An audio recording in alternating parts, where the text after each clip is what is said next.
All right. Hello and welcome, everyone. So, we are going to be doing some Warframe today.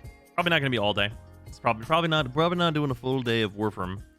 But we are going to be getting to some testing and business. And that's kind of the plan.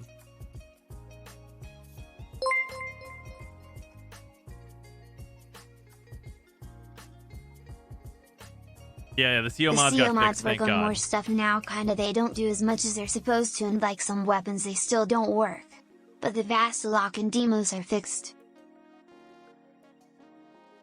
That's work on more stuff now, kinda. They don't do as much as they're supposed to. And on some weapons they still don't work. Man, what the fuck?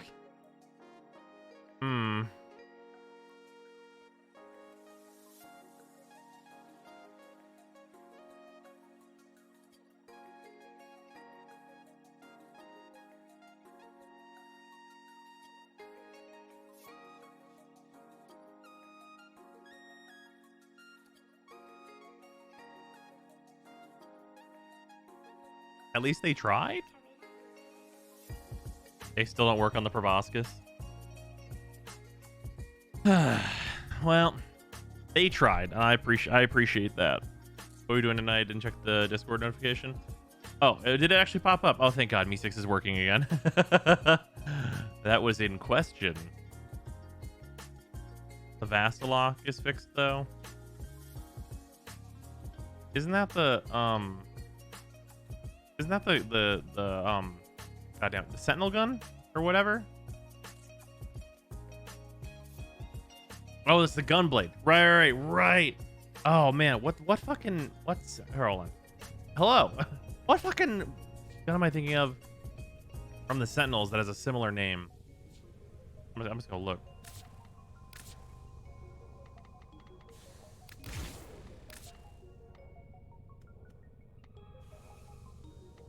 The Volklock.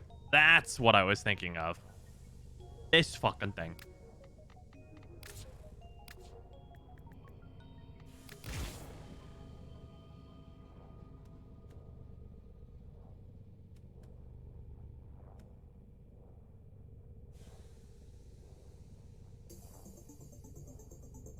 A frame update request. How's Cora in 2021?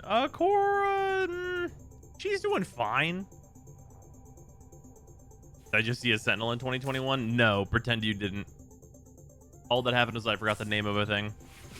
Also, let's go see Varro. Apparently he's got a stuffed animal. And that's fucking it.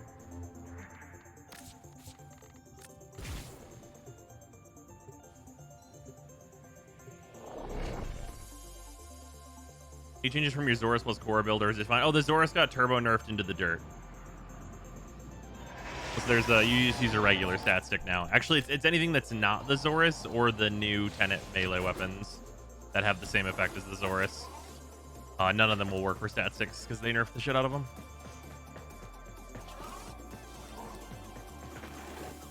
Tenno, may I extend an invitation to you? My latest collection of choice items from Oh, Void it's is Foss. now available for viewing. Oh, it's Foss. That means that we know what's coming in 2 weeks. Well, I mean, I want this. I do like this. This is a thing that I want.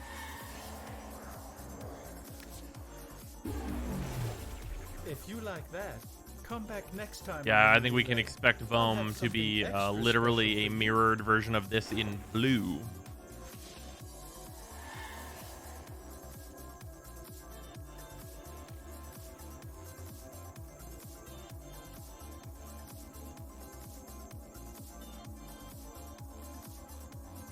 Check the unfettered renderer on the globe. Are there any streets like that in the Origin system?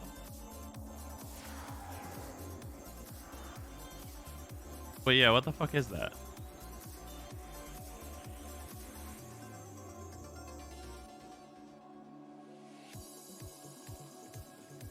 It's a raw shader.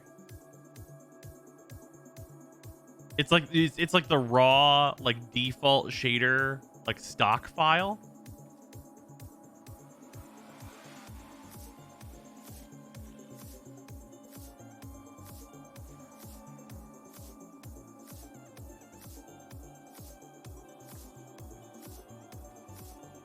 Huh.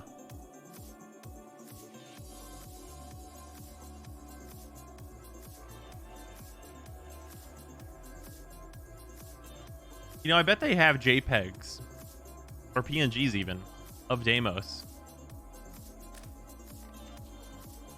Like the Parazon poster as well.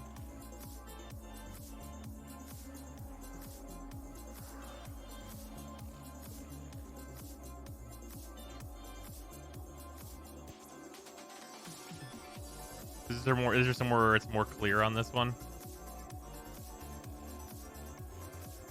Because it's blurry enough that you could be like, Fortuna?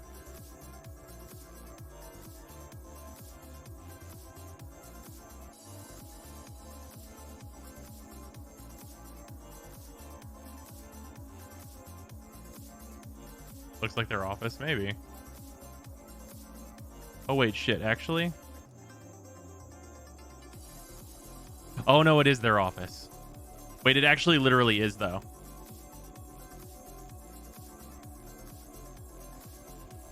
Wait, I've actually literally been in this room, I think.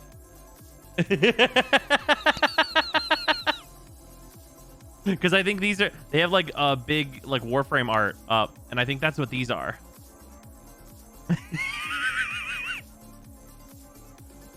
That one's blurry enough though, where I'm actually, that's not, honestly, that's not, that can be counted as like an Easter egg. That's not laziness at all, especially if it's their office, because that wouldn't be a stock photo, right? Like that's not, yeah, that could be an Easter egg, right? Or like someone just like used it as like, oh, this will be like a thing that's good enough, and it'll have to be blurry anyway, and that'll be nice. So sure, yeah, that's actually totally fine. The other one though, that's just like a random street. I don't know, unless imagine we're like 6 months later, and this is the opening of the new war, and and it's this JPEG. It's not even like a stock photo. It's actually a teaser for a future update.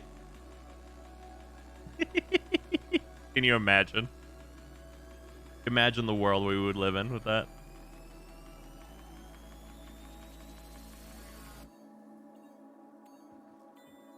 Yes, the sentience on Deimos. Even better, it's related to the Duviri paradox. Oh yeah. A something call something. God damn it. Magnetic on Kuba Nucor now. Maybe you could do a video about Sister Lich weapon elementals for returning players. I'm gonna be honest with you. That video would probably do really shitty. Because like here's the thing about like what elemental do you want on these weapons? This is the real shit. This is the next level. This is the full inside story.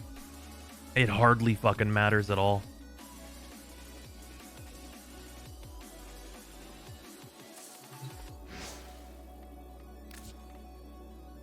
It hardly fucking matters at all.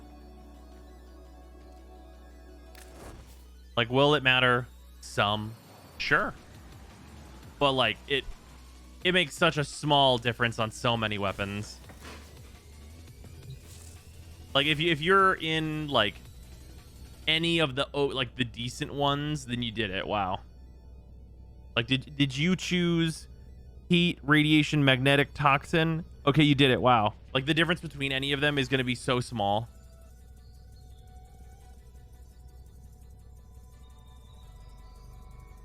It's time for Coalstar memes. Yeah, I used the Coalstar a little bit, and I decided that meme's not worth it.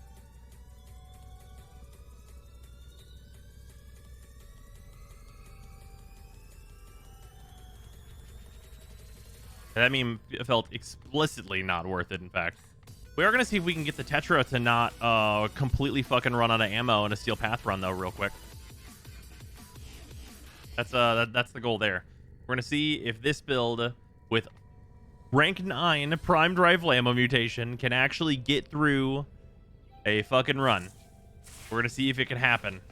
Because so far, before I formed it again, it didn't happen.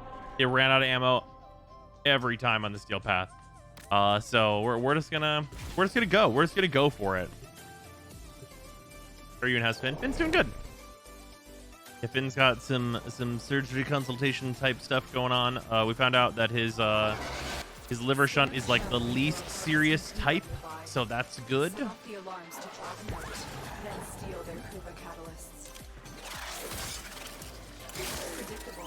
The Trumna is the most enjoyable gun. Oh yeah, I've been having such a good time with the Trumna.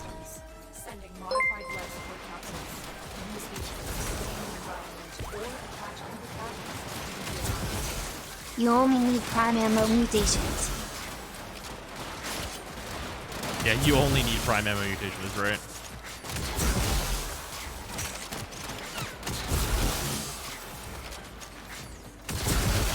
Oh, this is such a good hallway.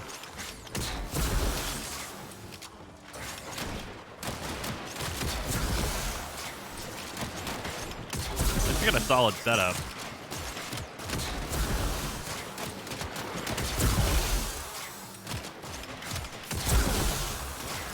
Christ, what the fuck? That's the alt fire? Yeah, it's pretty good.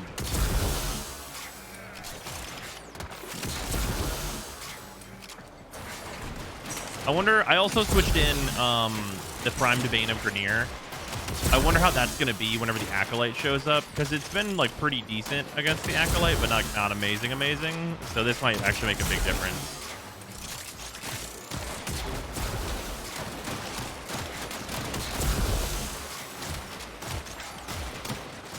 Mostly just with all the reloading. Fuck, I threw away a good Tetra ribbon years ago. You couldn't have known they were going to turn it into a noob tube. There's no way you could have known.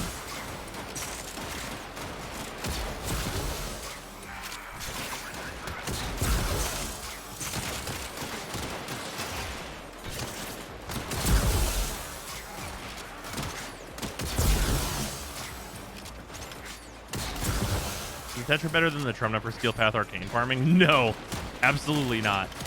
There is a few and little that is better than the Trumna, in my opinion, for Steel Path farming. Because that gun slaps ass.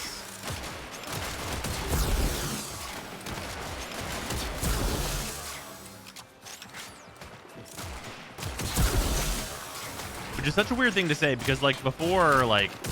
I mean, I guess they fixed the one problem that gun had, right? They fixed the one problem with the Trumna, and now, therefore, the Trumna very good, right? If you wanted an LMG, though, you fucking got one. You got a LMG with an underbarrel literal nuclear warhead. Alright, I'm not doing bad on ammo, which is, thank God. I have primed rifle ammo mutation on, so, like, if I was doing poorly on ammo... Oh, man.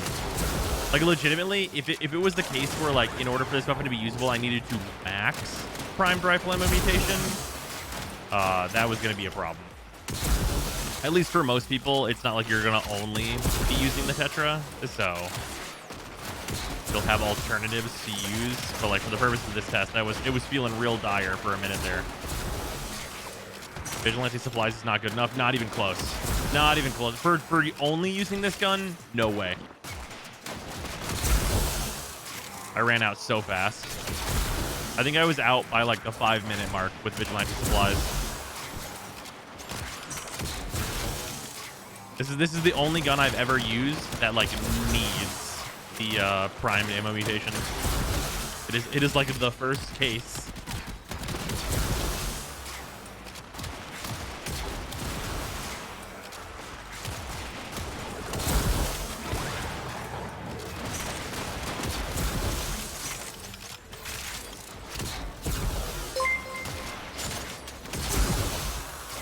Stars, 100 bits. Have you tried the Kuvaton core since the update? I have heard it is just a better Tenant Tetra. That sounds wild, but I'm willing to consider that to be possible. I have that weapon formed, so we can try it.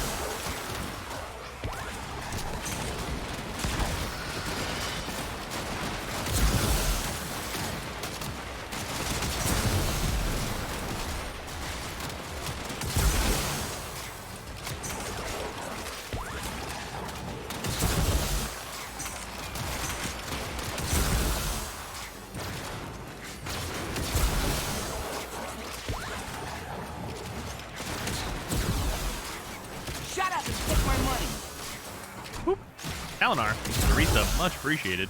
Also, stars, thank you for the other 100 bits as well. Much appreciated. All right, here's to see if Prime Beta Vernier was like a good idea or not.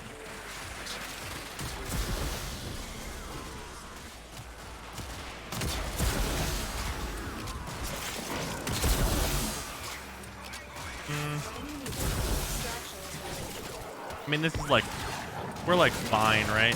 It's such like an okay. I mean, for the purpose of the accolades showing up, I might legitimately want Serration. Like, obviously, if I was using my damage buffs, like my Neja buffs, it would really not be a problem at all.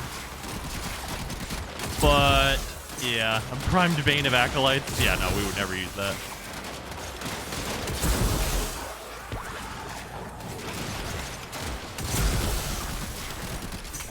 Oh, Tenant Staticore. I would love that. Tenant Staticore, but it's just the unnerfed Staticore. That's all it is. That's the only difference, is it's the unnerfed Staticore. Also, 1 second. Be right back.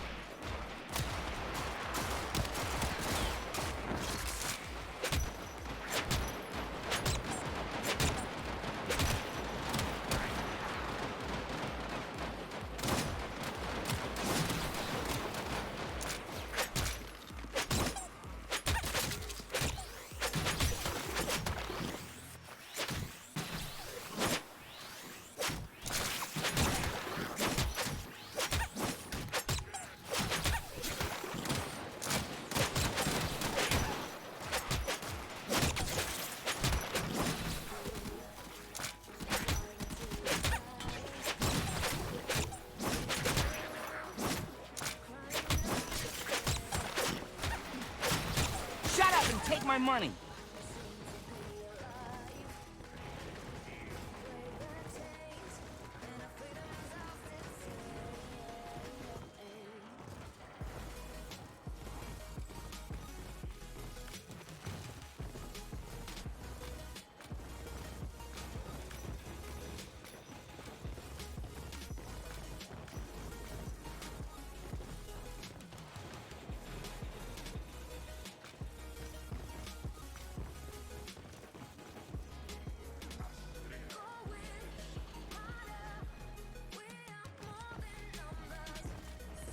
Critical life support levels.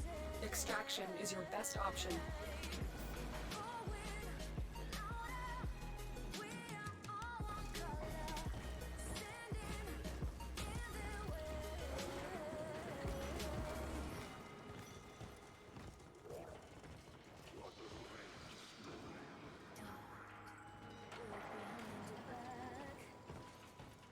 Days are light when the world is getting dark.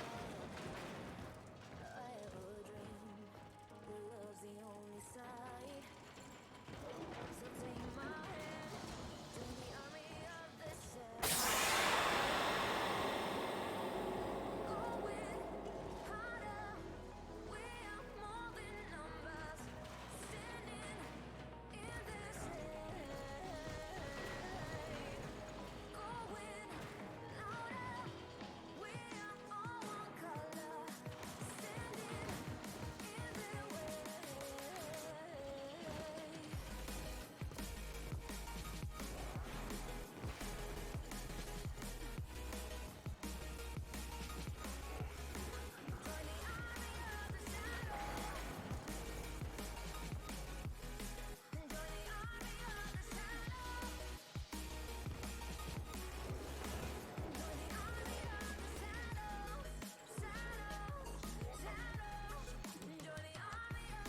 Ding dong, the king is dead.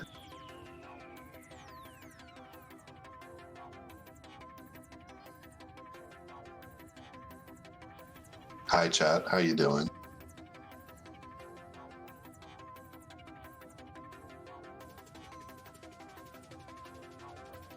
I'm going to assume this is a dog-related emergency, if I were to guess. How's PoE? I'm having a good old time.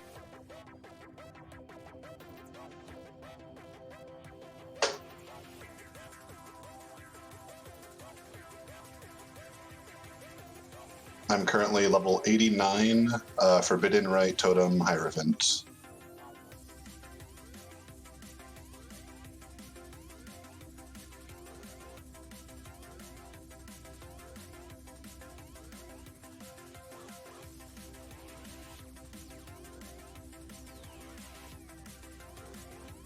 I just finished all my yellow maps like 30 minutes ago. I don't feel like doing red maps right now though, because my damage is kind of whatever, because I am.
Was I not actually on solo? Oh well.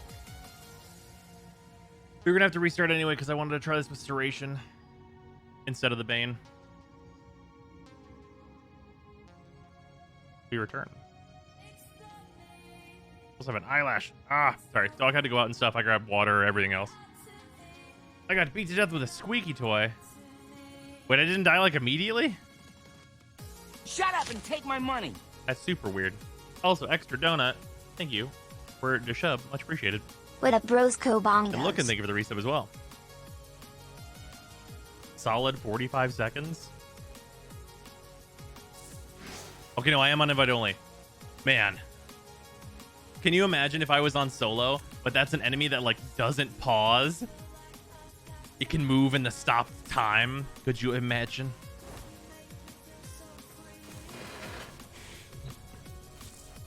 Is that fan going? It is. It's just fucking hot outside. 0. What's your regulator build look like nowadays? Oh, I incorporated the new mods. But yeah, so like this is on. I'm on Prime Bane of Grenier, but I think I want to try this with Serration just because, like, against the Acolytes, I'm getting way less damage. Also, like, here's an interesting question. I don't know how many people saw my, like, multiplicative versus additive damage video, but I talked to chat for a solid minute before you got booted AFK. Nice, Freezer. Freezer, you want to play? Regardless, if any of you that saw my multiplicative versus additive damage, like, video about, like, why the Banes are good, etc., etc., isn't aptitude fixed? It is, but it's terrible for this gun.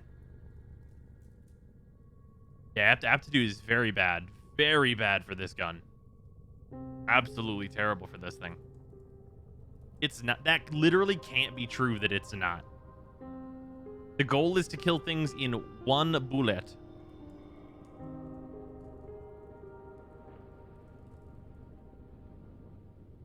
This is a noob tube.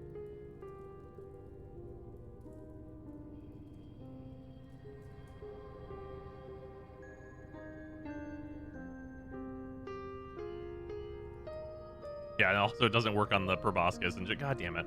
I hate that it's not fixed on the weapons I really want to test it on. That sucks. Later looking. You want a mass farm prime / ducats? Yeah, I could definitely go for that. God, that sounds so easy after playing so much Steel Path recently. That sounds like it will be jokes. I am gonna do one run here with this without a Bane though. Forced. Just because I want to see the damage on the Acolyte and how much different it is. Oh, does it work on the Bubonico? Scans show Grenier harvesting Kiva nearby. Set off the Alliance to draw them out, then steal their Kriva catalysts. Predictable. As expected, Grenier have shut down the environment. Ramp does half damage for the AoE weapons. That shouldn't be the case. Use these to sustain the environment or attach Kriva catalysts to begin harvesting.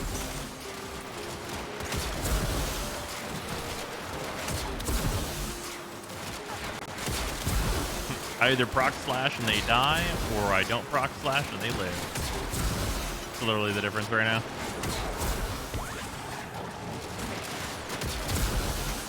Radiation's definitely not optimal on this thing, but it's not going to make too much of a difference.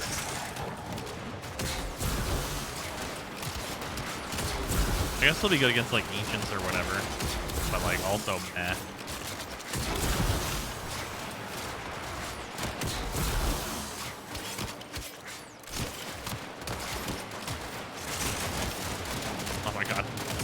I literally, because I had not, like, gone and collected yet, I was actually out of ammo already. Holy shit. I gotta make sure and, like, keep a move on with this thing. It runs out of ammo so fast.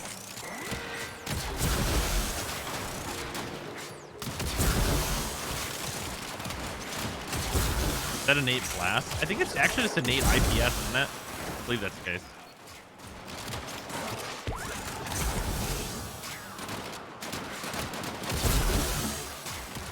Oh, also, speaking of the thing that we're, like, doing right now, I've considered doing a thing with the Why Would You Use This where it's, like, 2 different runs, like 2 10-minute runs, one with a Bane and one with a Serration when it's relevant. What y'all think about that? Test Bratton Prime. I mean, is there any evidence to the like effect of it not being complete trash on like Steel Path anyway? Obviously, a non-Steel Path, the Steel Path upgrades, it'll be fine.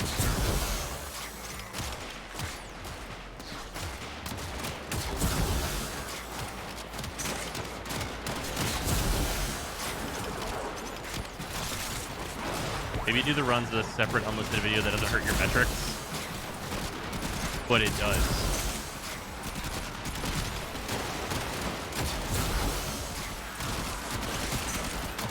Having like a bunch of unlisted stuff that nobody watches, I'm pretty sure it does hurt your stuff.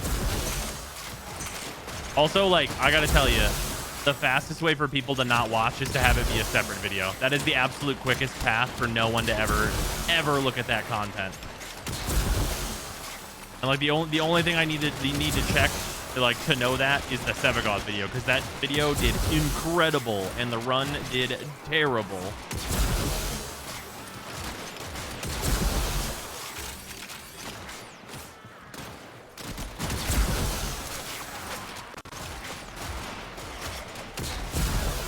Like at that point, if I was gonna make it a separate video, I should legitimately say it's a separate video and then not do it. Because who's gonna know? How would they know? They'd have to click the link to find out it's fake.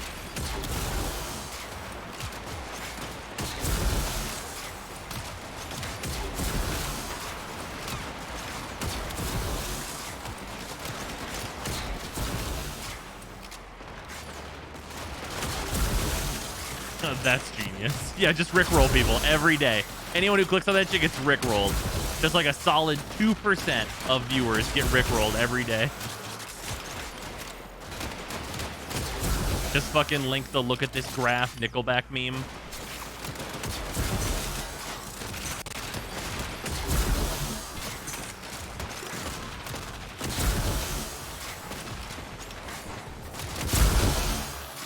Or they haven't added a wizard frame yet.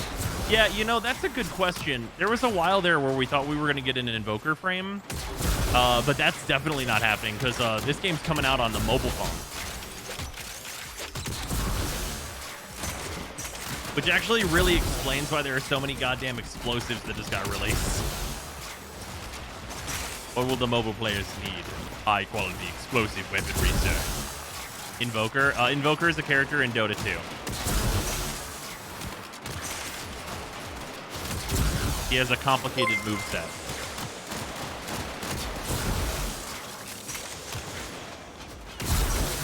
Reminds me when I heard about people asking for invigorating for items, I just thought, what if I just lie, they will never know they can check. What if I just lie, they'll never know they can't check, god damn it. Oh man. I don't know how well Warframe is gonna work on mobile, to be honest. I mean, how well it's gonna work is like an entirely separate problem from like if it will be like desirable. Because I mean, it's running on a Switch and phones are better than a Switch. Like the harsh truth that no one wants to hear is that most phones are stronger than a Switch. So like if it runs on Switch, they're gonna be just fine. Ooh, we have the asshole. We have Malice here. Hello, dickhead.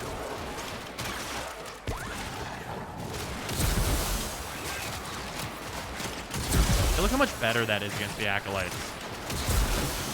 Yeah, man. Against the Acolytes in particular, wow, it's just so much better.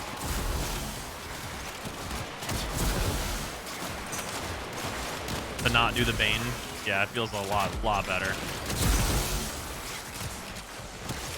Yeah, where is health go? Yeah, right. And you compare that to what we just did before. And like, I know the Acolytes don't all have the exact same stats, but like, that's one of the more pain in the ass Acolytes than even the other one that we did. The explosive weapon being meta, reminded me of the time they did self-damage. Yeah. Thank God we don't live in that world.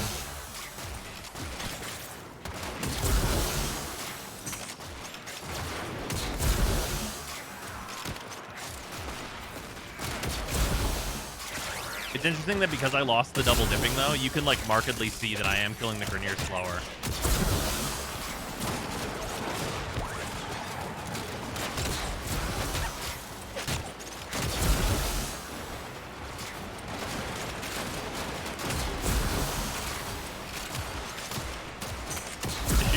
will be thermals. It won't run on a phone for very long for that bitch. Thermal throttles far harder than a just straight larger Switch would, and then becomes less capable than that Switch.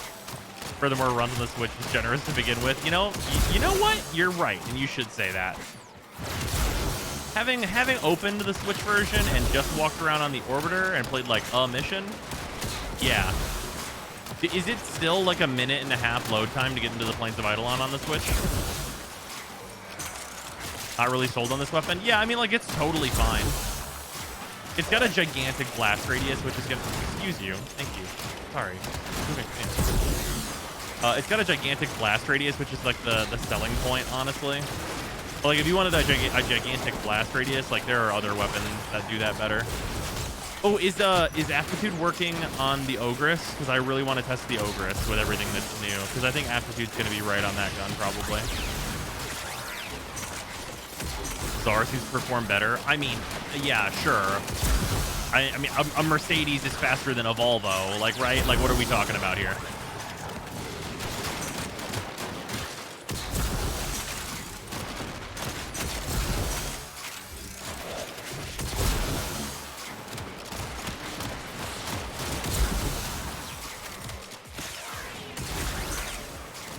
Yeah, and I personally definitely like the Brahma better than this. But the sound is very good. Obviously, sound team always killing it. And I mean, it's not like this is a weapon that like you should like not use, right? Like this is like totally good. Like you can like it's putting in work. Like let's not mince words here. I mean, it's killing dudes.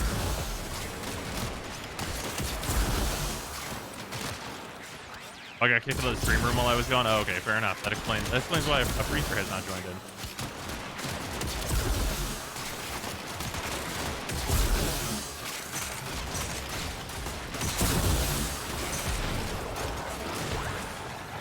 Element to get on the Brahma. I like Eat personally.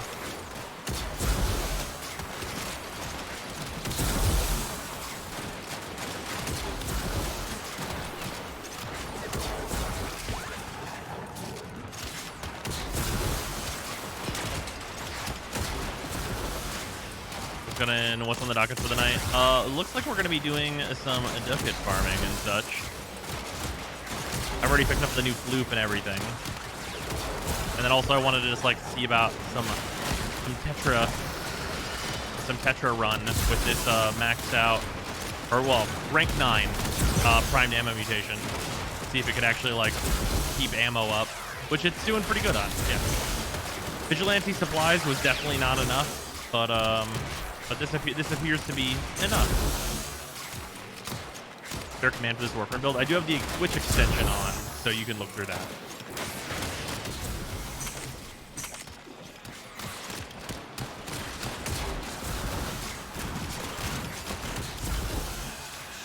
Roar. That is not the purpose of this run. We're not using any buffs. That's also why I'm not using my 2. Hello there, Torment.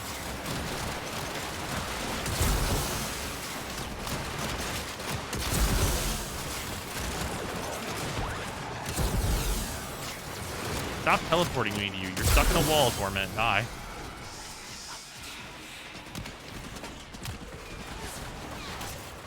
Oh, did Torment get me stuck? Torment, you prick. All right, well. There we go. Nezha powers activate. Bet you guys forgot that Nezha could teleport.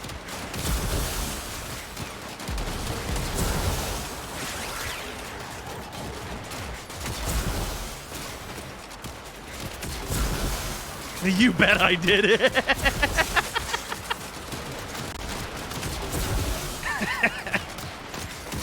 Oh, the pioneers used to teleport out of bounds all the time. Remember in PoE, whenever like they have that big wall around it so that you can't go out of bounds, and then Nezha could just fucking press 2 and teleport through the barrier, and just absolutely Niles vanish.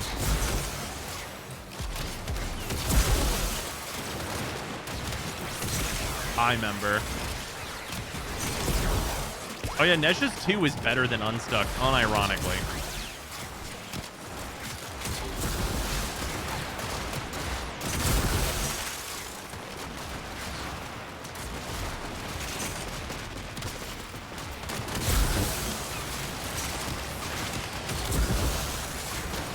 Yeah, unstuck is. I'm not even actually 100% certain that unstuck does anything anymore. In every situation where I've ever typed it in, it doesn't do anything.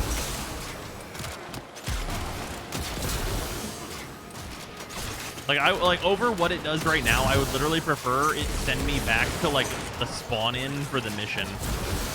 Because right now it doesn't do nothing.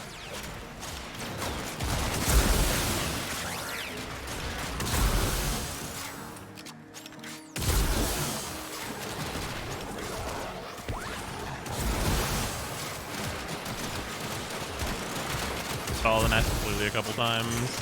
It always got me back just fine. Huh. Yeah, ESO is usually the place where I will be out of world and I'll unstuck and it'll be like, nah. Did you get it? Nah.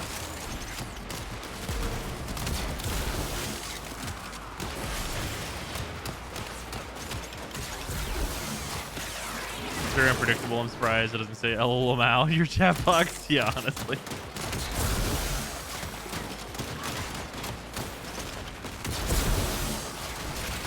Unstucking ESO has actually sent me back to the spawning area a few times like you wanted. Huh. And then you imagine you go like re-go through the door. And it's like, oh wow, I'm just in the current one. Okay, sure. That'd be a big fix. For any ESO buggery. ESO not like a famously buggy place though. It's just sometimes. Usually it's with new mechanics like Marolina. Although I suppose that's only new to ESO. It's not really a new mechanic, but either way.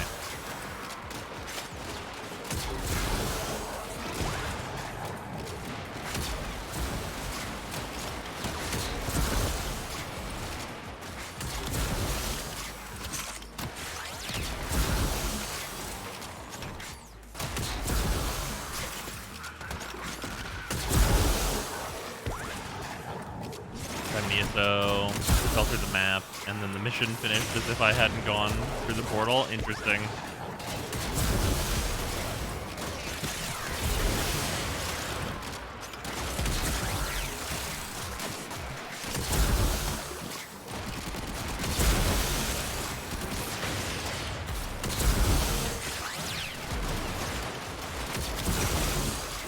Yeah, some enemies definitely like take this weapon to the chin. And they don't really care too much. Like, they still die, of course, because hunter munitions.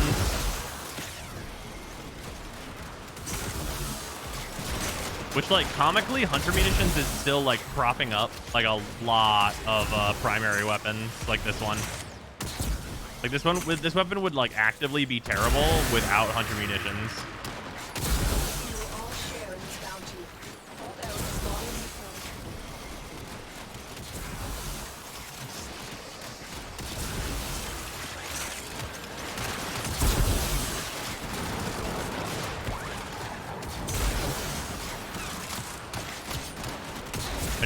Saving a lot more guns as it fits onto builds now. Yeah, that's true too.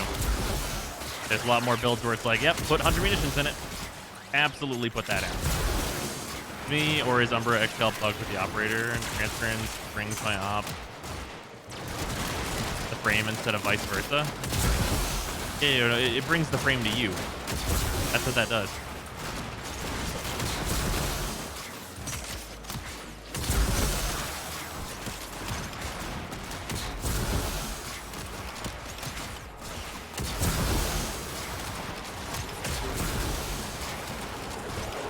This top exception fixed the CO mod. Just saw a thread on Reddit that it still didn't work. It's apparently fixed for some and not for others, which is just great. A lot of times it sends my operator back where my frame is. That happens whenever you die as operator.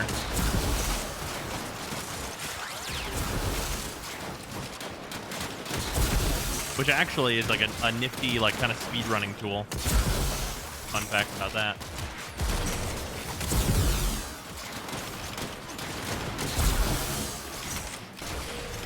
Does anyone get the feeling that the Tenet Tetra is just a worse Tenet Envoy? Anybody else just like get that immediate, like, there's just the feeling that I have in my soul is that this weapon is just the Tenet Envoy minus. Like, I know the blast radius I think is slightly larger, right? But seems pretty, like, very similar. Compare it more to the Salta. Just so it compares more favorably? Question mark?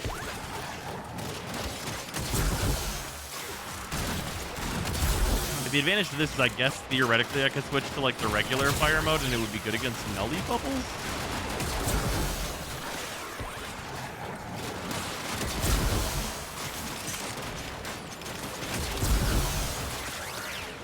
I feel like the only thing I have extra pride in all my double Orokin Techfish is my quarters. I have 2 million rank of each. Nice. Slightly more damage from my experience, having to consume the whole mag after each one is real rough. Yeah, because like you lose out on like just the reloading, especially if you're doing like the efficient reloading with the envoy, with it being on your back, and then you just like throw a glaive or whatever. Then you really lose out.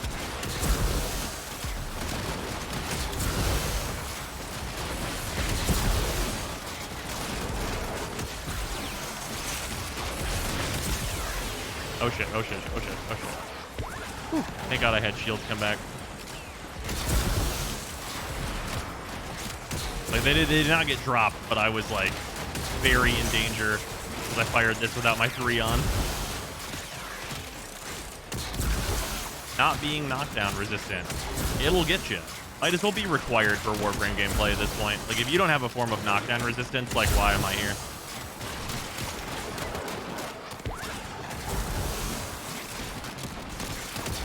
Reasons Rhino is good. Add it to the list. Galvanized status mods don't still don't work as intended. They apparently don't work on everything. They work on more, but not everything. Apparently, Proboscis Theranos does not have any functionality still whatsoever.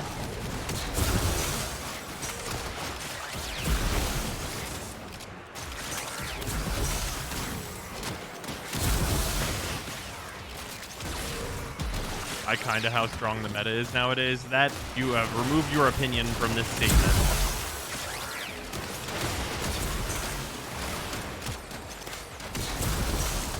Please buy the opinion DLC for $5.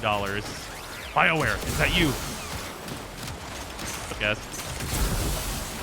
Oh, you test out Galvanized Steel mods? Yeah, no, I haven't. I'm just doing a Tenet Tetra run because I've been meaning to. I finally have the primed ammo mutation that it so desires on it.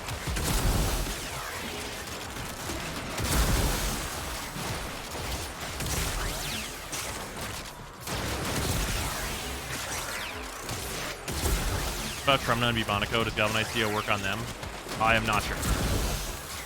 It probably works on the Trumna's projectile. It already worked on its primary fire.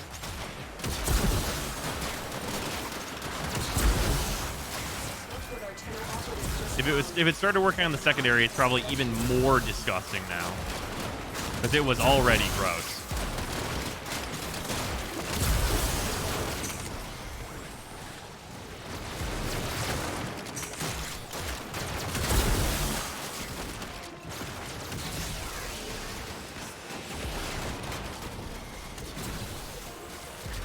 Oh, right, you're here.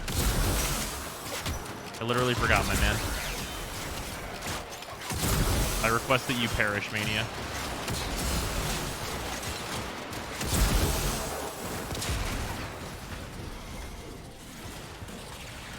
How'd I die? That was Mania, not violence. My 3 didn't go down. I get invincibility when my 3 goes down. I'm so confused.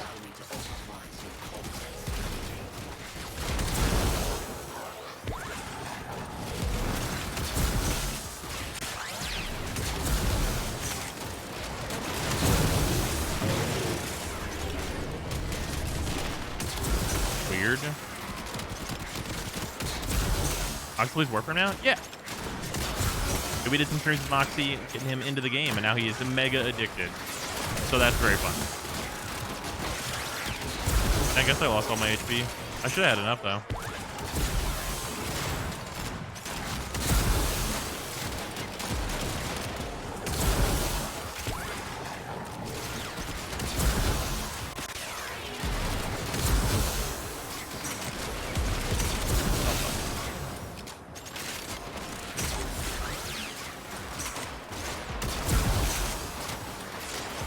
Happens sometimes lately. Don't know why. I mean, looks like Nezha didn't notice it since the sister's release.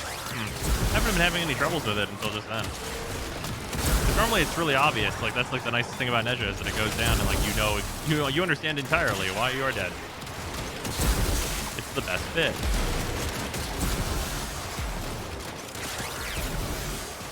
Yeah, I just healed with operators. That's very weird.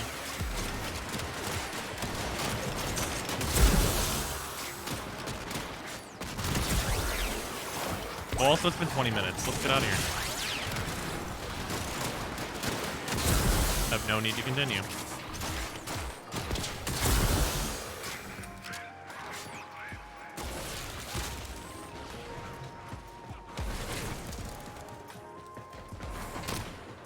If you die and you didn't hear sad hula hoop noises, yeah, right?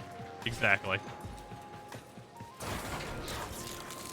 Because when you just hit really hard from Mania's bubble and it emptied your health before Halo went down. I'll keep it real with you. I've usually killed Mania so fast, I actually don't know what Mania does. And so we learn the importance of clarity.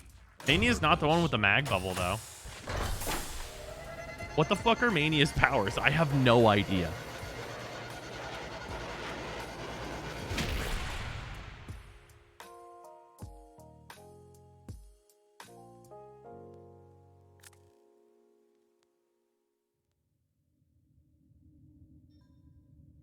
Mania has the Zephyr Reflect Air. Oh, I probably killed myself then.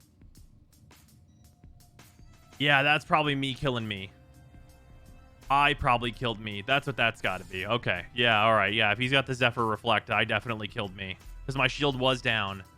And, yeah, even 99% damage reduction, I only have like 1,000 health. So if I deal 100,000 damage, that'll get me. That's going to get me. I'm going to get me. Literally through like 99% DR. It still kills me. And this is why self-damage is bullshit.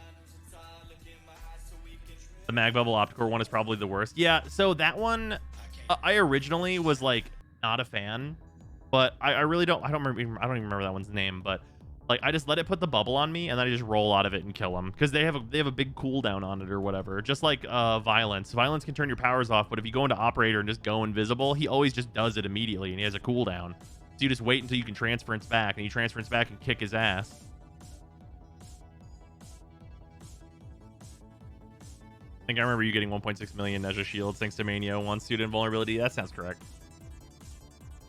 Has Alavo still changed at all since the video? No, it is not. There is still not really a good reason to use Lavos.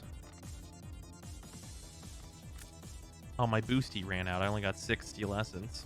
Makes me sad. Oh, baby. We did it. God damn it.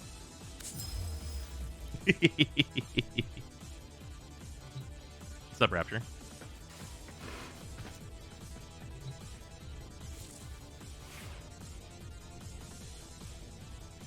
$48 hours? Yeah, I've logged into this game a lot, so it scales up. Hello, Freezer. Oh. I've rejoined. It's true.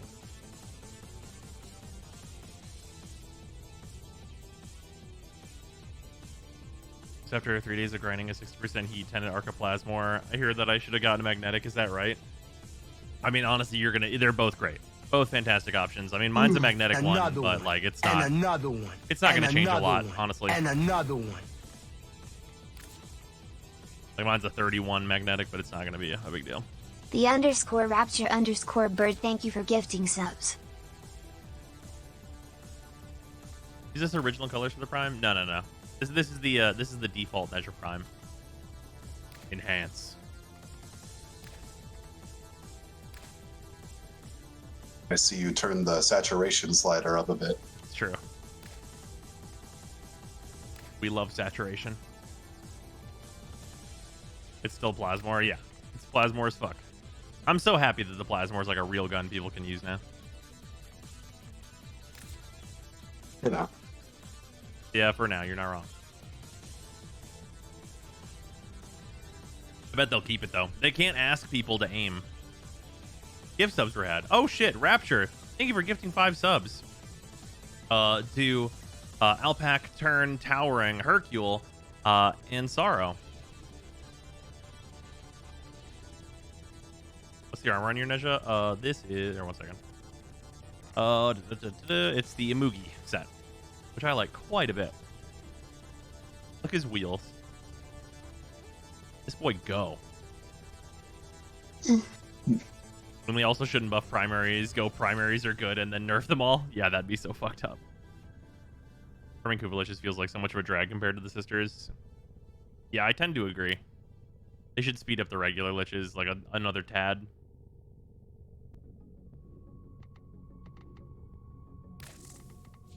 Man, I Y'all don't... people haven't experienced a grind until you got to the Atlas. What's the Atlas? Oh, wait, in PoE?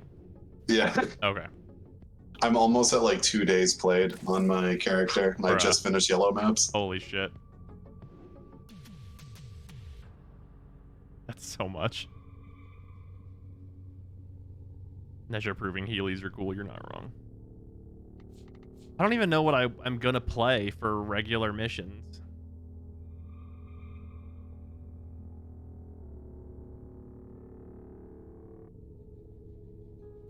Let's see. We got the only endless fissure right now is an interception on the void. I mean, that is max chill mode. I know what I bring to that. 2 days played roughly 40% of the way through the Atlas. Yeah, red maps are coming, but I'm still on a 5 link, so I'm gonna not do those for now. Fair. Because that's the shit where you have to just spend like a quadrillion currency, right? Bajillion fusings. I threw like 300 fusings at the chest I want to use, and it didn't link. So I'm just Sag farming right now.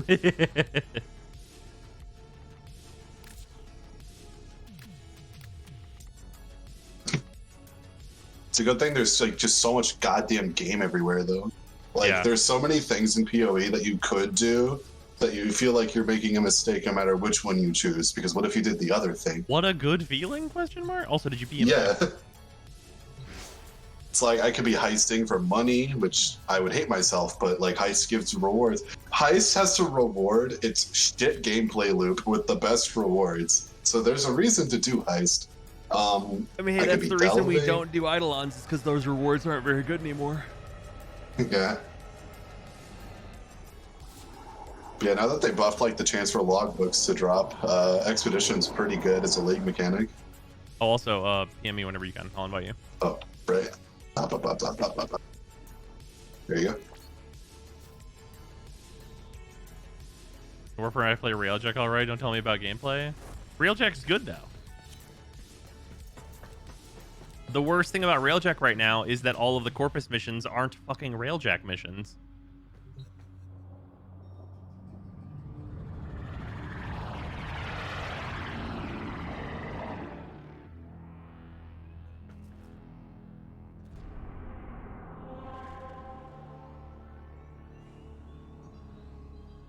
They literally made the Railjack part fun, and then they said, wouldn't you like to do defense, though? And my response was, no, I fucking would not, actually. Little known fact, I don't wanna.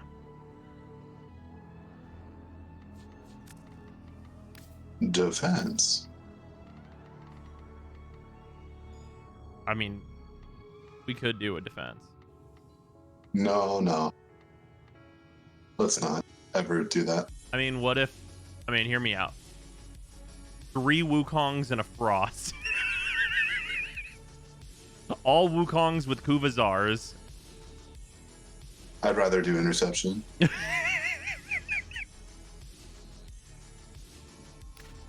Oh, that's just fucking funny.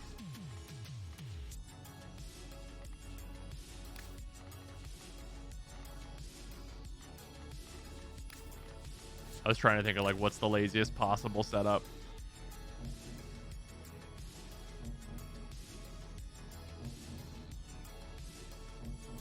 What does Zaku's void damage not affect Eidolons? Because we are not allowed to have nice things. Void damage isn't void damage. Field pace has to suck. They literally should have called it like Wraith damage or something. Like actually add a new damage type to the game, because it's not, it doesn't do what it says on the tin. Why even bring the Frost to that point? Ape together strong. You know, you're right. You should bring Gara. That's actually way better. Gara's so much better for that. Her 4 doesn't have a timer.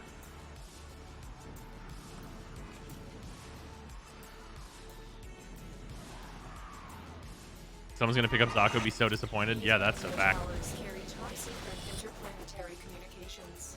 You are going to capture the towers and decode incoming messages. This tile's annoying. Oh, also it doubles our technology by not equipping a melee weapon. The world that we live in, we're not equipping a melee weapon though, for real, right?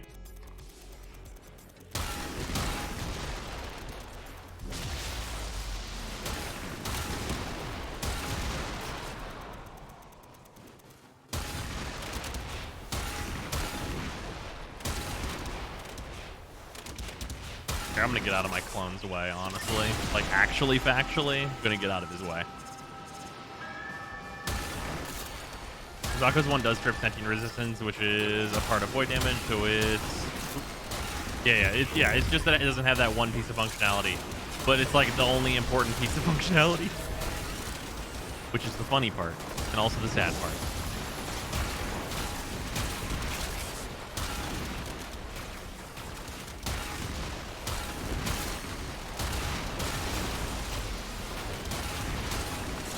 I can see Zaku's one being a really good helmet ability when New War is out. Sure, that's potential. Clone going crazy. Yeah, Wukong's a psycho. If I got a reload speed boost instead of a shield boost for not bringing a melee, I would actually be tempted to do so. Yeah, you're not wrong. Wait a minute, wait. It's not a shield boost, it's the health boost.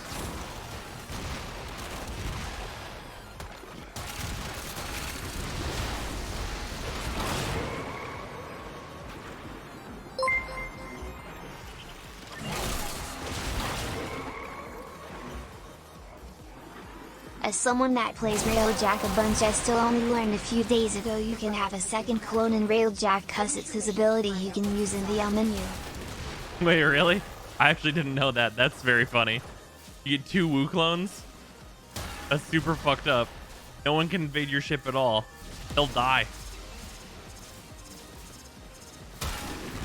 Death from above, brother. Death from above.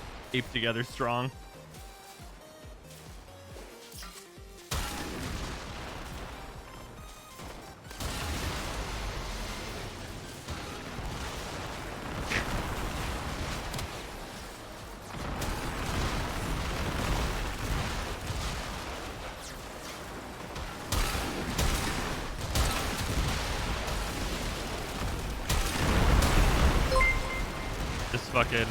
Just launch him, man. Just launch. Wait, this is corrupted. Spam that void zone.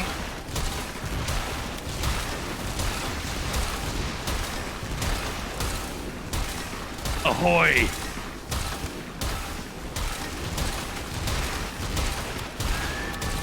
This is the what if we had ammo efficiency arcanes for primaries. This right here is the what if. This is what our ship would look like. We'd be doing this.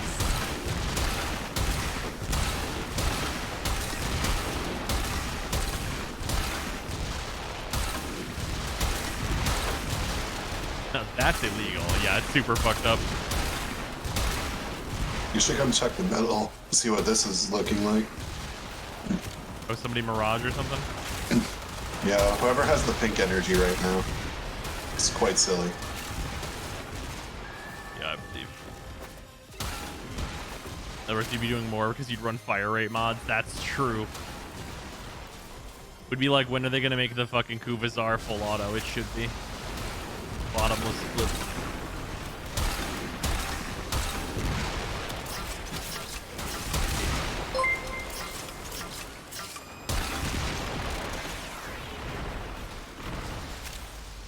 This with arcane acceleration in a wisp. Arcane acceleration and a wisp. That's just rude.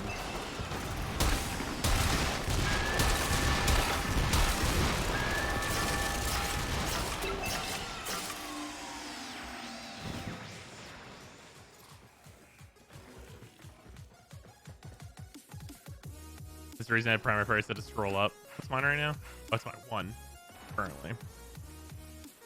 Imagine this one with wisp buffs. I mean, imagine anything with wisp buff, right?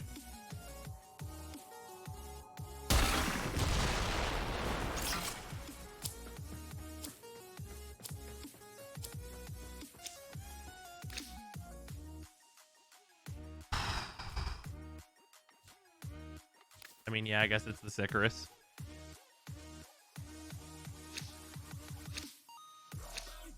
Fong no melee and a Czar. You're simultaneously an evil genius and a national treasure, sir.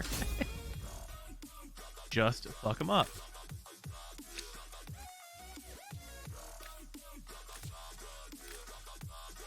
How's the Sicarus now? It's been a long time since I've seen one used. It's not AoE, so it's probably just okay.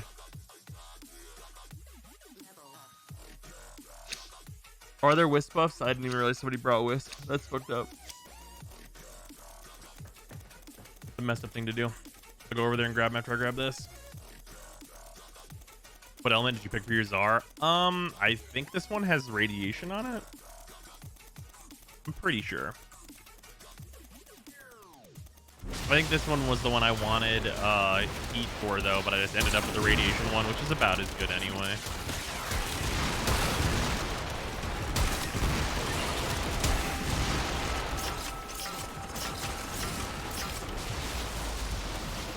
New Arsenal Divide, AoE versus non-AoE now? Yeah.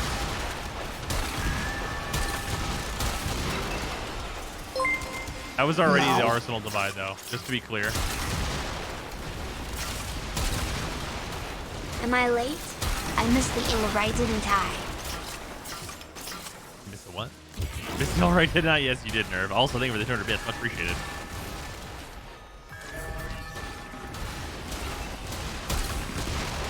Yeah, the Arsenal Divide was already AoE. Like, that's literally the reason we use melee weapons.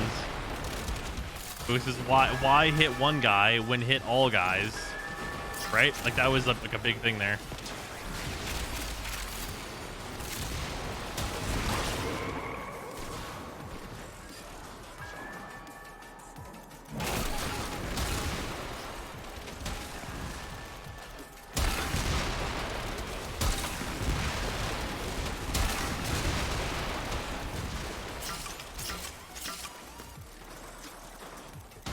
The Horde looter game, thus AoE King. Yeah. Turn back when Dexibris and Argon Scope was meta. Certainly felt more engaging for me personally. Yeah, I mean, it just depends. Like, when AoE is the thing, they can throw, like, more impressive groups at us, right? Like, if they can expect that people are going to use AoE. Open the relic. Finish your mission and we'll take a look inside.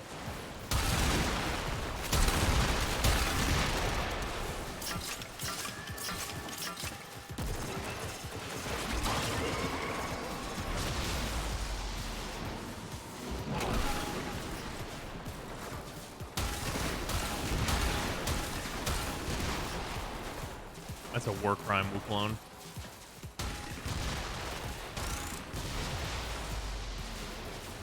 Strange thing is AoE weapons do more damage per shot than most single targets. That's not strange.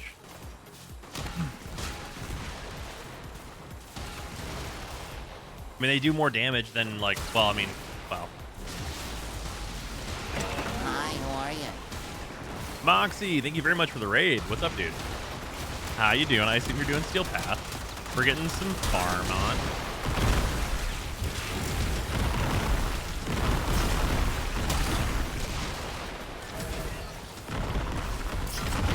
Remember the Tonk War being the thing? Oh yeah, hey, people keep suggesting that the Tonk War might be good again. Or at least the Kuba Tonk War, of course, which I have fully formed already, so there's no reason we can't test that for pretty soon. Anorax plus a maiming strike before the line of sight nerf. Yeah. I mean, it's always been the quest for an FA. Like, it's here's the equation for, like, finding out if something's good in Warframe. Does it do enough damage? Priority 1. Does it do enough damage? Priority 2. How many things does it do enough damage to? Like, that's literally, like, the formula for finding out how good any given thing is in Warframe for, like, the majority of content. Hey, it's Amok. How you doing?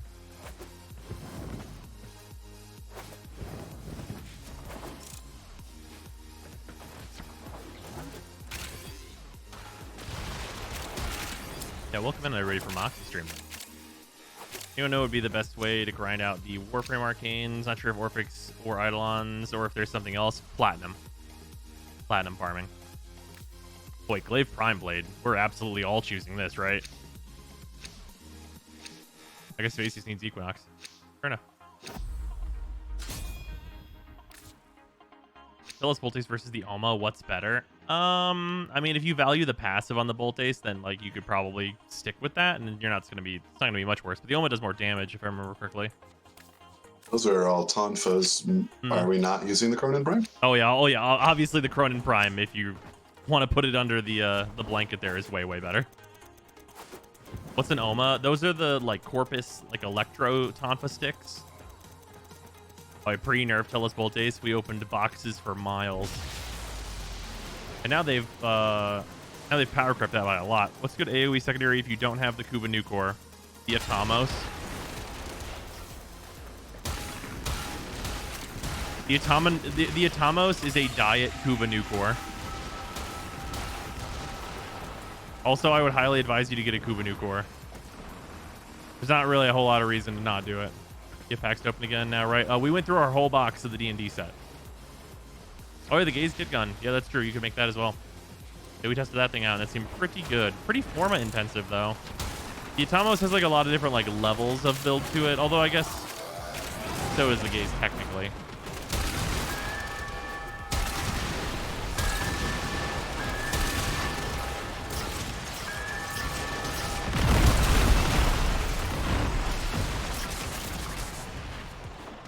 First Slicer and primary Kuba Nukor.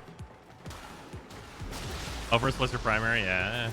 Yeah, I wouldn't say that's. I mean, it's not better than the Kuba Nukor though.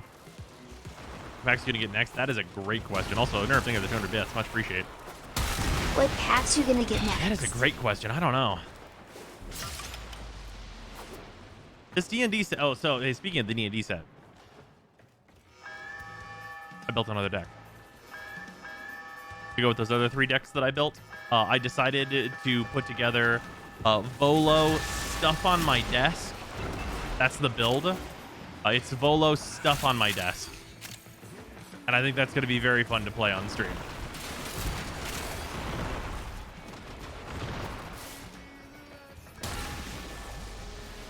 Fucking what? Yeah, like I have like piles of cards. And I was like, you know what? I bet I can build a Volo deck. And I did. I did build a Volo deck.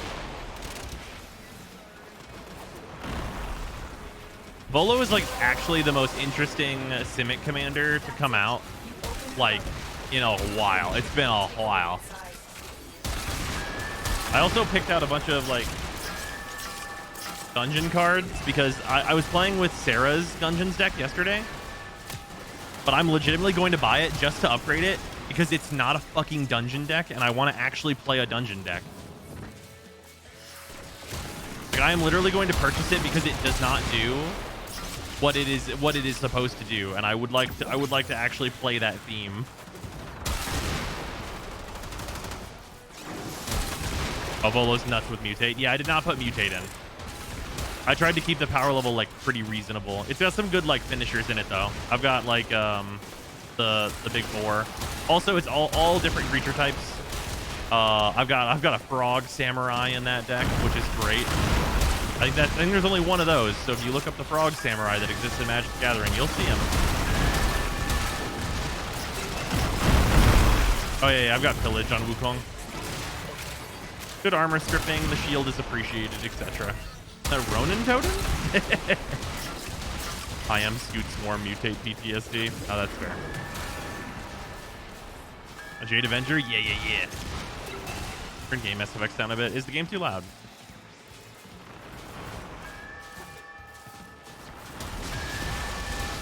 Yeah, honestly, I should probably put a Gem Razor into the Volo deck, like, at minimum.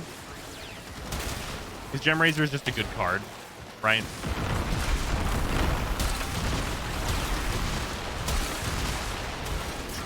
Game's a little loud. I got you.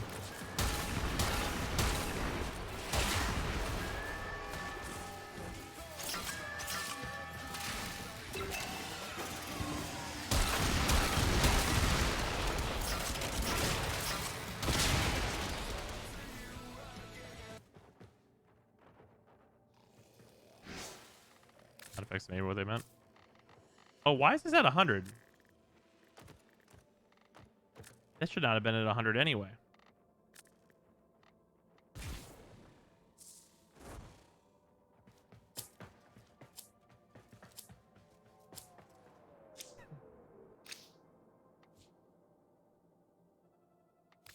I mean, I guess I'll just take the ducats. I don't think the Icarus Prime BP is worth a whole lot, so.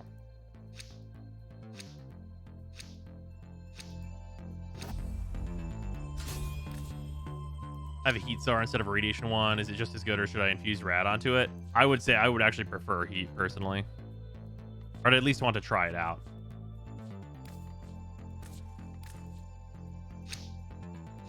Tenet lens sounds spicy. Yeah, people get, I don't know. I'm on the Tenet static core side.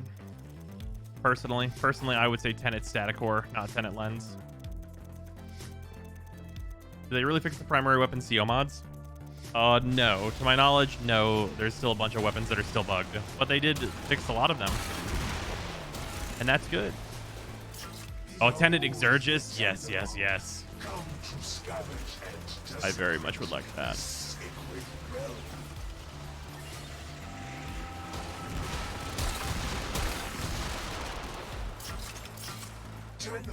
Tenet Ferox. Yeah, Tenet Ferox. Let's make it explosive. Make it so whenever you chuck it, it has like a... whenever you throw it, it's like basically the... Oh god.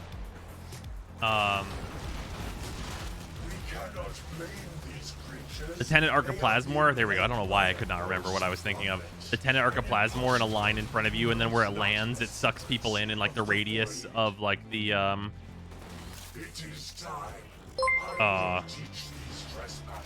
Tenet Tetra. That'd be good as hell. It's just a combo weapon. Look at them. And then the They come to main this fire is post just and like a they big yell, they charge all up know death ray, play. of course. Tinyo used the keys, but they all meet with Twespazus. You should look at the new Yu-Gi-Oh card Small World. Interesting. Is it another like really, really good stacked Yu-Gi-Oh card? It sounds like one. Takes the combo multiplier issue on the Vastalog. You can test it out. Yeah. I probably actually should have brought that to this mission.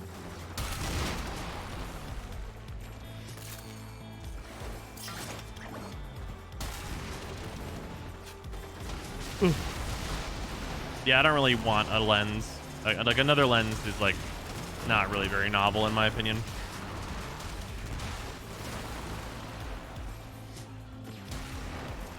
Or what does this Yu-Gi-Oh card do?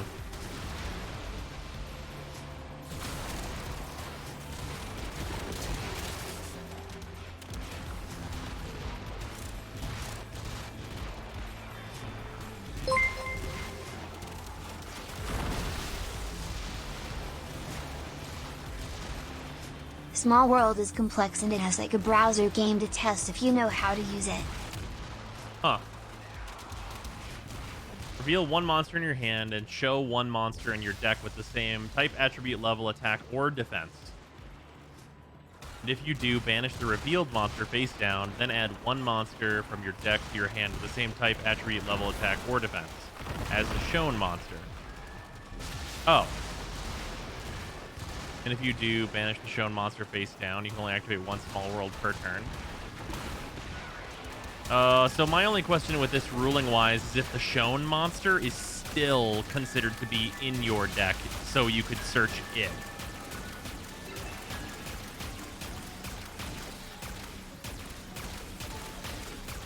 Oh, I know, you have to banish the shown monster face down anyway, so you'd have to search a second copy. That's really good, because it deck thins you if you got a combo that only works off one copy. It's also a banish trigger. It's not any of those, it's exactly one. Oh! It wants exactly one? Oh, so you have to chain it. Oh, interesting. That's really, really good. Finish your mission to find out what's inside.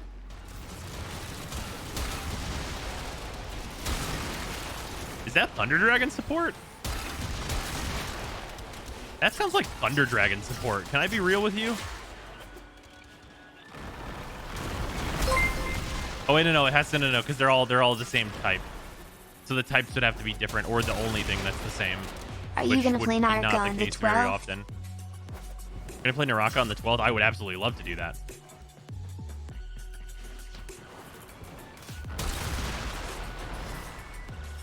Man, that card is going to be an absolute judge nightmare. Why would they make that?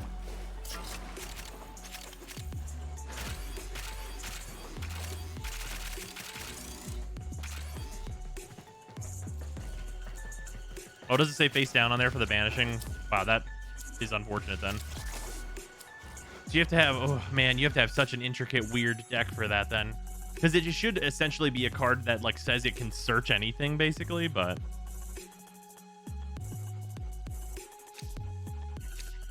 Oh, why is the Amprex not more popular? I thought it was the king of Corpus Killers. No.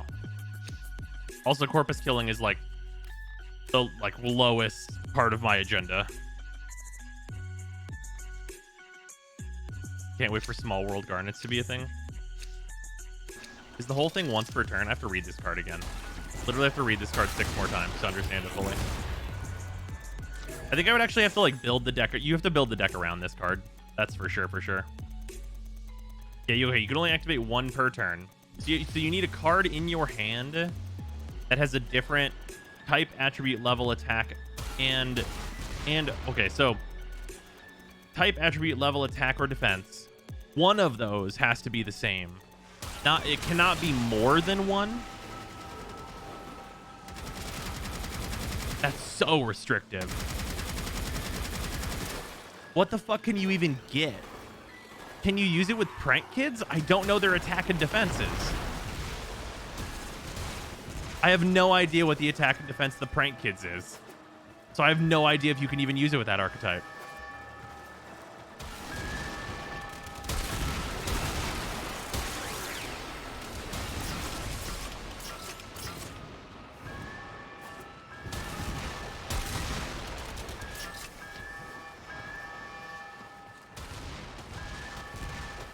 Danger Stromberg Grenmaju was my first jank, though. I played a Grenmaju list that was legit. I played Danger Grenmaju.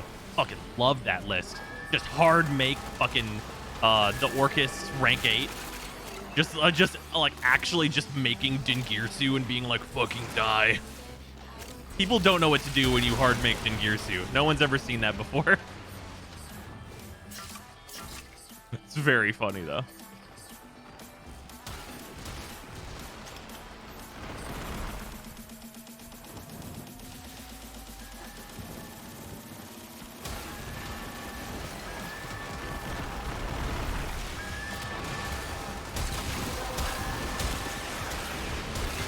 How does Infernal Plunge only cost 12 cents? I assume this is a magic card. I do not remember what it does.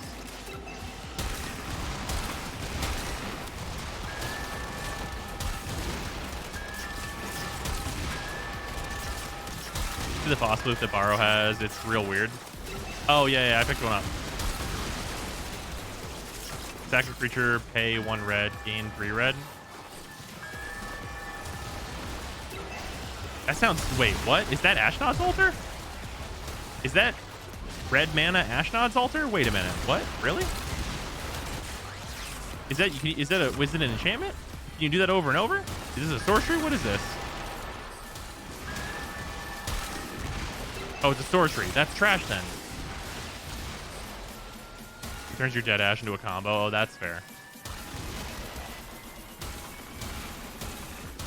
This card is garbage.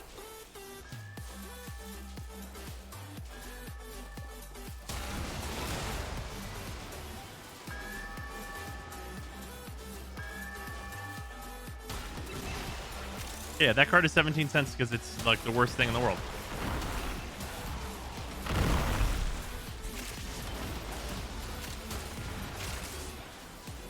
I have to remember the Small World combos. There's a website. That's hilarious. I mean, if I was actually like playing the deck, I could remember all the combos. That's for sure.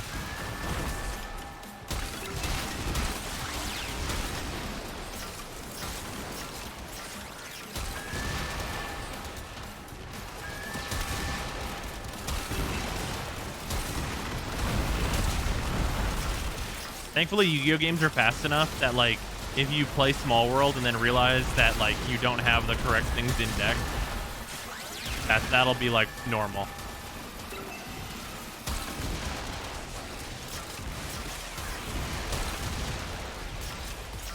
Any deck can use it if you use hand traps. Why is that? I don't think that's true. Why can any deck suddenly use it?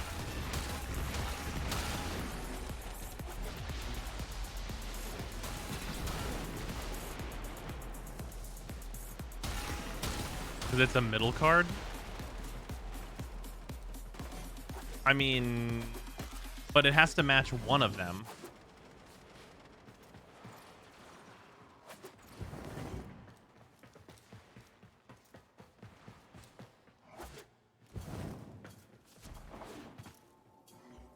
Yeah, but it has to match one of them though.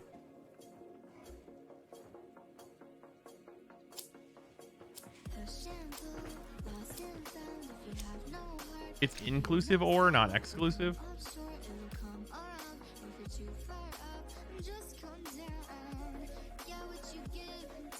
Well, it says exactly one of these on it, which apparently means that it has to exactly match one, and everything else must be different.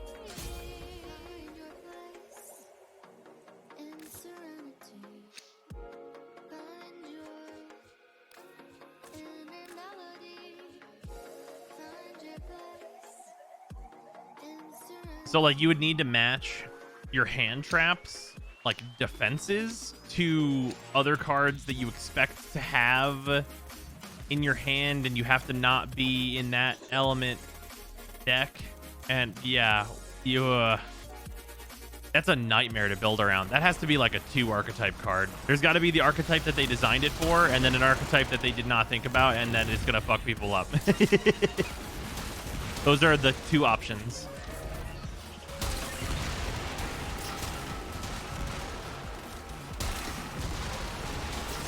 I wonder if you could use that in like a Dark War deck.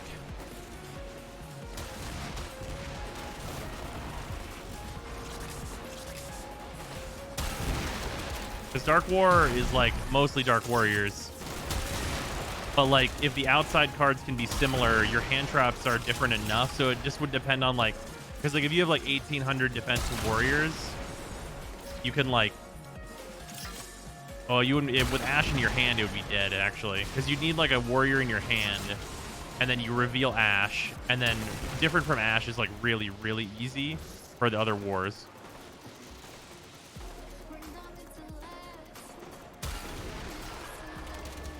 Ash is a tuner? Right. I have a nagging feeling it'll enable some FTK garbage. No way. It's once per turn. Like, it might help you get to it, but like it's not going to be like the thing that enables it. It's just a searcher. If it didn't banish face down, I'd agree with you. You guys talking about that dumb new Magic Arena set? We are talking about Yu-Gi-Oh! Which is actually really, really hilariously, Yu-Gi-Oh! Is more complicated than even like digital-only MTG can have any hope of being. Which I both love and hate about Yu-Gi-Oh! It is like the least accessible thing I can actually... I don't know that I could tell you something that's less accessible, like, mentally, than Yu-Gi-Oh!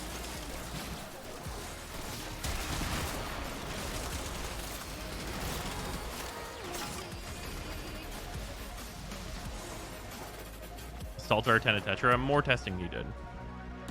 Asked the card shop owner if it's hard to learn MTG. I said I was a Yu-Gi-Oh player. He laughed. Oh yeah, the easiest conversion in the entire world for me at the locals was looking at a Yu-Gi-Oh player and being like, "Hey, do you want to play competitive EDH? There's 4 players and you all draw 7, and you also all have an 8th card that is your commander. And you play with the best cards in the game, and there's like a extremely large amount of interaction, and the combos are super wild." And they went, "Isn't that 4-player Yu-Gi-Oh? Is that 4-player? Did you just pitch me 4-player Yu-Gi-Oh?"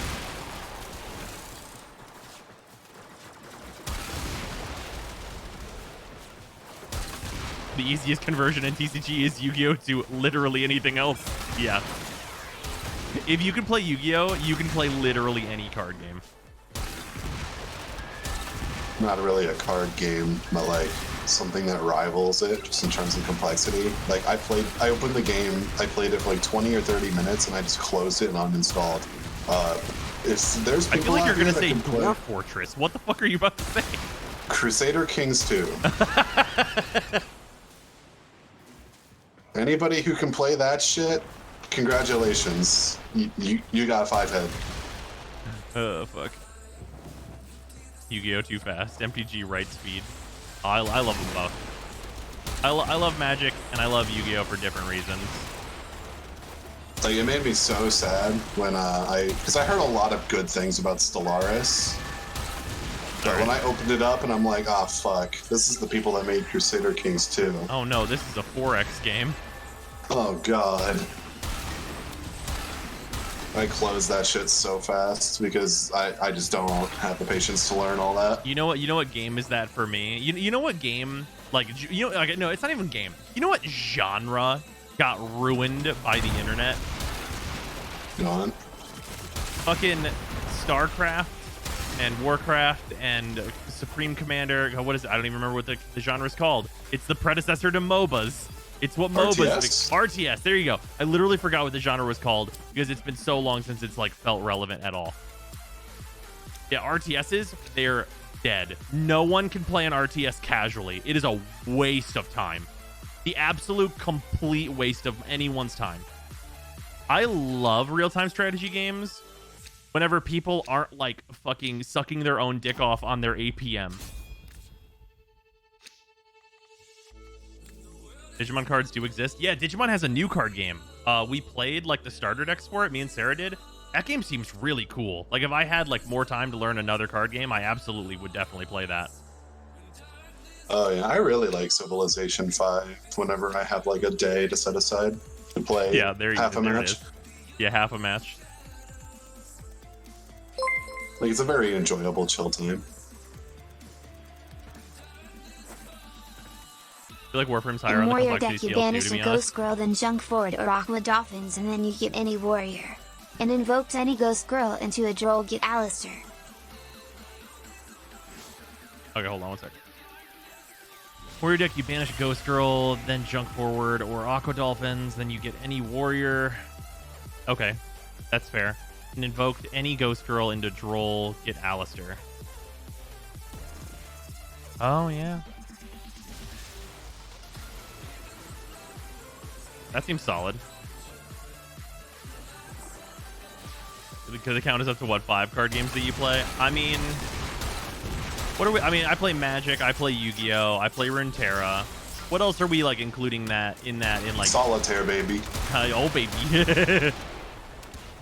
Spider Solitaire on your Windows XP system. Uno.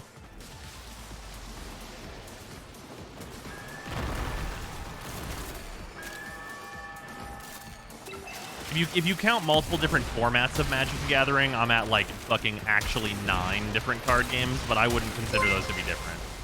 Like from like the overarching card game. I know you don't play it, but don't you collect Pokemon? I watch Solitaire once kind a of. year on April Fools. I mostly bought that for like a hey stream, look at this. Mm. That was mostly just like fun for stream to see the Yu-Gi-Oh cool is the only Pokemon cards. TCG where I'll be, like, genuinely surprised by some obscure card that I've seen before but had forgotten the book of text attached to it. Yeah. You know where the other card game is that happens in, Leprin? Also thank you for the 100 bits. The other card game that happens in is Modern in Magic the Gathering. In Modern, it happens all the time. They'll print some shit, and then some fucking guy will go, oh, you know what would pair nicely with this Chardonnay is this obscure dumpster rat that I know about. And the perfect fucking example for that is Oval Chase Daredevil. Oval Chase Daredevil is a meta-defining card now. It is a common from, I don't even remember what set it came out in. I do not even remember the set. It's like a common though. And you combine it with the Underworld Cookbook and Asmore, and you get unlimited food tokens every turn. That's cool. Aether Revolt. Yeah, just fucking... I love So- modern. Jin forever. Oh, yeah. Modern and... Oh, yeah, Jun. Yeah, hell yeah. Modern is fucking great. Also, thank you for the 400 bits. Much appreciated. But yeah, the thing with Oval Chase Daredevil is... All it said. This is all it says. It's very simple.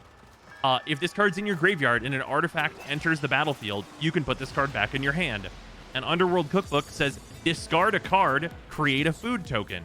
Food tokens are artifacts. So, because of the order in which you do this, you discard the fucking Daredevil, you make a food token, and you put the Daredevil back in your fucking hand.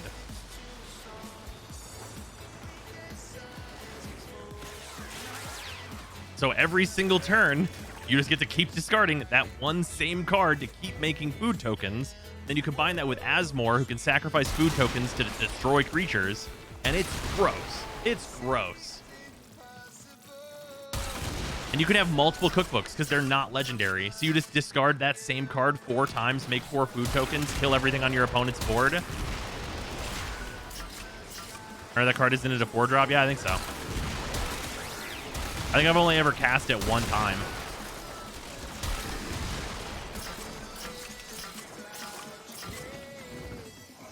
Always wanted to get into Modern. No money, though. So, yeah.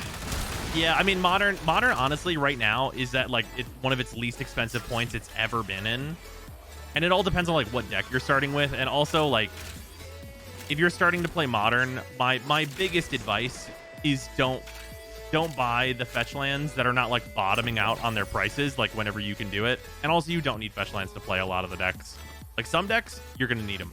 But, like, most decks can totally get away with no fetches. Yeah, you can play budget burn. If you don't mind playing burn, you can fuck people up with burn.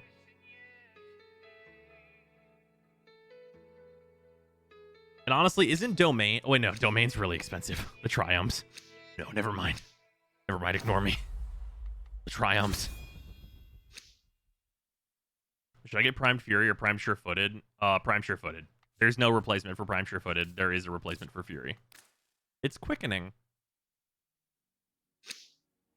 Goblins works too. Sure. Yeah. Issues I want to play Jund in Modern. That is literally the most expensive deck in Modern.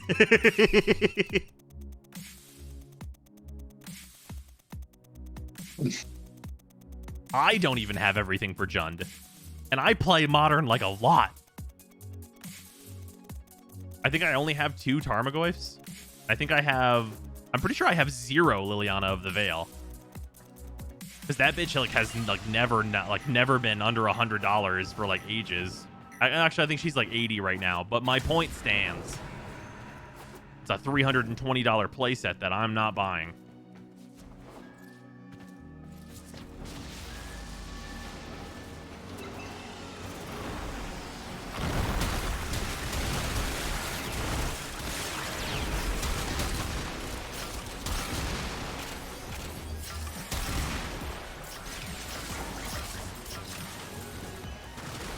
Yeah, I have all my playsets of fetch lands, but like even me, I'm like, no, I'm not playing Jund. Jund is like, what if every card in your deck was a fetch land?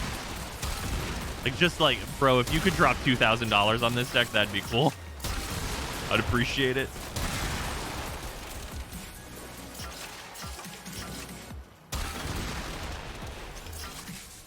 Goyf is like dirt cheap compared to before. What's Goyf down to? Is he like 30? If he's like 30, oh no, I'm not gonna play Jund. Who am I kidding?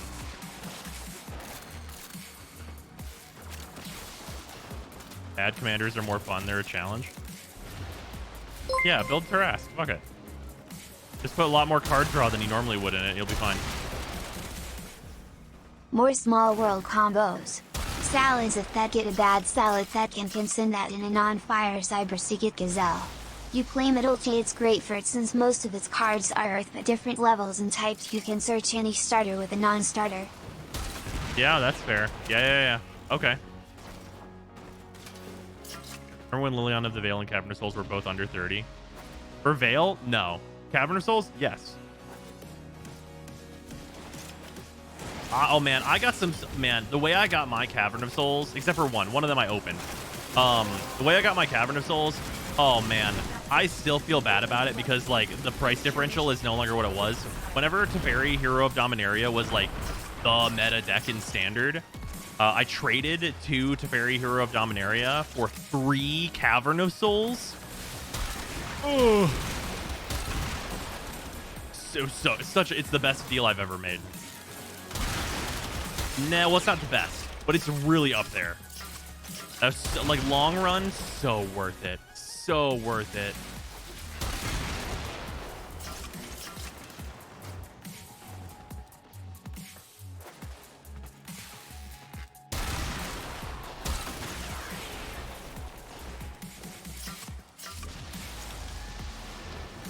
You ripped off a 12-year-old? I'm pretty sure that dude's older than me. He needed them. He was playing in the standard tournament, and I was the one who had them. He was playing in the standard tournament. I was playing Commander.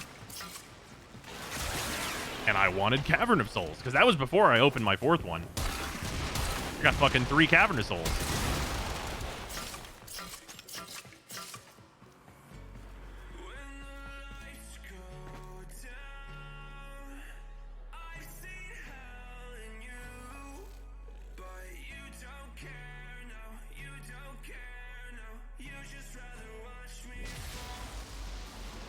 I really want to play this Volo deck, though, because I finished this today. I now have Volo, Black Rose, and Orvar as brand new decks to play.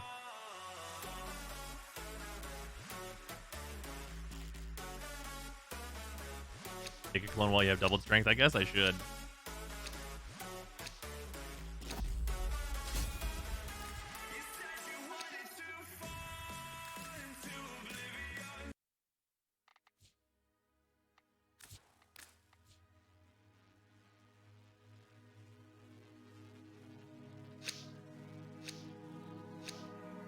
Yeah, on a whim, I like looked at Black Rose. I was like, oh yeah, I always forget about this card.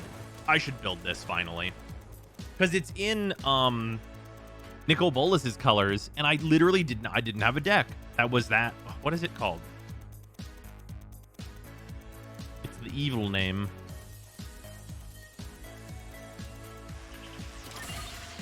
Grixis.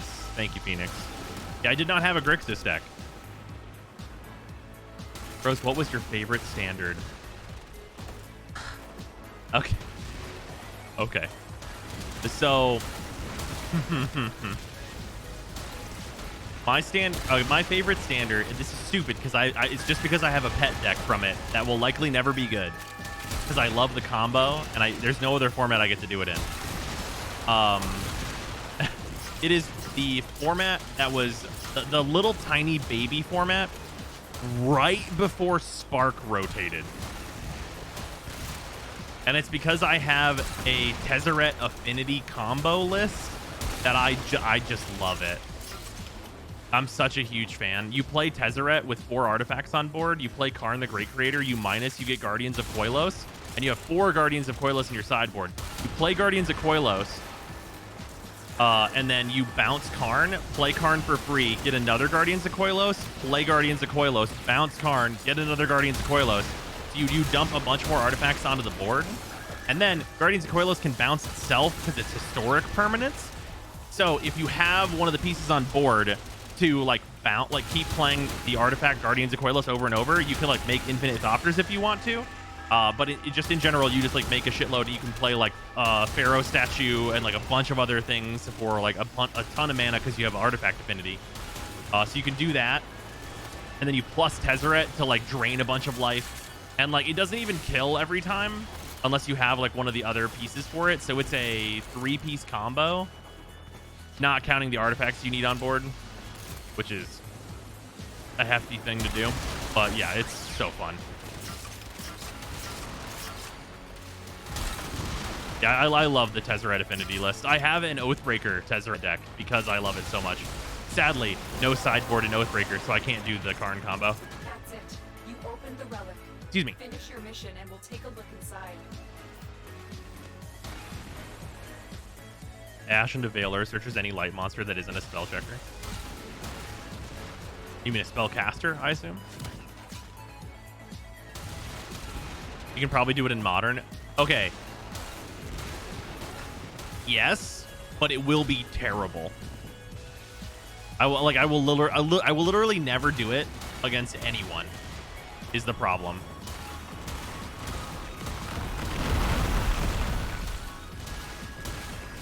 Because Tezzeret is 6 mana. You know how much 6 mana is in modern? 6 mana in modern, if it's not for a prime time, you better not do it. Affinities come back as a very strong deck. Hello. Right, but so yes, Affinity is a strong deck, but like the Tezzeret deck is not. Like Tezzeret's the only card that says Affinity on it.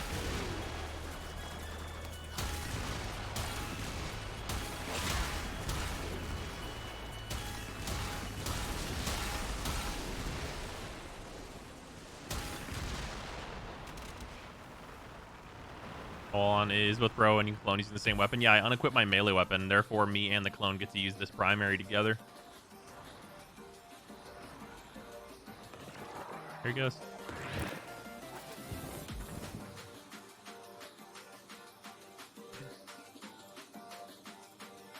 Nice gameplay, I know, right?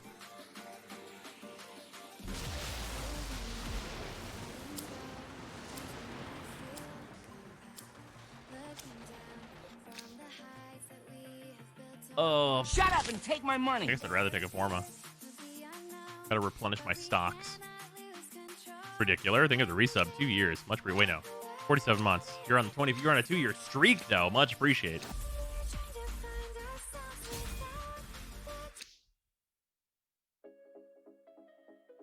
You can make a whole sandwich during this, like with 2 layers and everything. You're tempting me to go and actually do that.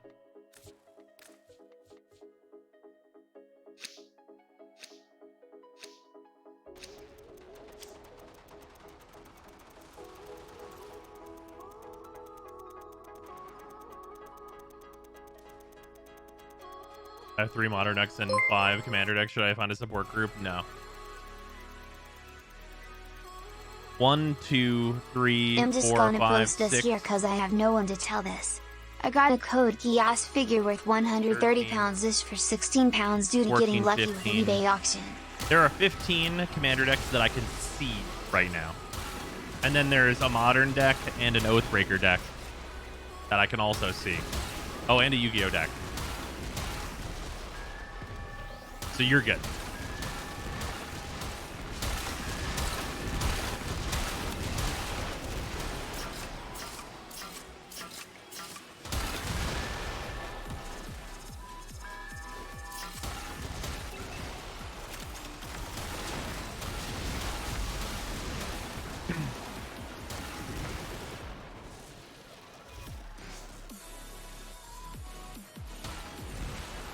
Also, nerf thing is 200 bits.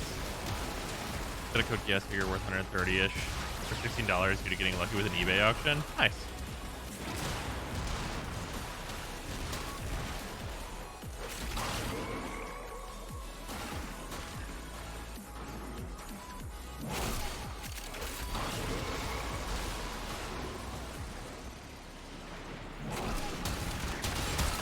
Oathbreaker deck is cozily sitting right next to my Tiny Leaders deck in the trash can. I really like Oathbreaker. But I like Oathbreaker with the ban list that I updated, as opposed to the completely unupdated ban list for idiots.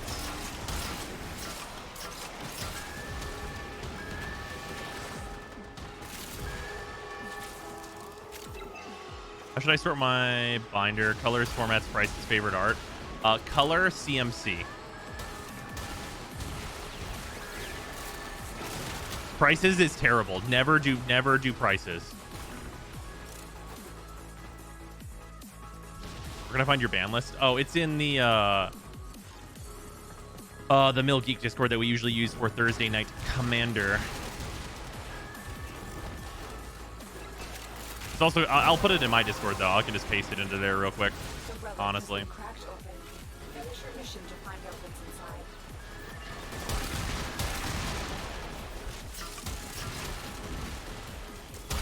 inside. Yeah, I think Oathbreaker as a format is just like,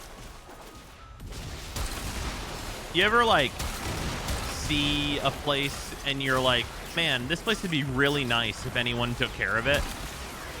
That's what Oathbreaker is. Like, whoever originally made Oathbreaker had such a really good idea, and then no upkeep has been done. Is it in the memes channel? It is not. Your card games? Hell yeah. What's up, Zephyra? How you doing? Here, 1 second. Grab the ban list.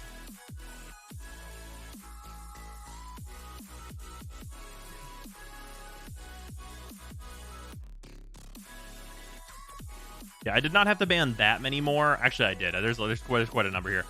There's the original ban list, which I agree with still, and then the new cards are below Yawgmoth's bargain.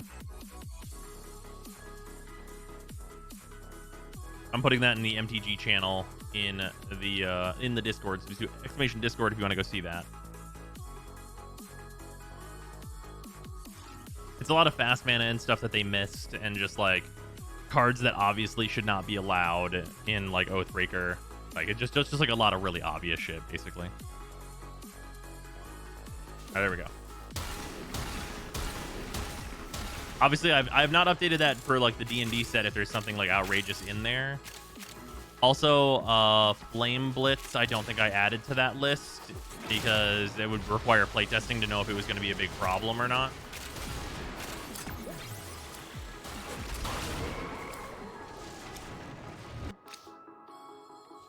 Sure, I'll keep this. What should I put my intrinsics into first? Well, you should spread them out at first until you're at about 5 in all of them. And then after that, Tactical 10 is the best one to go for sure. But just get whatever you think is nice. Definitely spread your points out first, though.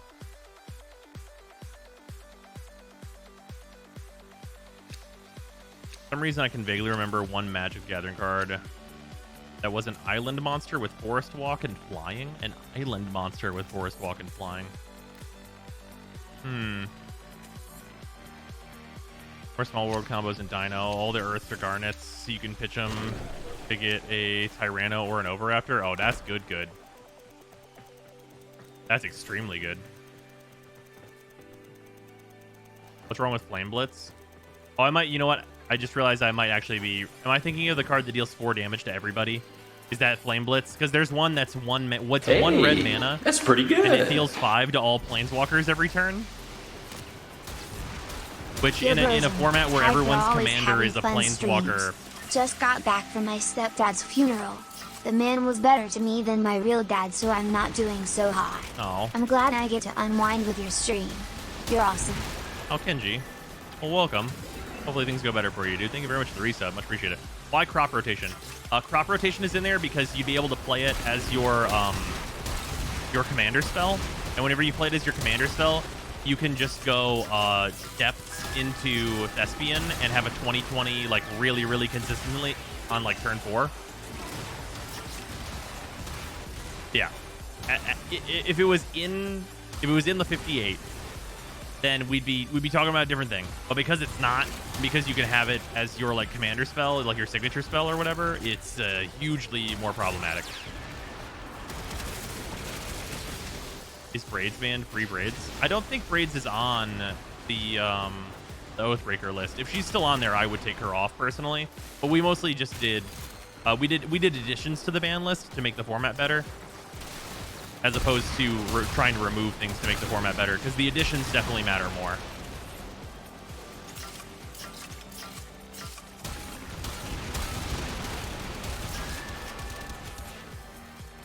The blue planar chaos version of Braids, yeah, that's super fun. That's just a great time.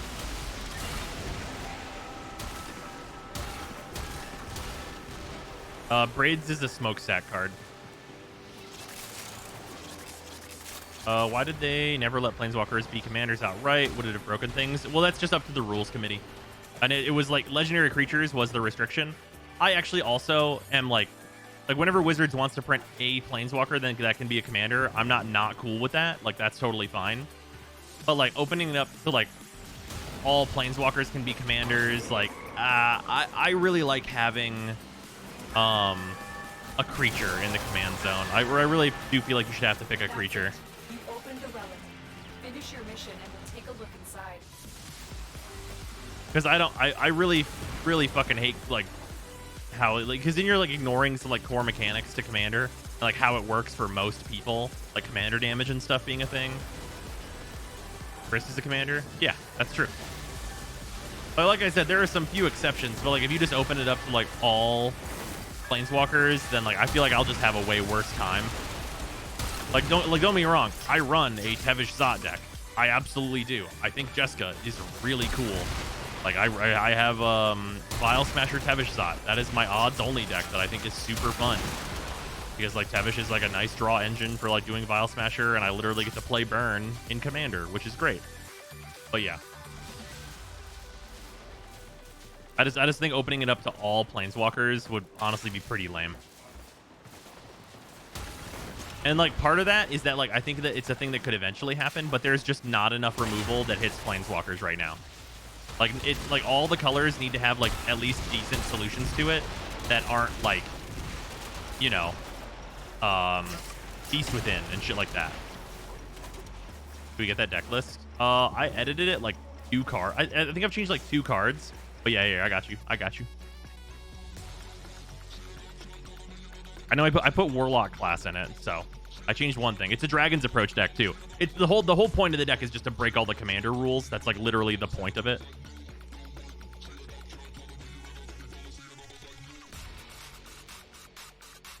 Like it's got like 3 commanders because it runs Obosh. Here, I'll throw this link in the chat. Here, actually, I'll just put it in the Discord. It's in the MTG Discord, or it's in the it's in my Discord, exclamation Discord, in the MTG channel. Yeah, that list I absolutely love.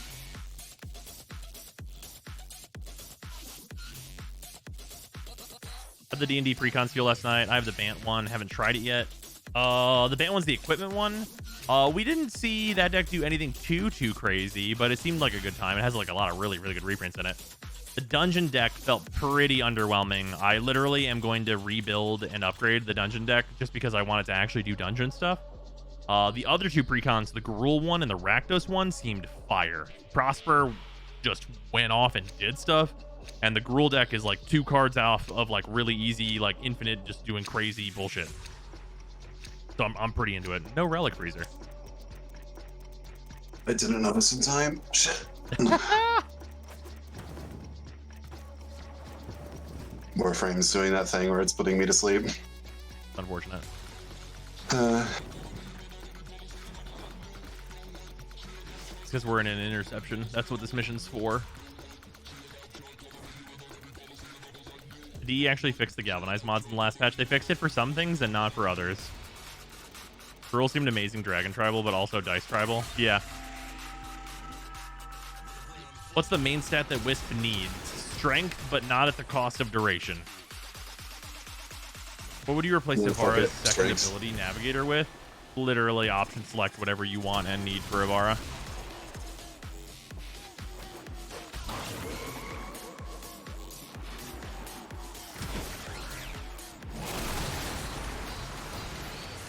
Also, I searched on Google Images. I found the one magic card I ever remember seeing there. Alright. This is the only one I ever remember seeing. A Dark Steel Mirror? Yeah. That's... Alright, wait. Why is it this? Oh, wait. Oh, it's just the Indestructible boy. Yeah, one of my neighbors had like a big box of magic cards, and that's like the only one I can remember. Because all the other cards were just like, I'm guessing they were lands, because they were just like generic landscapes. Yeah, probably. That sounds right. But that's like the only one I can like remember. Yeah, that card's like actually not even that bad, 100%. Like it's 3 mana, like, 0/1 indestructible, and indestructible means you can just block things forever. Fuck them. Whereas like I have a bit slightly larger memory of like various Yu-Gi-Oh cards. Yeah, well, I mean, it's necessary for the purposes of the meme. Well, yeah. Like, I know one that I always remember is I have the Wicked Dreadroot, which we got from like a shonen manga. Yeah. Yeah, that card's fucking hilarious. This has like 10,000 attack or whatever it is, maybe 8,000. I don't remember. It was like 4,000, I think. I think it has an effect that it doubles its attack whenever it swings, though. Wicked Dreadroot. There's the wiki page if you want to take a look at it. Look at Dreadroot's 4K. Okay. Yeah, Does I one of remember this them card have like 'cause- a double attack ability on it or something? Yeah, I we know got there's that 3 from the Wicked Shonen cards. manga. Yeah, that sounds correct.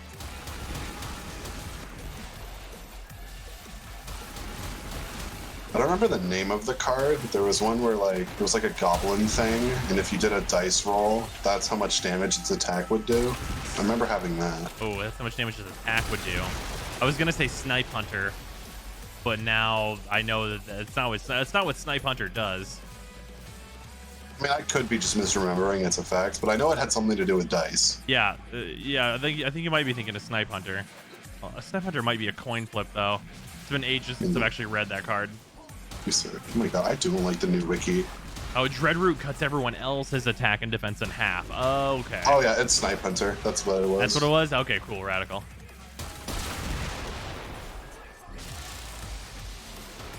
Oh, I'm bleeding out. Another thing about it, there was no character in reference to Wukong in Genshin Impact. Was there? Not yet. There's not a one reference to Wukong yet. I like the shitpost going around that has like all the Genshin UI and then like the celestial menus and shit. And it's just a photorealistic chimpanzee. Wait, what? I can't wait for the new Genshin Impact character. It's just a photorealistic chimpanzee. Why? Why is that a current meme? I mean, it might not be like a meme, but it's a shitpost I saw on Twitter. I'm so confused. Why? And compared to all the anime people, I'd prefer it. Oh my god.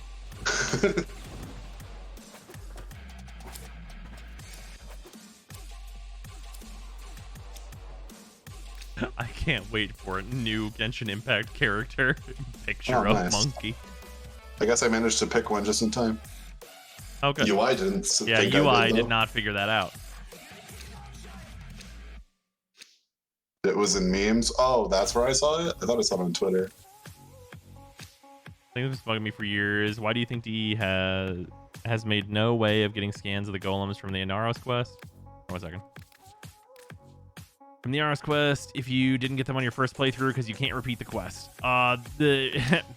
So the answer is that no one fucking cares about the codex. Most importantly, DE absolutely does not give a shit if you can fill out the codex.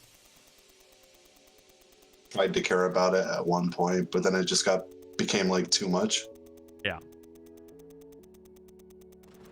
Oh, I found it by scrolling up. Here's the shitpost I was talking about. Please, I need this. Why is the pose this? Why is this the pose?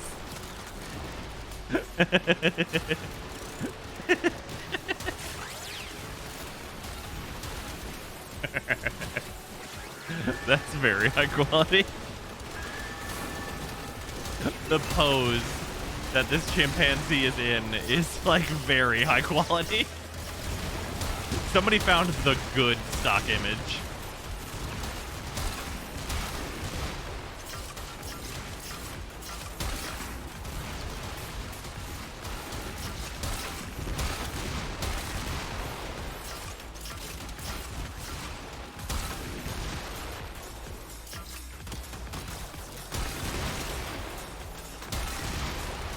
Or lore reason to put 5 forma in a weapon to get a terrain. Lore reason? Absolutely not.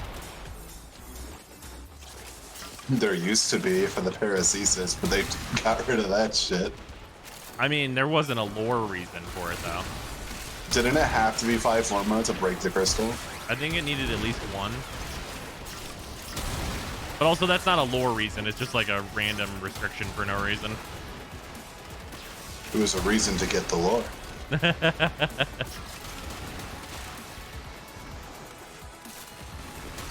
mean, is forma even canon? Yes, it is. Like, is there a fucking character that talks about getting that forma? Yes, yeah. The fucking Exilus formas or the XLS adapters, is referred to as a primordial forma by the tube men. What the Tile Regor. My brain can only think tube men. So forma is an in-universe thing that is like for upgrading.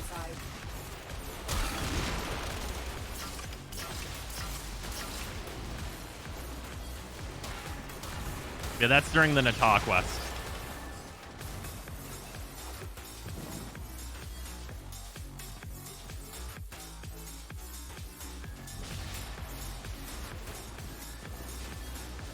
So enemies know what mods are. Okay, here's a name that you guys may or may not know. Technically, Simodius is a character, so mods are canon. Shut up. Did you just say shut up? Fucking Cephalon Simodius. Nobody gives a shit. Y'all ever talk about Cephalon Simodius?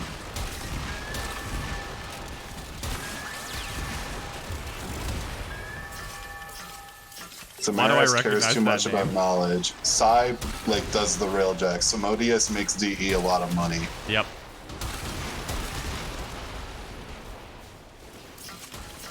Yep, Simodius is the Riven Cephalon.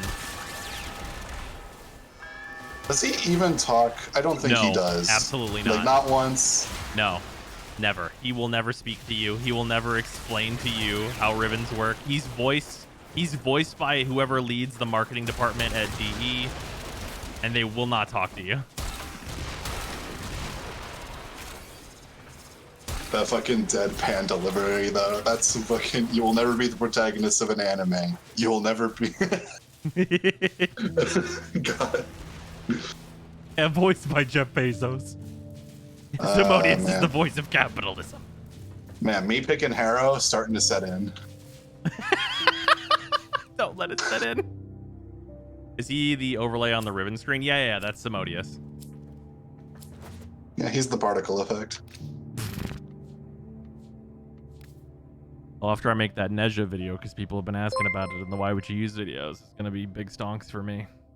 Leopard, thank you for the 100 bits. Why are you playing Inaros? I'm playing Harrow. Simodius doesn't talk. I wish I was but playing Inaros. Omni voice did it for us, and it's real good.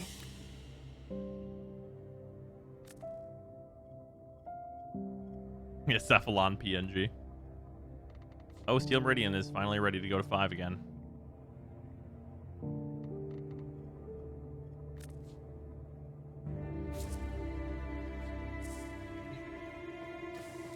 I think we got back more relics than we cracked. Yep. That's why we're never gonna run out. We love to see it. Yeah. Right down the road. What the fuck was I gonna do? Vintage Corpus Lockers.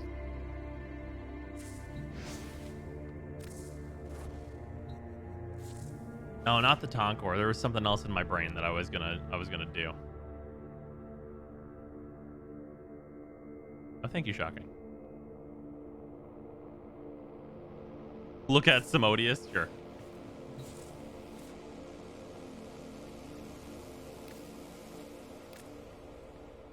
Oh, it has to be like the roll screen.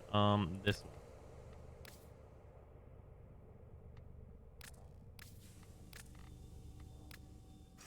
There he is. That's Simodius.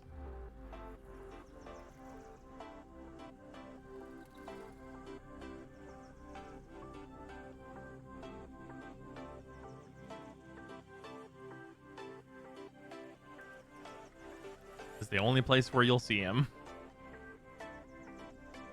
Doesn't The even, like- Electrocephalon. He doesn't even look like the other Cephalons, like, at all. What do you mean? He looks like Like he- Triangle Samaris.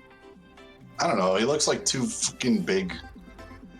Samaris Like, is Samara's huge. like a regular one. Samaris is huge.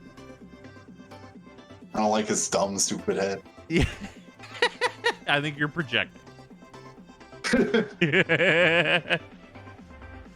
You're projecting your feelings about Rivens onto this JPEG.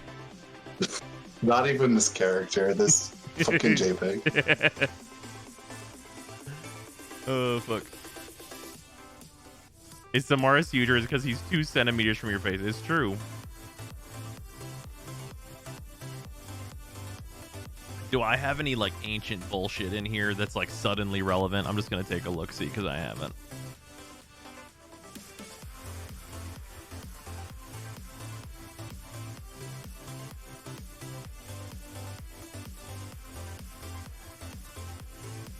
The Cephalon capture Cephalons? I do. I know about those. And how irrelevant they are. Hmm.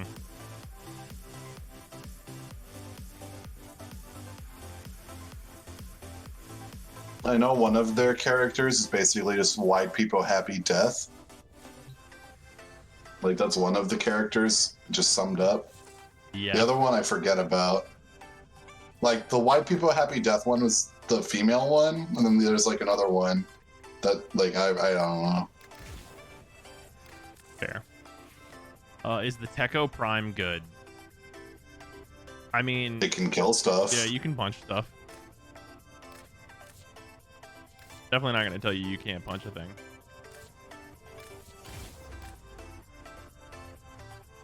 Yeah, there's the announcer Cephalon in the index. We have Claptrap.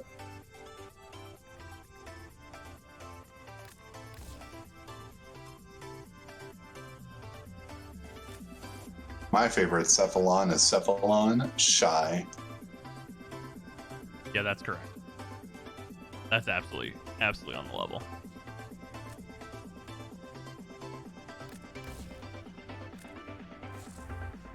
Who is the strongest Cephalon?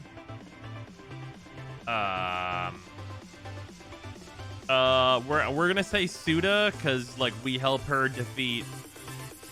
God, it's been so long since there's been a story mission. She beats Hunhao with your Unhao, help. that's his name. There it is. How many years has it been? Jeez, I'm gonna get more water. I will be right back. It might just be warming. Octavia Quest for that was 2017 March.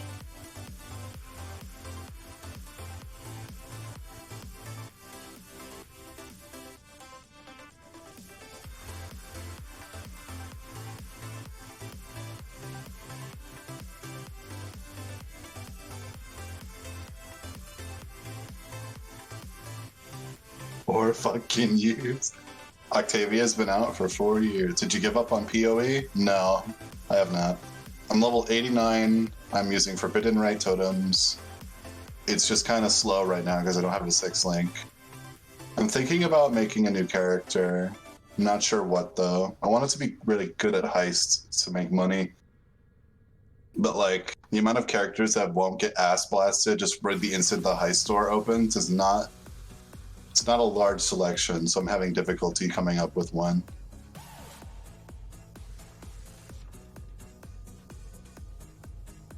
Templar no good. He's like okay. Like I go back and forth between feeling like, oh, the clear is okay. The clear is dog shit. Oh, the single target's okay. Why am I doing no damage? Do I stream? So rarely that I might as well not. Like I have the ability to, I just don't most of the time. Tectonic Strike Chug. Ugh, slams? I mean, you're probably right, but man, slams? I was thinking like a Frostblade's Raider or Slayer, because Slayer Cull sounds like it'd be nice in heists, whereas Raider has like fast.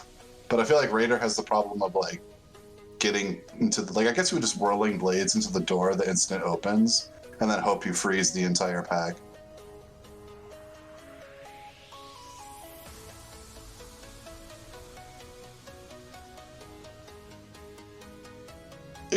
Fizz traps? Yeah, I've heard exsanguinate traps with seismic trap are pretty good. The thing that keeps me away from traps is that like everybody's playing fucking ice trap, and like traps you like have to like throw them through the heist door. Like I thought explosive trap would be fun one league to do heist, but it just didn't work because heist sucks.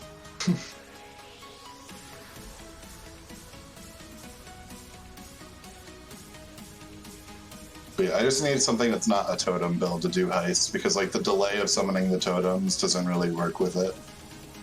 You need something more instant, which is why I'm thinking like Frostblades. I was thinking like Frostblades or in Wander, Because I wanted to do like a brand build, but brands have just been nerfed too hard for me to justify using them, I feel.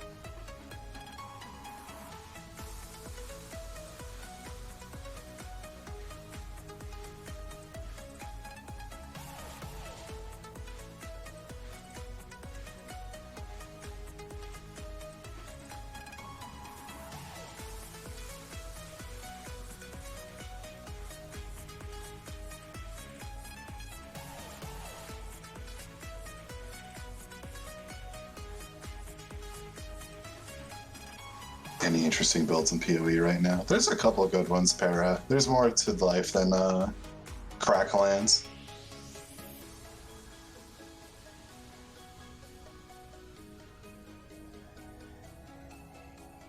Want big lasers? You should try...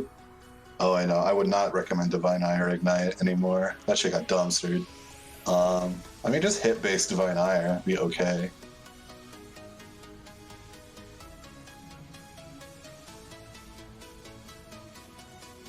SRS Popcorn is still really good. Like, if there was a build I would play to get, like, the hardcore achievements, because I'm back on Steam, it would probably be Popcorn SRS. What happened? Talk about PoE while you were gone. Oh, fair enough.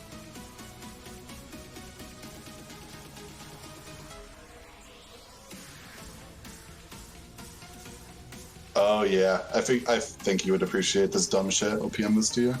Alright. Just, like, bookmark or watch later. What's up? Where are we?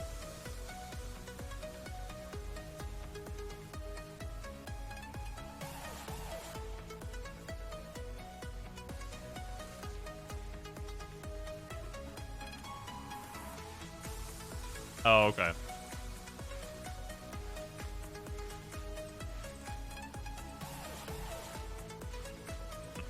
Body noise still best. It just sucks. Subjective, yeah.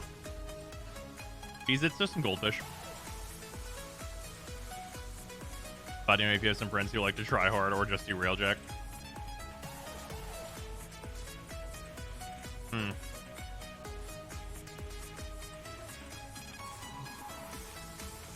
Freezer, do you want to do some like railjack endo testing?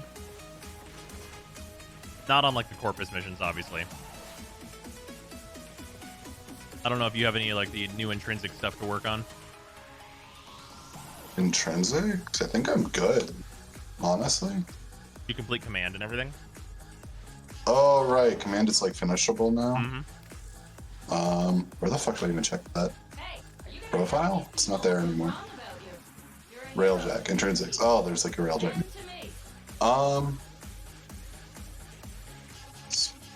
I need 95 intrinsics and then I'm maxed. Alright.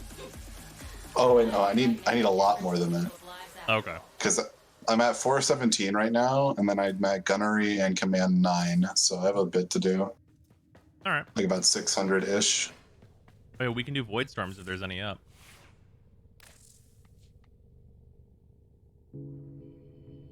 Experience the pain. Take that. Takes the pain.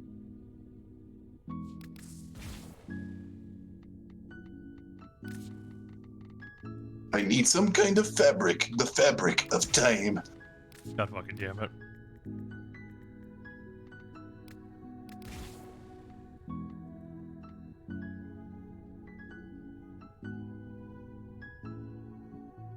Basics needs an extra Savagoth systems, alright. You know? Oh yeah, I could farm an extra Sevagoth. I should do that. I never actually took the Sirelli out of my thing here because I forgot she came out. I need a Sevagoth chassis and systems if I can build a second one.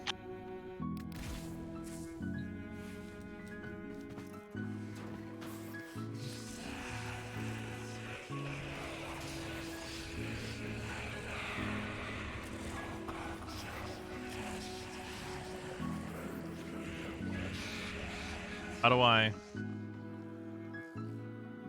So where's the subsume Oh, button? I never unlocked that.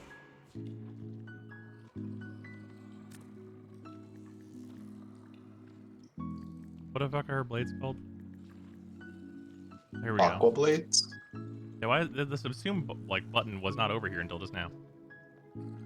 Yeah, that's weird that you have to go to her. Oh, right. You know what there is that like was not here for such a long time until she came out? This button.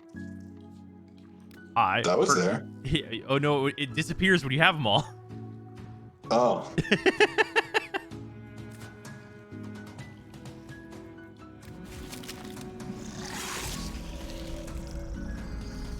Goodbye, Urelli.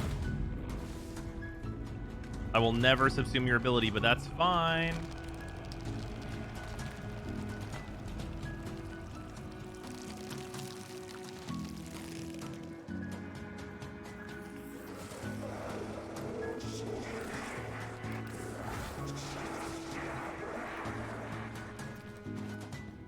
Oh, so off topic, but I am incredibly hyped All right.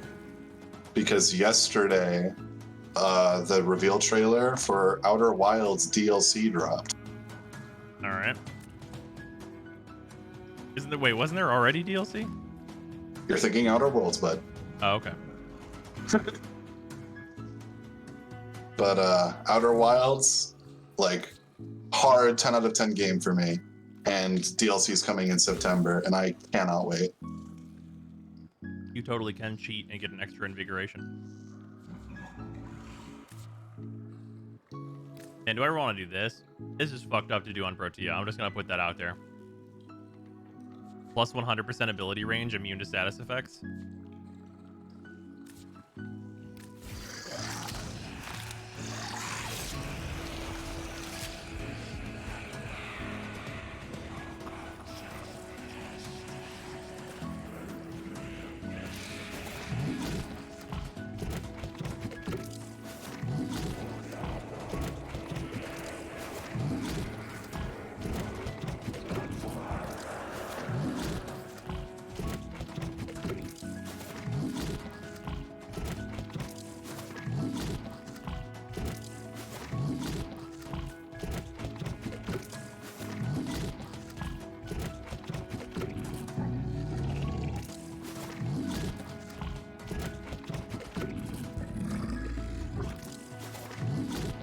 We're just gonna get all these too, just top end over here.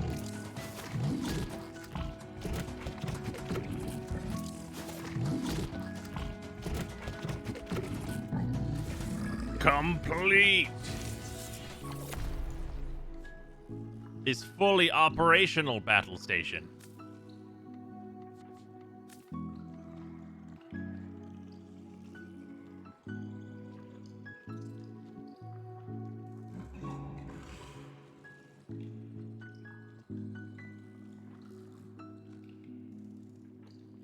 So it took like a month, basically. Gonna make a video about Golden Instinct, probably, if it's good.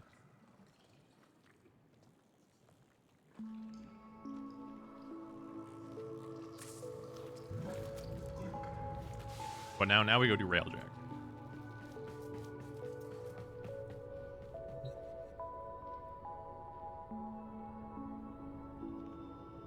Any of the frame, the cooldowns just aren't worth it, except for Lavos. Huh.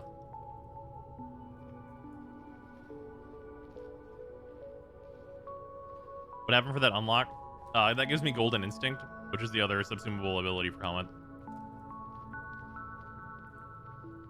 Does Hexanon drop on Railjack missions? I think that's the Jupiter only resource. Like Jupiter Disruption only, maybe?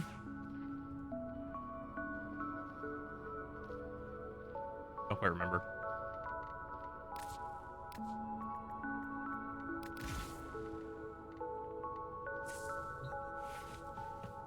Golden Instinct is? Golden Instinct is a radar ability with a cooldown that will tell you if there is a treasure in your mission, which is rare crates, Iatan statues, and it'll also tell you about Curia and Cephalon fragments that you don't already have. So if you've completed all the Curia and all the Cephalon fragments, it'll just tell you if there's a rare crate or a Iatan statue. I don't think it reveals caches.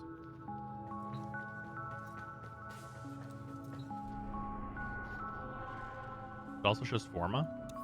Informa just be on the ground in missions? I've never seen that before in my life.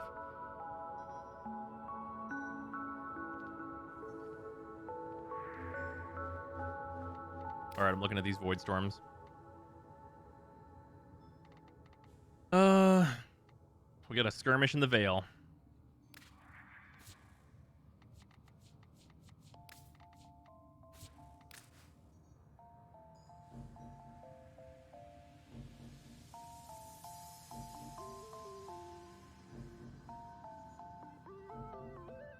Good enough for void capture, and that's all I'll ever run it on. Yeah, that makes sense.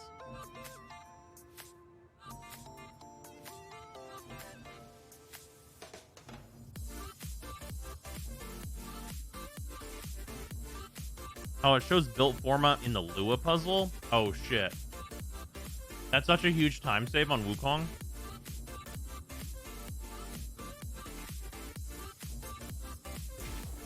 That's like a legit farm. Probably. Okay. Have to go throw clothes in the dryer. Oh, no big deal.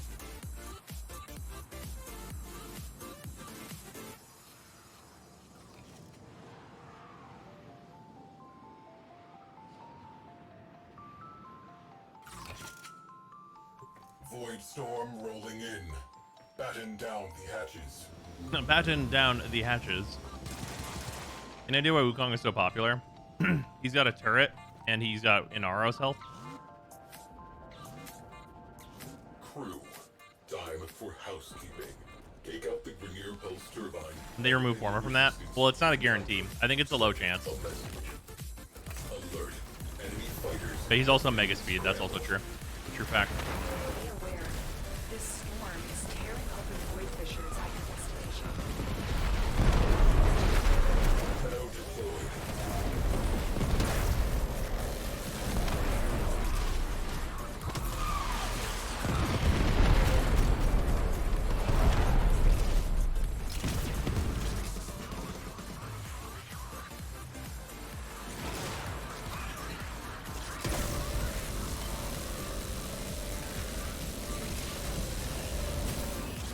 Crew, void sea formation detected near. Missiles. Cruise ship on scope. Cruise ship reactor has detonated. Ready. Interesting. Bring your hammer. Here for a reason. Find out that reason and steal it. Enemy fighters down 50%.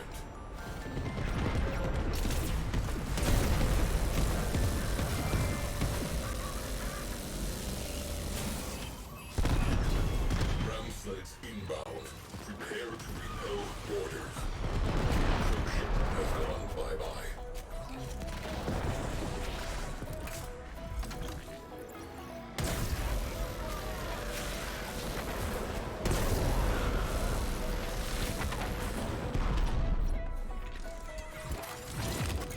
There we go.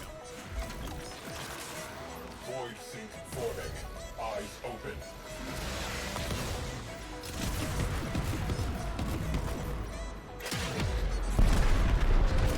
There we go. Exterior weak point exposed. Open fire. Storm is becoming more severe. Cruise ship down. That clears up space. Just gotta make sure I get a heat proc on this. That nice reduced armor on the cruise ship. One down. One to go. We have one less cruise ship to be concerned with. Direct attention to remaining targets. Looks like we picked the nest. Brigadier cruise ship has punched in. Bingo. Crew, trash that radio. Last one coming up. Boom. Cruise ship Not a bullet. focus on remaining targets. Experimental Alright, this guy's not going anywhere. Locked down tight. Take it for a spin. I want to read its logs. That's it. You opened the relic. Finish your mission and we'll take a look inside. Wow. Bone charge. use artillery for anything anymore with this setup. Oh, someone else is on the artillery gun. I wish I didn't have to like use it, go down and use it myself if I was solo. Unfortunate thing. Right. Watch your fire. Yeah. Fighters incoming. Keep them off the ship. E. Now all we gotta do is look this direction and fire missiles. New target. Pulse turbine. Infiltrate. Disable reactors. Neutralize core. As long as that turbine is running, enemies emboldened and our progress impeded. Remaining fighters are being called off. Excellent.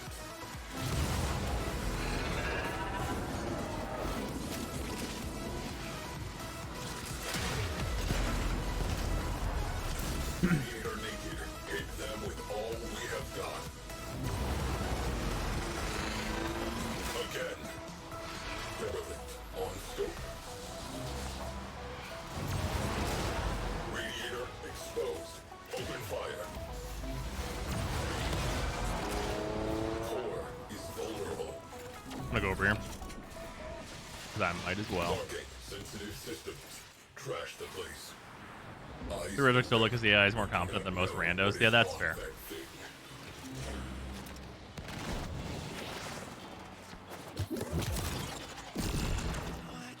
The pulse turbine is still. Enemy forces are destabilized. They are unused to meeting an enemy on equal I forget, did they terms. like leave anything in here that's like actually Turbine worth having? offline. Oh, hey, this room. I didn't realize this room is in here. Good. This room is what they used in Glassmaker. Remember that? I remember just walking around this room for an hour and a half in Glassmaker. You might find this interesting.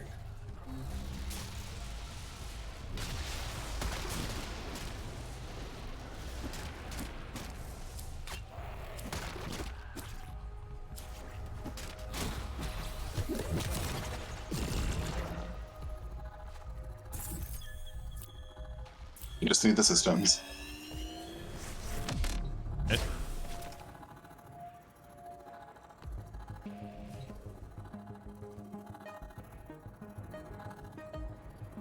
Isn't it nice that we got no currency? We're trying to get the weapons.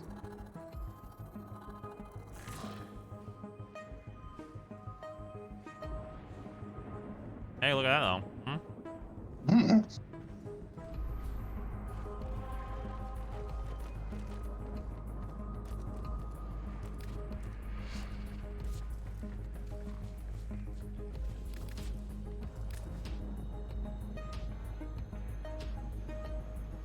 Zero down, 8 to go. Yep.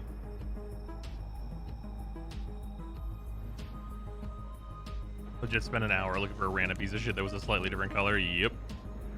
Which room you think was worse to release, Korra or Ureli? Ureli.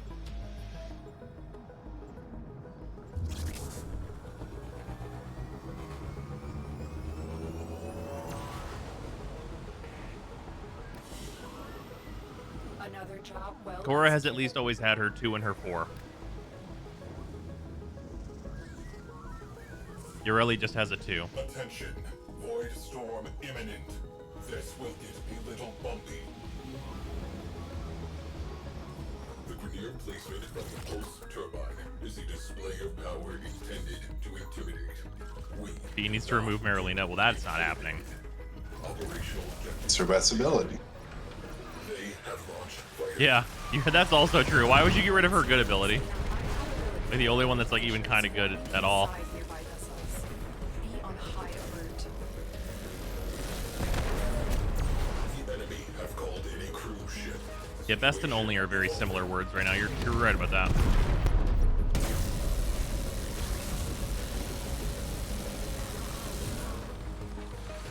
That's you. Pew pew pew. One cruise ship. Ship killer platform identified. This is a priority target. Infiltrate and disable. It is impossible to say how many innocents they have already lost their lives to it. Macaroni with the chicken strips. Oh. Ramside launch. Optimus Oh, damn it. inbound. Cruise ship down. That is up to space.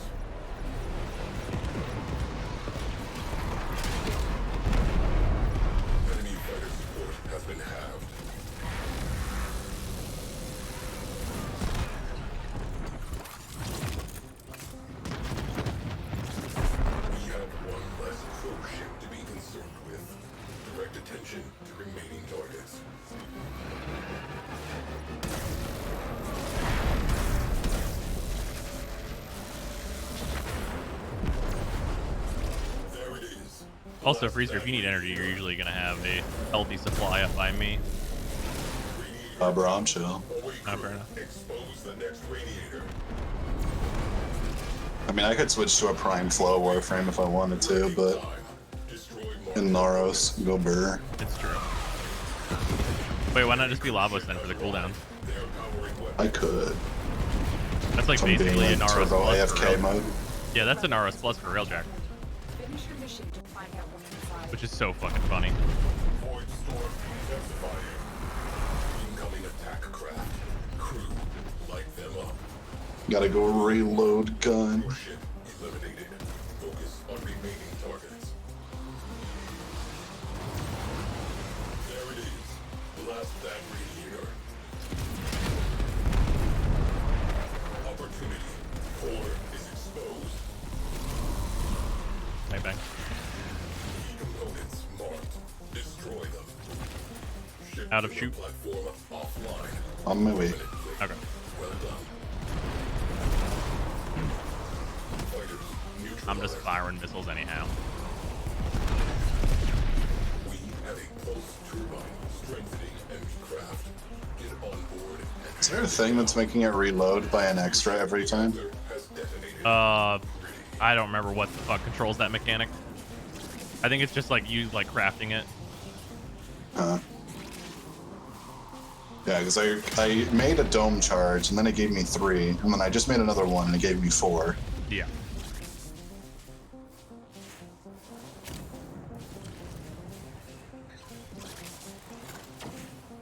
Crew, we have a derelict vessel on scope. Go up, dog. Derelict boarded. Bingo. Crew, trash that radiator. One radiator down. I love that with the core that I'm using, I can literally fire my 2 of these asteroid bases and it'll hit all the radiators that can like can spawn on it. Exterior weak point exposed. Open fire. You get +1 dome charges every time. Okay. Destroy the core. Now. I really should just start you at max. It's annoying to not. Away crew. Wrecking time. Destroy marked components.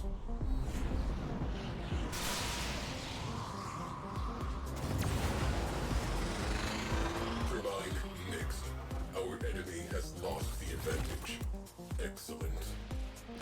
Turbine offline. I will spread the We've done word it. that this sector has reopened. Is there any way to start with 3? But it goes with like 5 or something.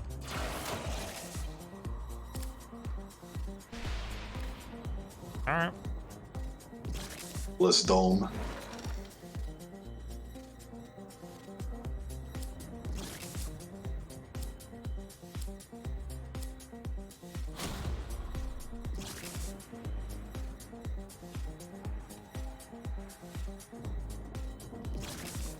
Alright.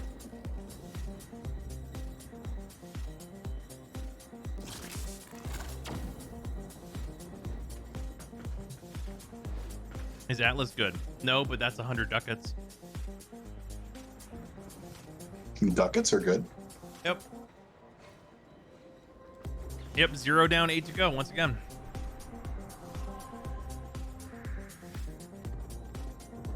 We love not making any progress whatsoever. Oh, also, that Visor is over now. So now we'd have to go to something lower. Which I guess is fine. But does it even have the Sevagoth parts, though, that you'd need? I need the systems. I think that's only Neo and Axie.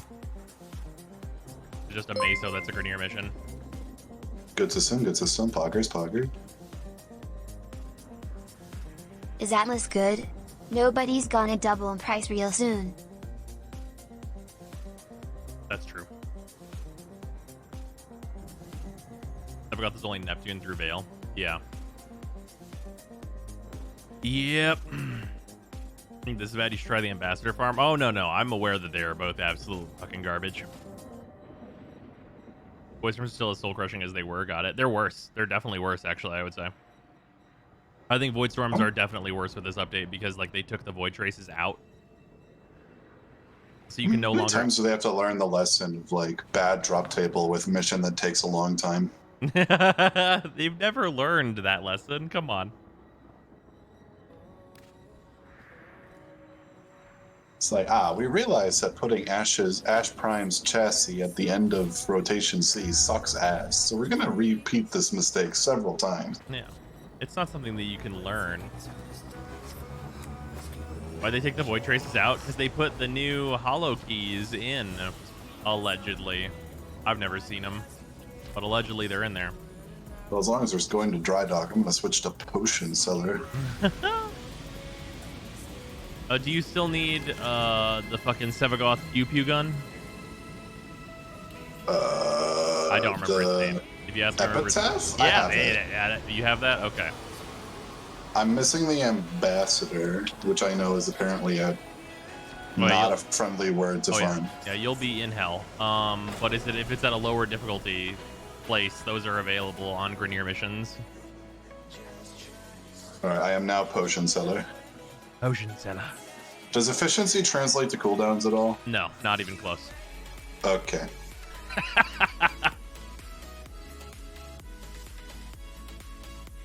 My Vassalok needs Forma still. Fast travel to dry dock.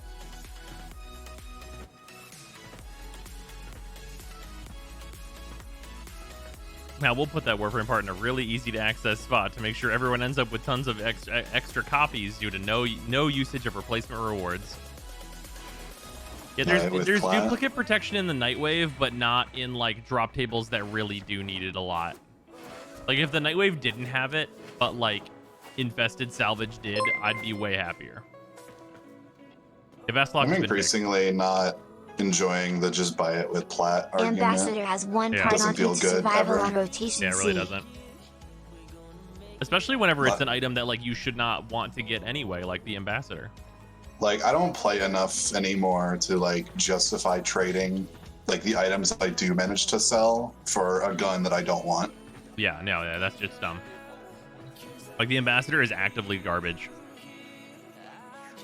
One part. It's the fucking Corpus survival, bruh. Survival. I think that might be a gun you never get, my dude. Let's go.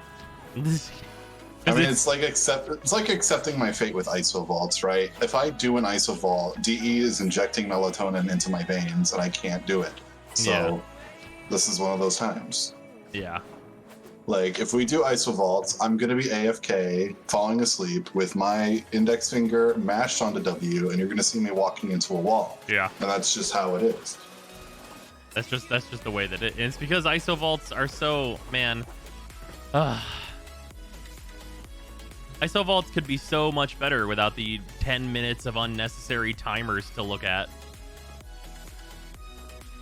Like I'm half awake for the first mobile defense, and then when we're in the second mobile defense, I'm looking at nothing but orange. You are asleep. It's like a hypnosis spiral to the eyes, and I just nod off. Go straight to bed. Like just immediately, it's bed time. We're going to bed. Yeah. Also, sure me thinking 100 bits. Also, let me read this. Ambassador has one part on each survival on rotation C. Oh, on each different survival, there's one part on rotation C. Are you for fucking real? I love rotation C. It's my favorite. So the absolute minimum time you can spend to get that weapon is an hour? What if you did anything else?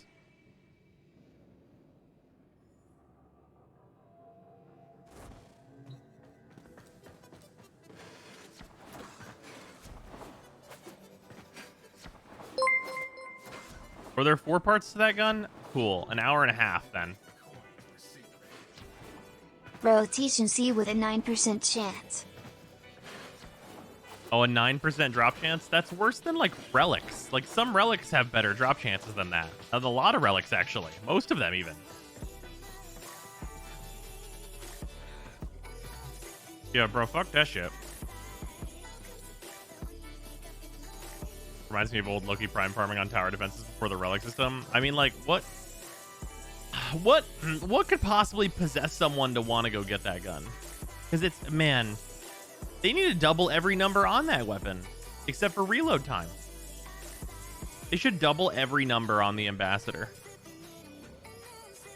And then I'd be like, it's a, late game weapon maybe.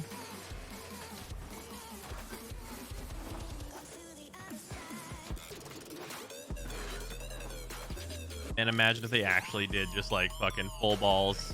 We doubled all the numbers. What's the ambassador do again? It's like a basic SMG, and then it like transforms into like a little bursty, a little like sniper rifle type deal that charges up and uses a shitload of ammo. Oh, I just want to let you know, I had to take a double take when I saw it because I tagged it, right? And I'm like, oh, that's what it looks like, because I just kept on thinking it was a pistol because of tier 2. So I thought it was going to be like a big fucking brick of a pistol. And then I'm like, oh, that's just gun. Oh, god damn it. Oh shit, what was I going to do?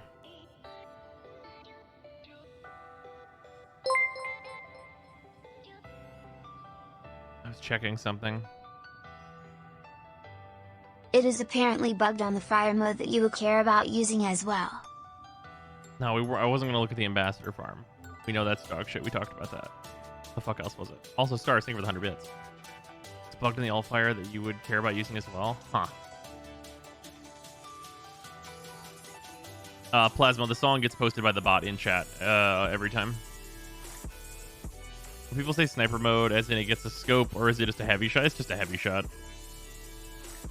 Just farmed out primes from relics, sold them, and traded for my ambassador. Yeah, I would not even suggest doing that. I don't know. At this point, like, MR30 is, like, accessible enough that, like, you should really skip, like, the bullshit. Hey, anyone want an ambassador BP? Lol, also my favorite meme is someone renamed the ambassador Worst Queller, which was real funny. Sure, me. Thank you for the 100 bits. The hell was I gonna look at?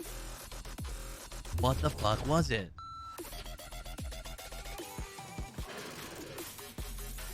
Oh, I remembered. I didn't say anything about this. I should have said something. The fucking dudes on Fortuna. I'm still looking for a perfect gunner. I don't know why I'm doing that. There's no good reason for me to be doing that. I want you to know. But I am doing that. Purely because it'll make me doing solo railjack way easier. If that is ever a thing I need to do for whatever reason. Oh, there they are. There is the perfect gunner. Perfect gunner pilot. We did it. Unfortunately, he's fucking Perrin sequence.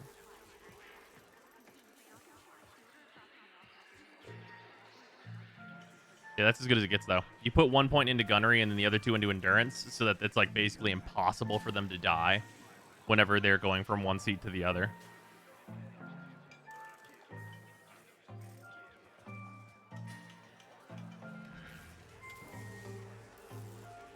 Happy with my crew. Redfield defenders are hilarious. Yeah, that's fair. Oh, this guy's really good. I got a perfect repairman. He has 5 repair and 3 combat and 4 endurance, so I can get 5 repair, 5 endurance, 5 combat. It's nice. That is very nice, Shroomy. This guy could be my other gunner. Put him up to 4 combat, or put him up to 5 combat and 5 gunnery. Doesn't have turret damage. I mean, I guess. Are projectile weapons now working with new mods? The answer is sort of.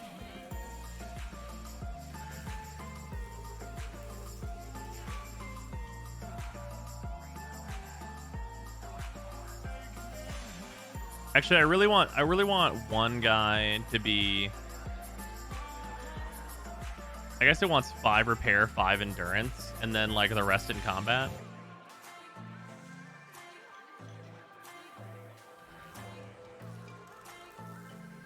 Is piloting a dead stat on AI crew?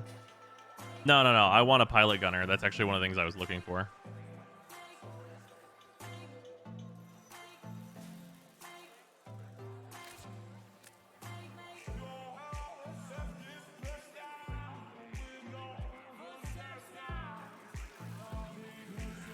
Got 2 level 5 sentinel turret damage gunners, and they destroy the enemies. Yeah, I believe it. I don't know. Usually whenever I'm doing railjack missions, though, I'm just like fucking filling the screen with missiles.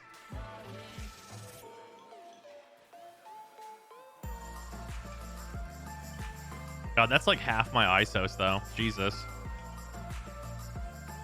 Also, don't really like how the Perrin dudes look. Actually, I'm not going to take this because I really just dislike how they look. And that's like the most important part.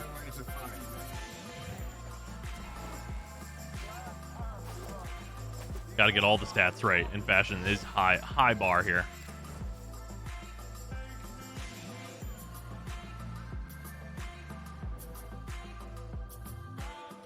Yeah, fashion is the top end.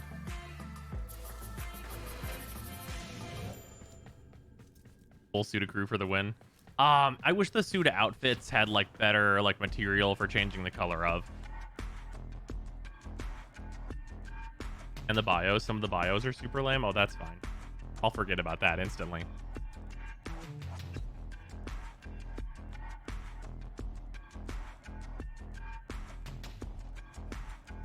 Imagine a dude worked his whole life to be a gunner just to be called ugly.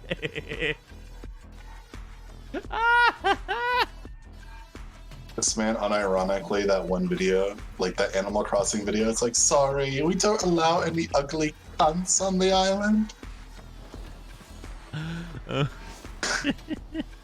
So I'm gonna have to ask you to leave. God fucking damn it.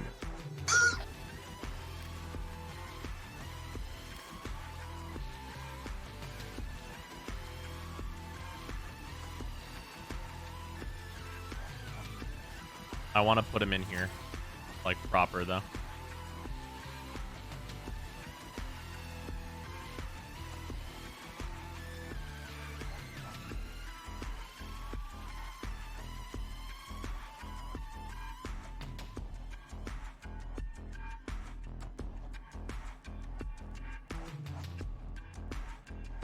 What are your thoughts? And then whenever we inevitably in 2 weeks get Vohm in that one.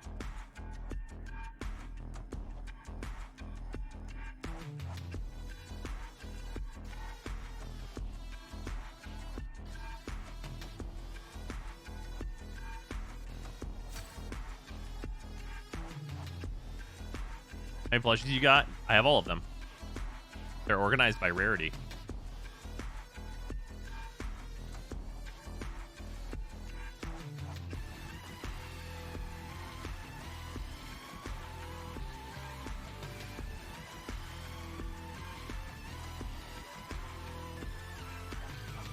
But you just have a pile you can dive into? No.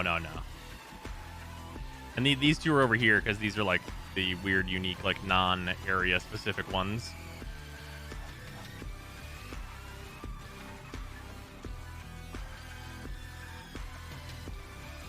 Very happy with this. All like the Granum tablets.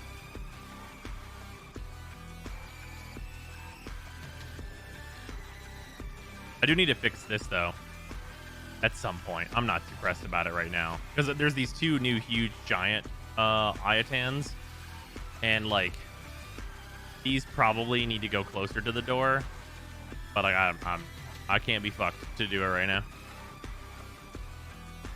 Did you get all of the dirty floofs?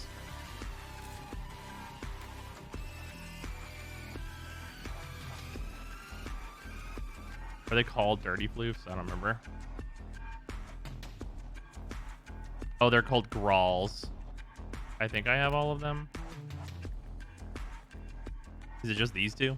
I think it's just these two, right?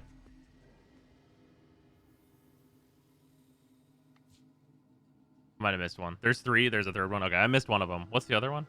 Is it a popper? Okay, I don't have the popper then. That'll come back through the Nightwave at some point, though.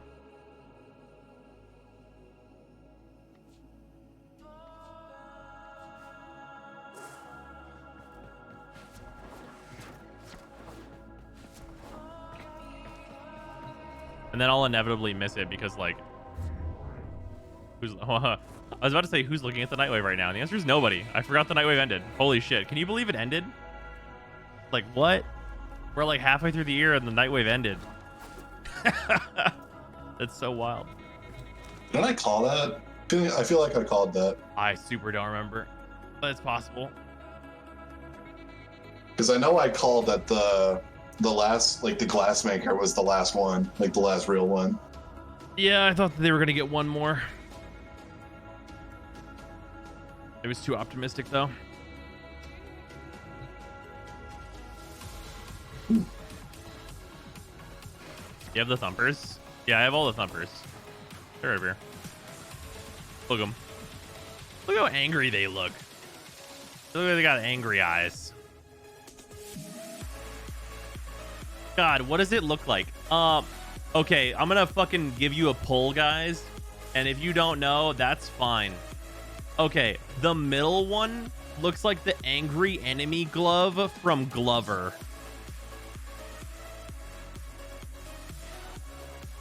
I got nothing. Huh? Yeah, that's correct.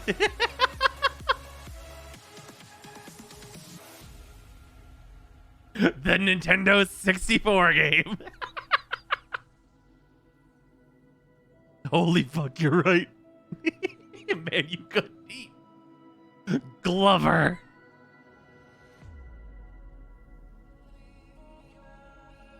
Oh, fucking hell. I can't unsee this. Fuck. That's before my time. No, that's absolutely fair. Everybody forgot about Glover. It ain't me. I ain't forget about Glover.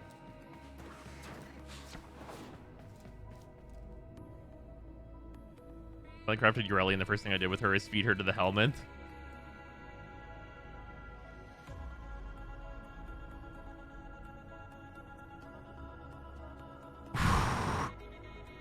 Fuck. Didn't they have that at a GDQ? Oh yeah, they've done Glover on GDQ. Oh yeah.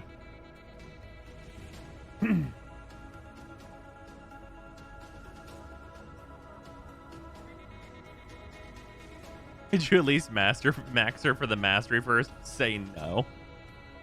Can you fucking imagine?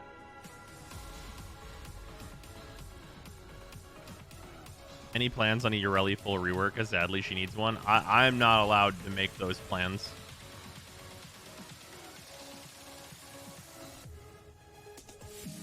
I have another crafting. Yeah, but still, the fact that you did it first. Just the ogres, by the way. Oh no, I still need to.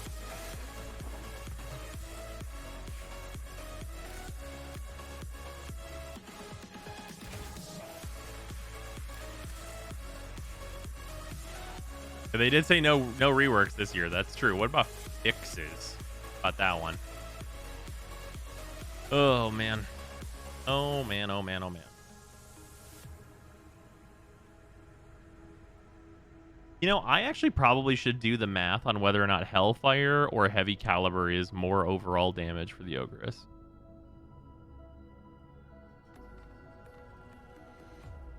Like, I'm not super worried about it right now, but I do wonder. Because obviously I can do this. Use internal bleeding on yours? There's not a guaranteed impact on the AoE though, is there? Pretty sure there's not. Yeah, more heat procs versus more base explosion. That's probably the difference.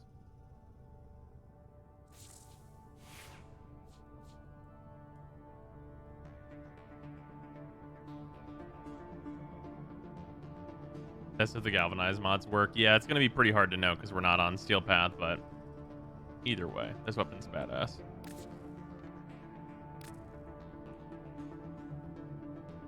It's fucking rocket launcher.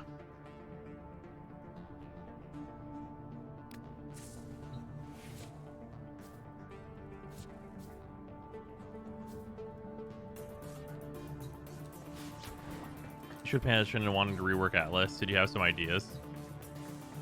Oh yeah, I mean, I've talked about them a bunch before. I mean, Atlas got what he's gonna get.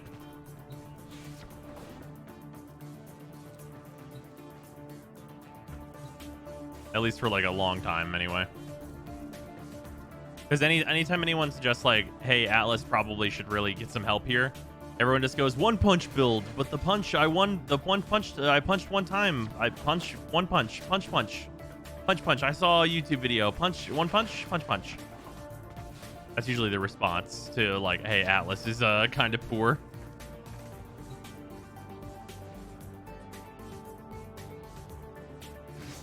Just ignore the fact that my gameplay is just. Yeah. Wait, now that Splitgate is out, any plans on playing it? Now that Splitgate is out, was it considered to be like in beta?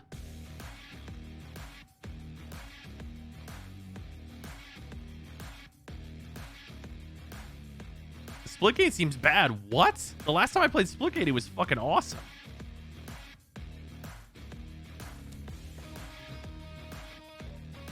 Did they ruin Splitgate?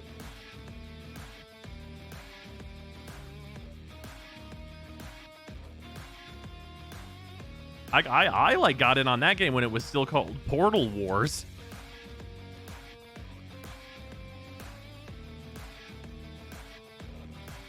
Splitgate's fun for like a week and then it gets boring because it's so easy.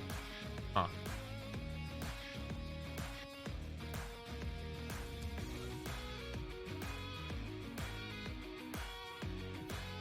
Sorry, any game with a mode called Team Teabag just makes me react negatively. It's probably great. Yeah, well, I mean, they're trying to evoke the days of Halo 3, like, very explicitly.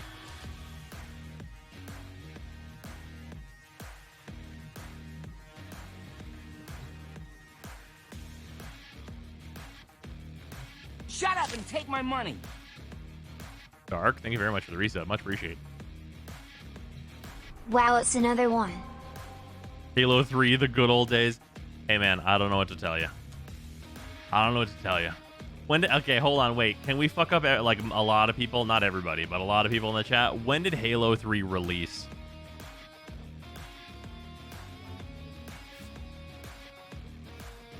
September 25th, 2007.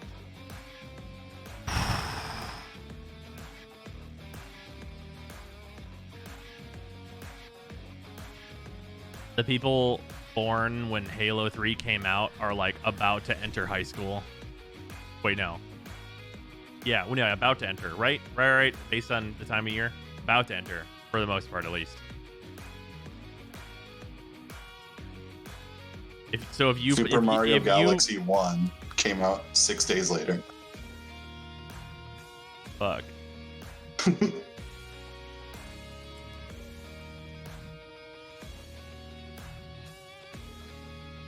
Oh, fuck. I mean, the one I always go to is I'm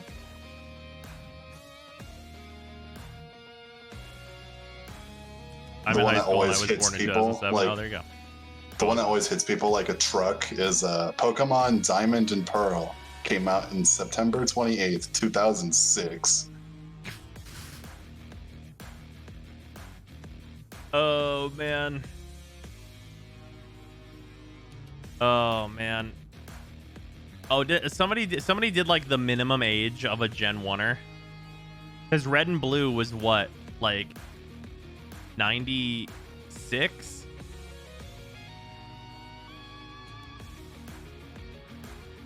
Was it 98? I mean, my first Pokemon game was Crystal, and that was December 2000. Fuck. 1996 was a JP release. Okay, was it US release in 98? 98 in the US? Okay.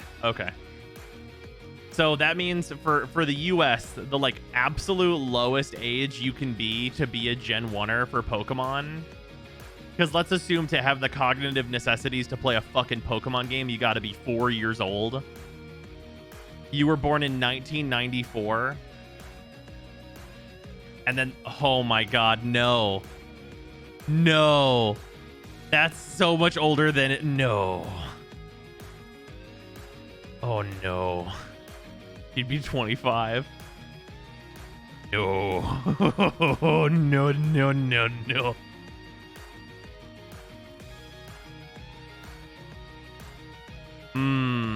Gen 1 was out for 2 years before I was born. Yeah, I was 5 years old at the time. I was 5 when that game came out. Yeah, I was not a part of this realm. Yeah. I was still in character creation.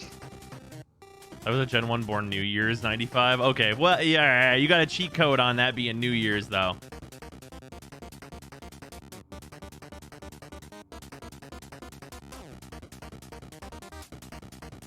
People who are old enough to drink the U.S. report in 2000. Oh, yeah.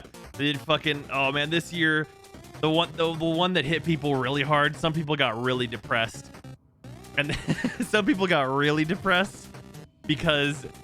like people can check, you get your ID checked for alcohol, right? Yeah, we have to like pay attention and actually look at 2000 ones now. You have to look at 2000. Because before you could just ignore anybody with 2000. But now if there's a 1 at the front, you don't have to think about it at all.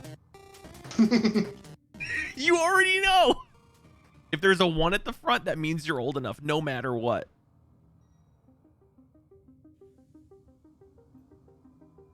Wait, Zime, you're 28? That is a true fact.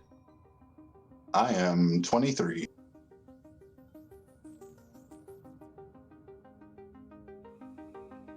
How'd you check my ID so fast? Oh, I saw the 1 at the front of your birth year. What? What do you mean? Don't say that to me. I love how every time I say how old I am, chat just fucking, oh god, I'm ancient, I'm decrepit. Oh. Are you feeling it now, Mr. Krabs? Like, I say how old I am and chat reaches for their fucking back medication. You sound older, motherfucker. Oh yeah, my voice has gotten deeper from doing YouTube. I got my back medication right here.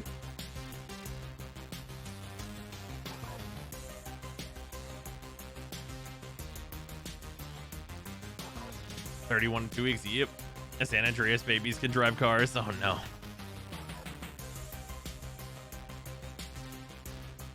I'm 19 and it absolutely kills people when I say 2002. Yeah.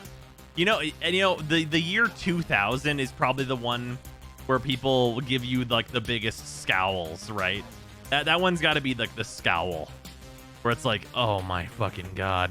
Because like I remember being around for 2000 New Year's. Like the year 2000 was a big thing. Like that was a life event, right?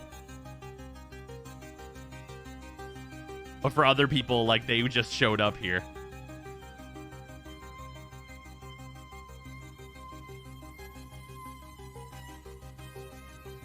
I'm retired and I hate all of you. That's fair, Mortem. That's fair.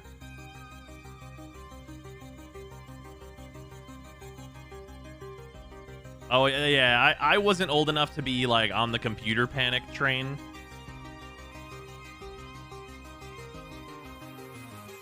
Because, like, in 2000, I mean, I was 8 years old. And I was 7 for most of that year, I guess. Wait. Yeah.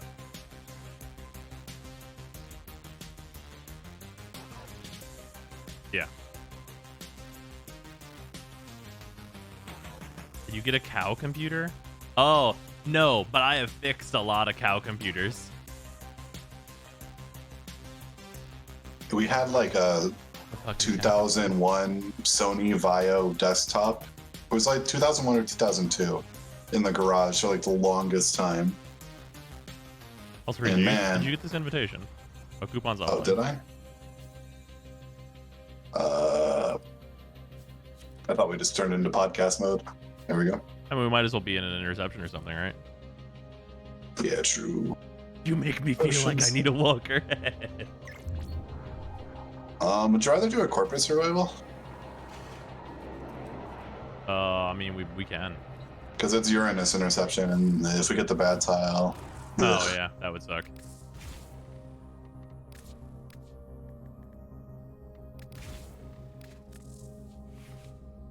Okay, so I'm going to play Mesa with Tux and damage on the regulators. That's so not needed at all. Why not?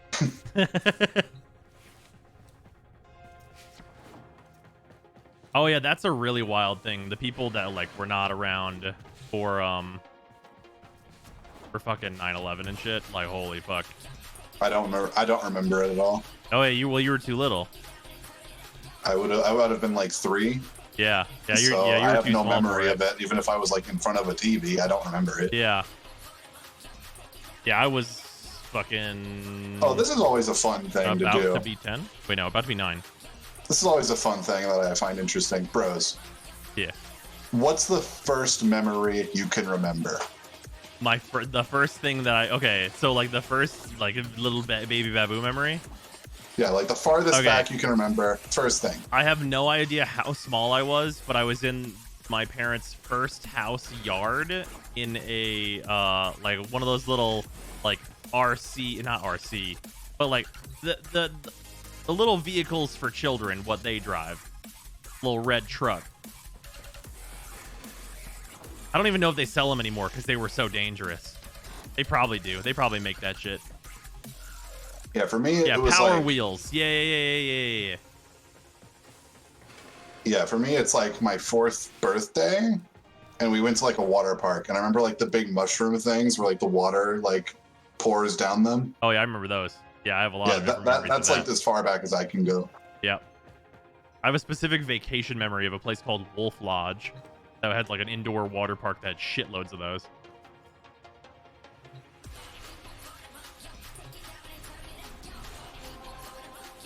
Well, that corpus survival is gone, so let's Fuck. do Berenia. Because that just popped up. Oh yeah, that's easy mode. I'm Wukong. Shocking, I know. Switch back to config A. I gave him an ogress. So. Yeah, Great Wolf Lodge. That's what it is. Yeah. It's an excellent middle class vacation. I feel like I remember that place. Because you would go, my family would go there and we'd go like sledding, I think. I would believe that there would be sledding by one of those. Oh man, I love the PSP. Oh, the PSP. I remember hacking the PSP, just doing all kinds of shit. Yeah, because I think until I was like 7 or 8, I lived up north in Wisconsin. Oh, fair enough. And like one of the memories I remember is like back in like kindergarten, they're like, "Don't you slide on the ice," and then all the kids would immediately like start flinging each other over the ice. Remember wondering Like we in put on the 2001 snow why pants. people- Remember snow pants? What do you mean remember? Those are still real. We have located Do people Not down not? here. Do people not? Well, yeah, no, of course. Yeah, it's warmer where you are. the towers and remain in control. Do people not wear Wish- snow pants anymore? That's still a thing. I was born in Michigan. I know about snow pants. Wait, do people not know about snow pants? Chat, do you know about snow pants? Man, I don't know about snow pants anymore just because of where I live.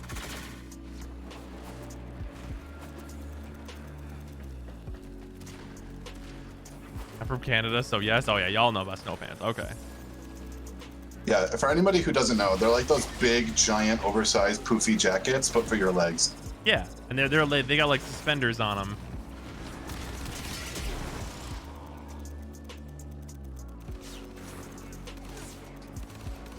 Yeah, they're waterproof as fuck. They fucking suck. Yeah. Well, yeah. I mean, as a small child, they are a pain to get on.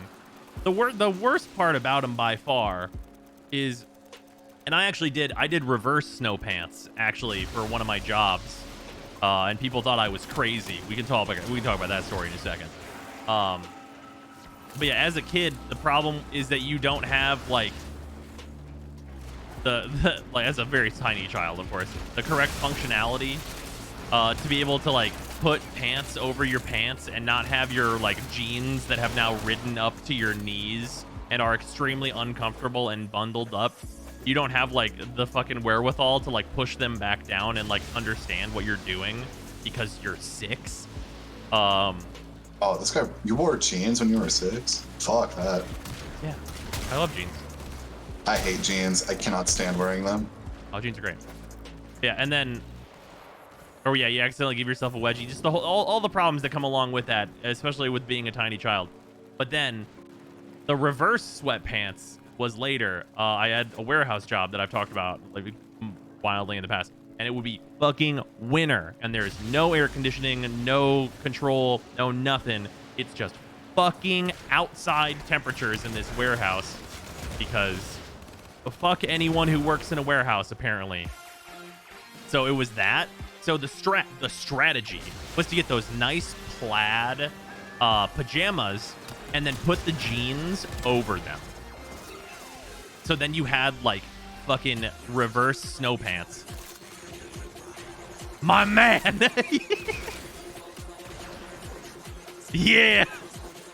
Yeah, that shit was the best. I was so comfy. Long John's my man. I wasn't buying a unique pair of clothes for that shit. I worked in a warehouse.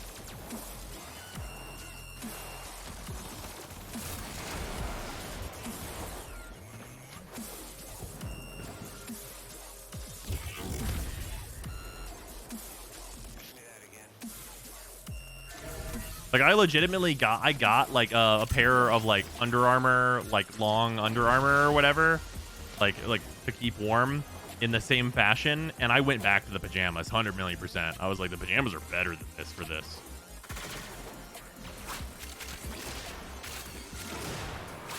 I think I've only ever worn like jeans if I was forced to. I basically always wore either sweatpants or pajamas. Find out what's inside. Yeah, I mean, I enjoy jeans. All right, I don't know. I'm wearing fewer and fewer jeans as I get older. But that's also because there was a point where my fucks to give about like what anyone cared about what I was wearing hit zero at like some point in the last 5 years. Like not like I'm not gonna fucking go out and be like, I'm Ronald McDonald now, I just put on whatever. But like if anyone gives me any fucking shit about being like, you wore sweatpants to the sushi place, I'll be like, yeah, I wore sweatpants to the sushi place. Fucking, you think I give a shit? They don't. I guarantee none of these people have noticed.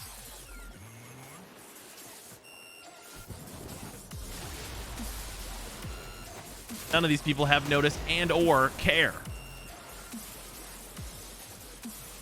Well, blue jeans, long sleeve t-shirts, and good jackets, the winter attire. For me, winter attire is t-shirt and shorts.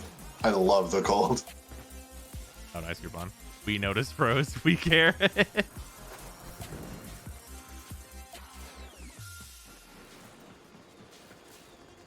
I'm that smug asshole where every time everyone starts complaining about the cold, I'm out there in a t-shirt and shorts being like, oh, it feels so good out. Oh, yeah. You can absolutely tell Sarah that that I am the same. Or Sarah will tell you that I am the same way. I am a furnace.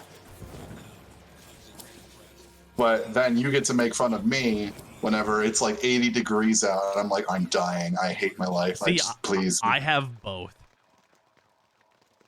And the reason I can't stand the heat. I got used to the cold when I was little, and then the air conditioning wasn't so good in my my room in Missouri. So with multiple computers running in that room at once, it would be like 90 to 100 degrees like regularly, so I just got used to it. Yeah, no, if it gets like past like 78, I start to get uncomfy. Yeah.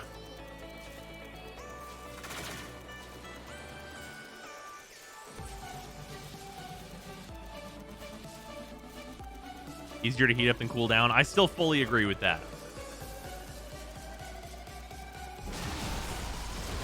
Also, I think like there's like okay, so like the objective advantage to colder weather, because I think okay, now this is gonna come off weird. A lot of people will look at you and be like, hey, the ideal temperature is somewhere between 60 and 80 degrees, right? Like somewhere in there. That's usually most people's like, hey, this is my ideal temperature, right? The real ideal temperature is 40. Because then you get to wear the comfiest fucking clothes that exist.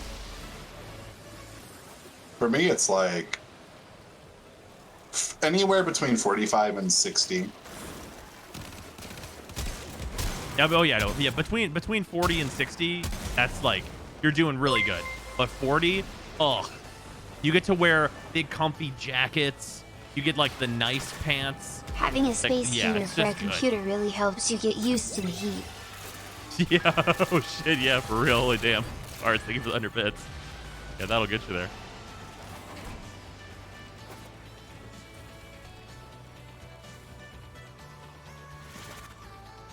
You gotta start taking off clothes at some point, but you can always put on more. And yes, 30 to 40 degrees is the best.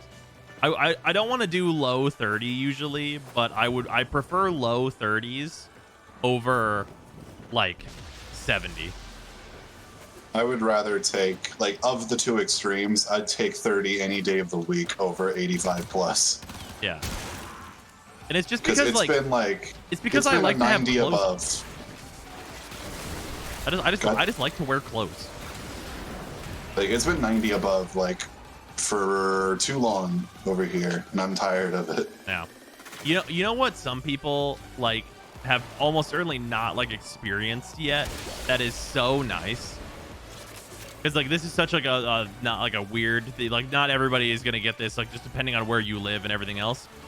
It being like 30 to 40, like just like maybe just like barely like just like 35 and being in a suit. Because suits get really uncomfortable and like terrible in hot weather, but in cold weather, it is just the nicest thing. I don't think I've ever worn a suit. That's probably fair. That's it.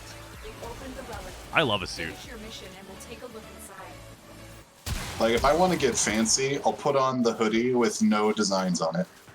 It's as fancy as I'll go. Yeah, I love it. And maybe I'll wear, like, the black jeans if I have to look fancy. Otherwise, I prefer my all-black sweats. My fancy clothes for like the going forward time are probably the Yakuza jacket that I have and also the Hotline Miami jacket that I have. Those are probably my fancy clothes going forward. I hope it's cold enough for PAX East next year that I can wear the Hotline Miami like cosplay as like a regular outfit. That's what I want. Sarah's just nodding, saying, yeah. Hotline Miami jacket? Yeah, 1 sec. I'll be right back. I'll fucking show you. It's fucking nice.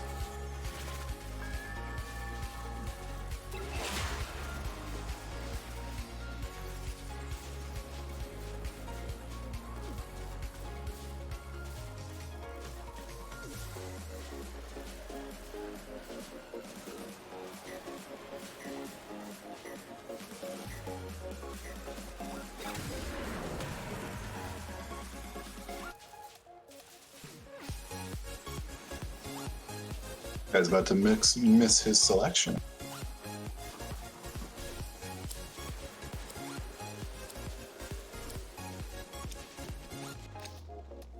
Too bad he's not missing out on much.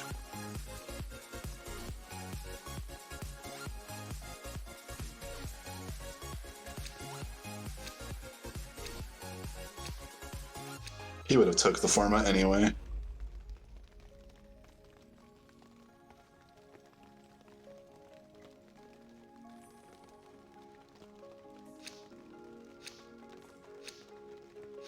Woo.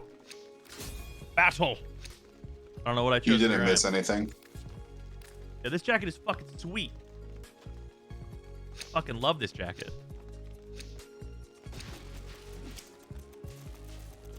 It's super warm in here, but this jacket looks great. Yeah, this jacket is fucking nice. Yeah, I don't remember which character it is from Hotline Miami, but this is their jacket. We got this off of what the fuck was it? Insert coin? I don't remember. It says on the tag. 1 sec.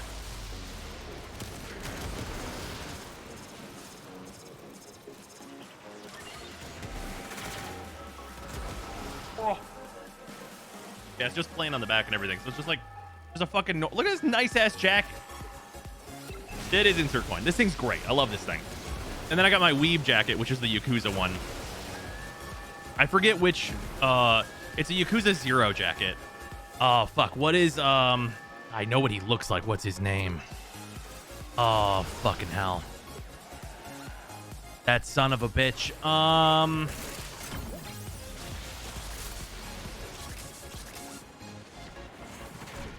God, he usually wears a purple suit. It's not Majima. He usually wears a purple suit. Fucking what is his name? It's not Kiryu or Majima. Fuck. I can go get that jacket too. I mean, it's not a big deal. Be right back. Is it Nishiki? No, I don't think that's right though. Fuck is his name?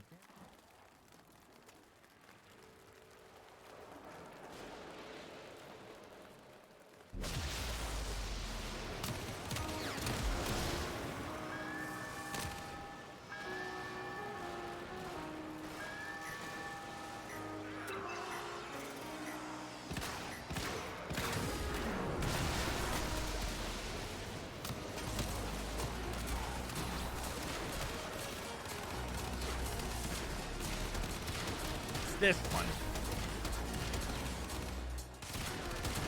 I don't remember. I'm pretty sure he's usually in a purple suit. I could be forgetting. It's been ages since Yakuza 0. Is it Akiyama? Awano. It's fucking Hiroki Awano. That's it. Yeah, this is the fucking Awano jacket. Yeah. That's it. Yeah, this jacket's fucking like nice. Yeah, so this one, my only thing is that it's a little too weeb, which is like, I like it, but as like a wearing it in public thing on the back, as a wearing it in public thing.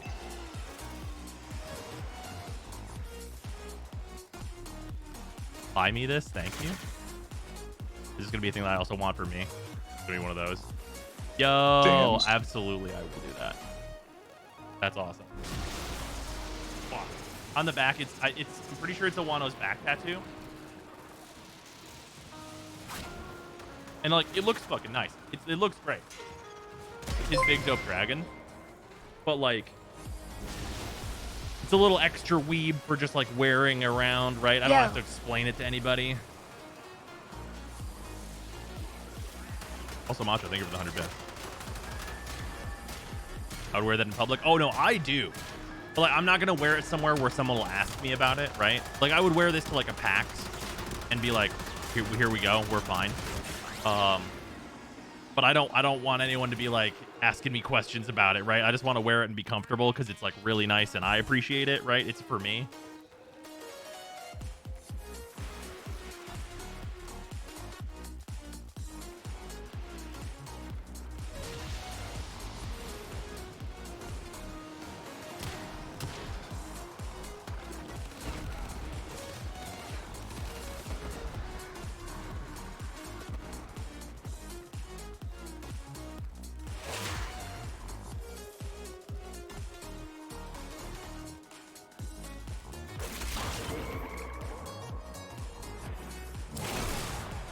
Oh, I grabbed those all. Fuck off. That should have... I had them all. Oh, you almost bought me this.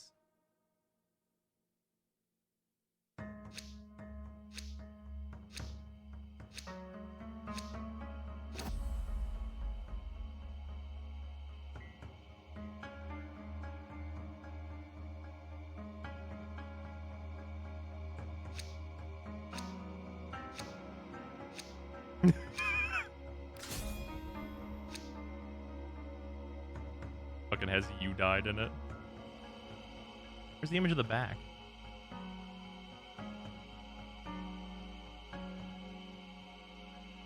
Hey, but I don't see an image of the back of it.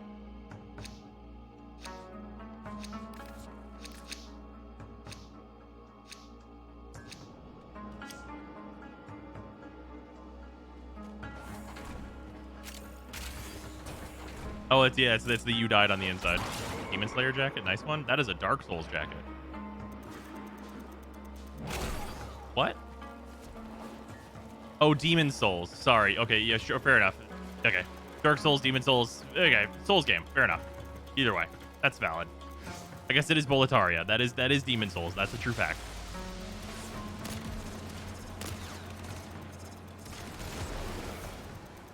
Yeah, once we both get PS5s, we can do that. Haha. Yeah, you know what? God, I keep making the mistake of like watching videos about Bloodborne, and God, I want to play Bloodborne. Yeah, they need to put that shit out on PC already. What the fuck? They're not getting any more fucking PlayStation sales for it. Like, come on.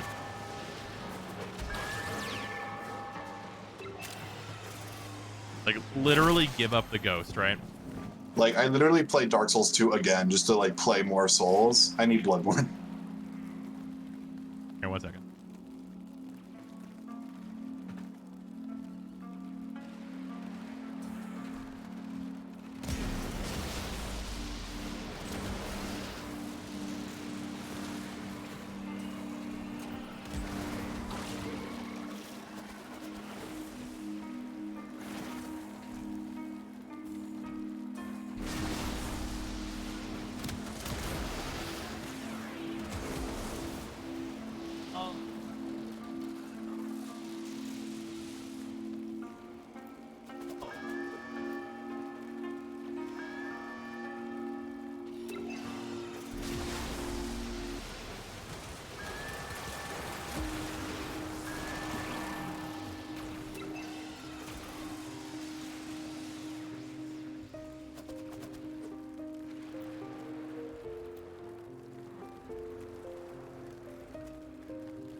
Sorry, we're talking about outfits that are on Insert Coin now because it's been a while since we looked at it. So now Sarah's like, "What's on here?" They got like new stuff.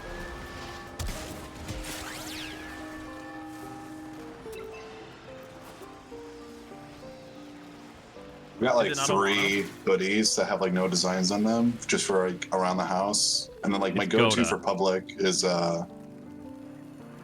Path of Exile supporter pack hoodie that I've got. Oh, there's this. Oh, you got a fucking supporter pack hoodie from PoE? That's dope. Yeah, I did the Harvest Core supporter pack when that came out. That's cool. Who says I don't like Gears of War? It's not. Yeah, it's not like my #1 franchise. I love Gears 1 though. Oh well.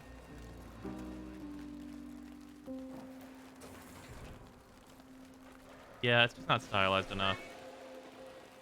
Yeah, the Ghost of Tsushima jacket that they have is not great. $100 pack? No, I didn't get the highest one. I got the second highest, so it was like 200.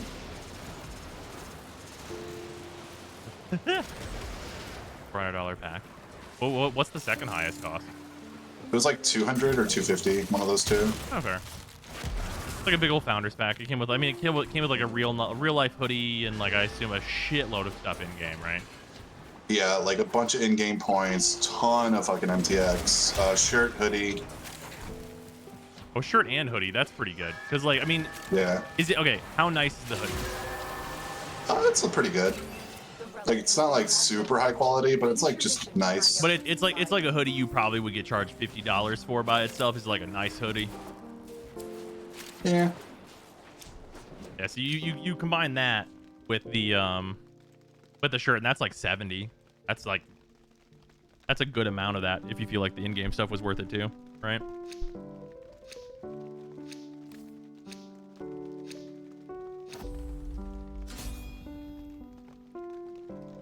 How's the best luck after the fixes? I need more form on it.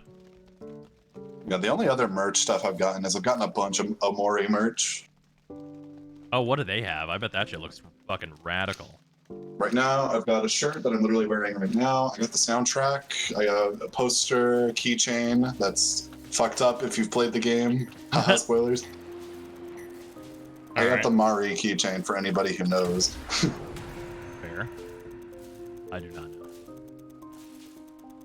Waiting to pre-order the Stalker 2 physical limited edition. Does that come with like clothing items as well? Man, can I tell you, I really do like a lot, like both those things that I just came in here. If I didn't tell anybody that it was a Hotline Miami jacket, like it absolutely just passes as a regular jacket that looks nice. And I love like video game merch that is that. I think I got some good. Let's see if I get pictures.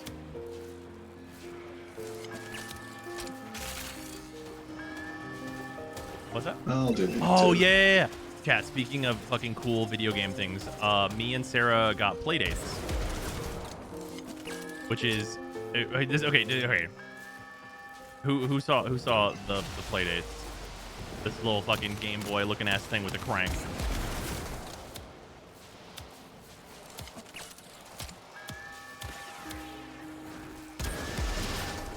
You saw it? Yeah, we managed to get in the like the kind of like initial shipment or whatever for those for this year. So I'm definitely showing that off on stream. Yeah, those things, they look super adorable. Oh, I have unlimited missiles. Wait, no, I don't. I sent you a PM of the shirt. Oh, I'm down for this. Yeah, that game seems like it has a really cool art style. Yeah, legitimately, me and Sarah were like on our way to drop Gavin off at camp. And it was like, oh no, that's today, isn't it? How long is it until then? It's going to be 20 minutes. So we are in the car trying to deal with fucking cell phone internet. Like, please, for the love of God, add 2 to cart, add 2 covers to cart, check out. And we got in on like order number like 13,000 or something. Of the like 20K that they're making for their initial shipment. Yeah, so that'll be super cool to check out. That thing looks neat. We might actually mess with some of like the dev tools for some of it too, because I'm like interested in how that stuff works. So that might be fun.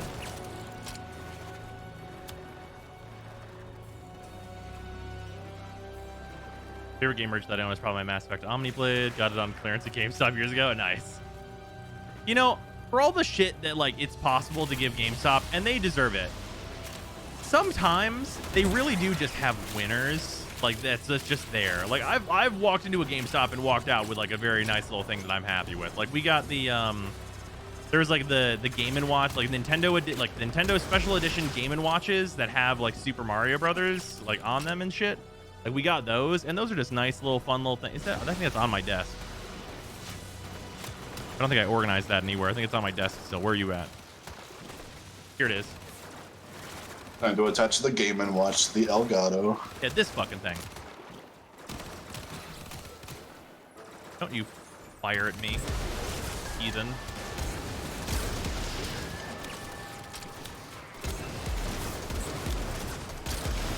All right. Clone, I leave it to you. Take the Ogress. Defend the realm. You should grab one more reactant before you go AFK. Oh, that's true.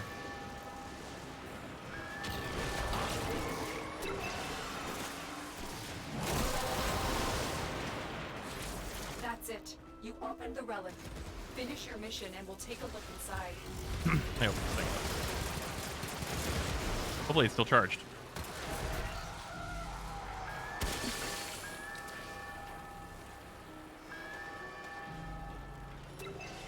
Here, I'll just go to the overhead. I got turned on. It's important to do.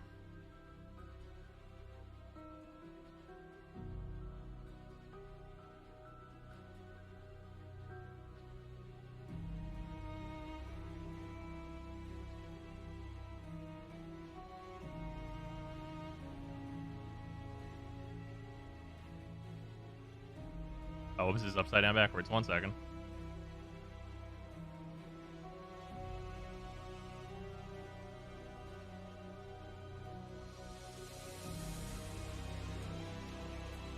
Ba-bum, there we go. It was upside down. Yeah, this thing. Look at this thing. Turn on. Oh man, it's gonna be one of those things you can't see the screen. Oh, there we go. Look at this little fucking thing.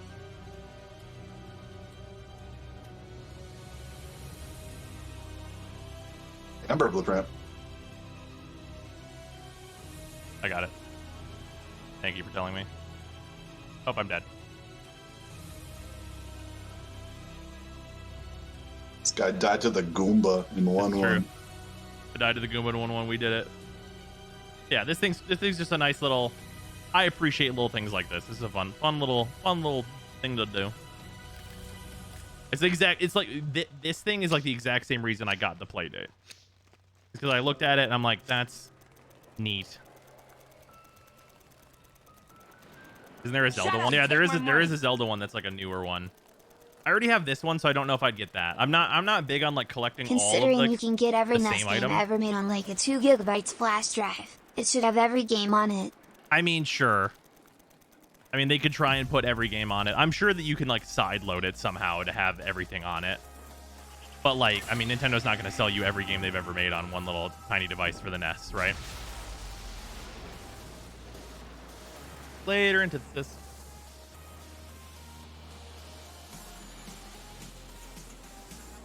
Yeah, I'm not huge on collecting like all like the different things if it's like physical. I just like having like one of them. Like this is nice.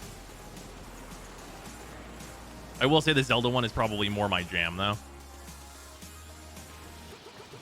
Could never get into like, and this is more just because all NES games are kind of just too far gone for me. Right. But like, I never got into like the NES Legend of Zelda. Yeah, that's fair.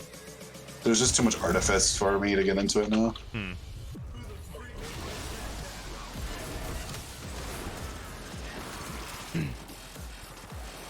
Just a video game version of a coffee table book. And there's a reason that coffee table books sell. Yeah, it's really true.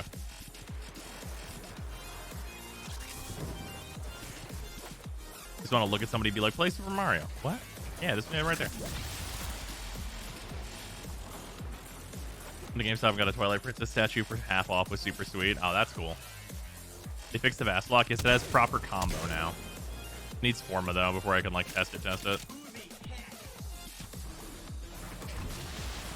Yeah, I'm ashamed I got onto it so late, because if I got as into it as I am now, when it was a thing, I totally would have gotten like the physical Hollow Knight stuff. Oh yeah, yeah, from like the limited run that they did and stuff. Yeah, like, because there was like a physical box for the Switch version of Hollow Knight that had like a bunch of cool shit in it. Yeah, just that's like it was similar to the Undertale one, right? Yeah, Undertale, Celeste, Hollow Knight, they all did like a physical box thing for their Switch releases. Yeah, and those ones did like nice ones too. Like Celeste had like a fucking vinyl soundtrack. Yeah. Oh, I have the Hat in Time vinyl soundtrack, and that thing's really cool. That thing's neat. I have nothing to play it in, but I like having it as like an art. And it's also like this like really radical like purple disc. That shit's cool.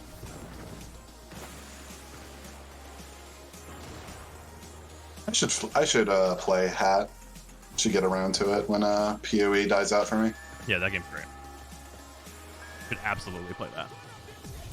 Oh, also, for anyone, okay, does anyone remember whenever we watched the like kind of like the reveal trailer? I guess it was not really a reveal trailer. The big trailer for that adorable Froggo game, Here Comes Nico, because that game's coming out soon.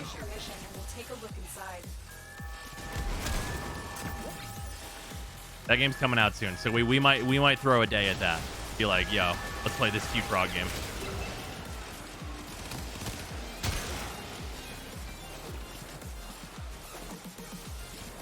Because I love a good frog.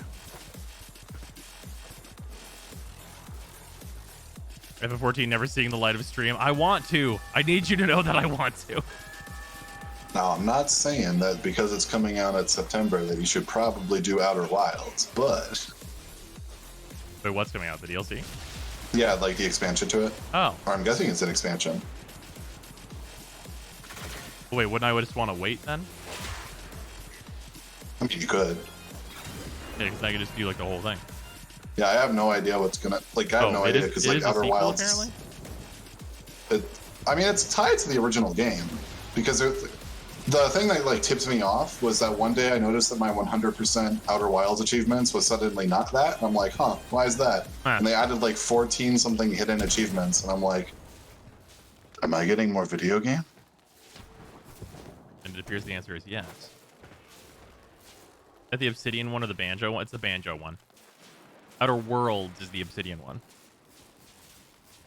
Is Galvanized actually working on the Tsar yet? It's working on more stuff, but not everything. I don't know what all is included in the list. Corinth Prime. I'm gonna take a Corinth BP on this one.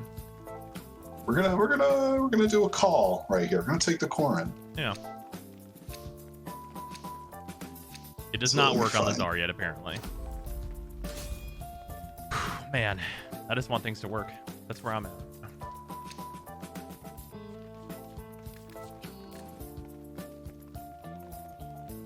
Also, for anyone who's been keeping up with Genshin, if you have not been doing Tatara Tales, you should probably be doing those, because like that quest chain I think takes like a week plus, because I've been doing it every day, and like I'm not done yet. There you go, chat. For every time people confuse these two games, I like to post that image. Oh god damn it! Is this the fucking one I think it is? No, fucking no. Don't do that. You can finish it today. Wait, why can I finish it today?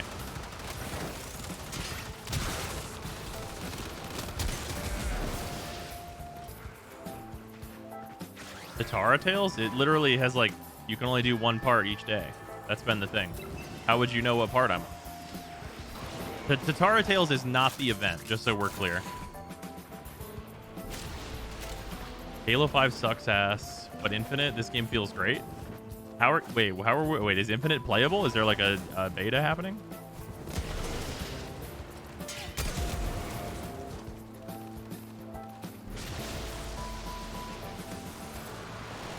Need to get back in Genshin, but I can't. Wait, why can you not? Insider, apparently. I've clicked on that. I clicked on that for the fucking PSO2 stuff.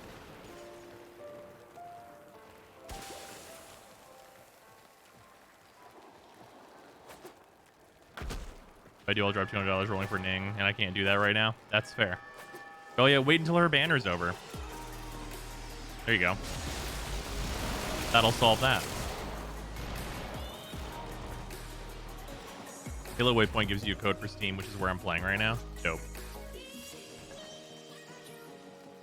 I certainly would not mind that. A new good Halo game sounds crazy. Only ever played, I'm guessing it was either Halo 1 or 2. It was on like the original fucking Xbox. And it was in some kid's garage. Was it multiplayer? It was. Tell me about the thing gun. is, there was like a purple needle one. Okay. Then there was the energy sword. Okay. And there was like a bunch of generic guns after that. Did you have a pistol a lot of the time? Maybe. All right.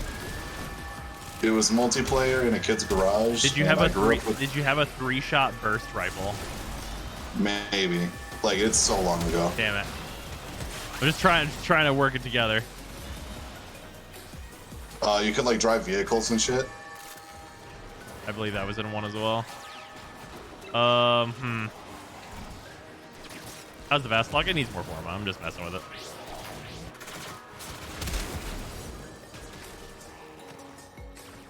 Oh yeah, could you dual wield? Can you hold two guns? I think so. Then yeah, that'd be two then. Halo 2, But, two guns. The important thing is that I grew up with the Wii. Yeah, And, that one's like, I went always from- the weirdest one whenever you say it. Yeah, so I went from the Nintendo 64 straight to the Wii. My family's like, hey, GameCube, hey, whatever. We have the N64, we're fine. Yeah. So I went from the N64 straight to the Wii. So I grew up never having a real gamer controller, TM. So whenever I was handed a fucking Xbox controller with its dual analog witchcraft, I didn't know what to do with it. So I was kind of asked. Man. I grew up with the Wii controller is like dire. Like, when I needed to play an FPS, I slapped to the nunchuck and the Wiimote into the Wii Zapper, and I owned the kids that didn't play Link's crossbow training. Holy shit. When I played Call of Duty Modern Warfare 1 on the Wii, Is all that means is that you're really good at VR now? I don't have anything VR. That's true. That might be what that means, though. You might be a monster. You might have hands that, like, fucking developed differently from holding a Wii for too long. Yeah, I didn't learn how to do dual analog until I got the classic controller for the Wii. And I played, like, Majora's Mask and Ocarina of Time and Black Ops 1 on the Wii, by the way. Black Ops 1 on the Wii. I hate that.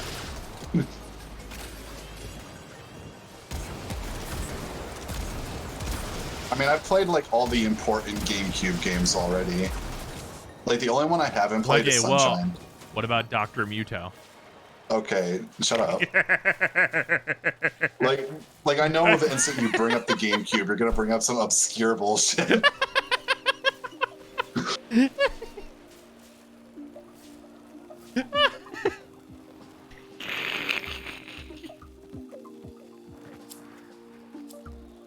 Like, I played Wind Waker, I've played Pikmin 1, Pikmin 2, and I have the ability to play Sunshine, I just haven't gotten around to it yet.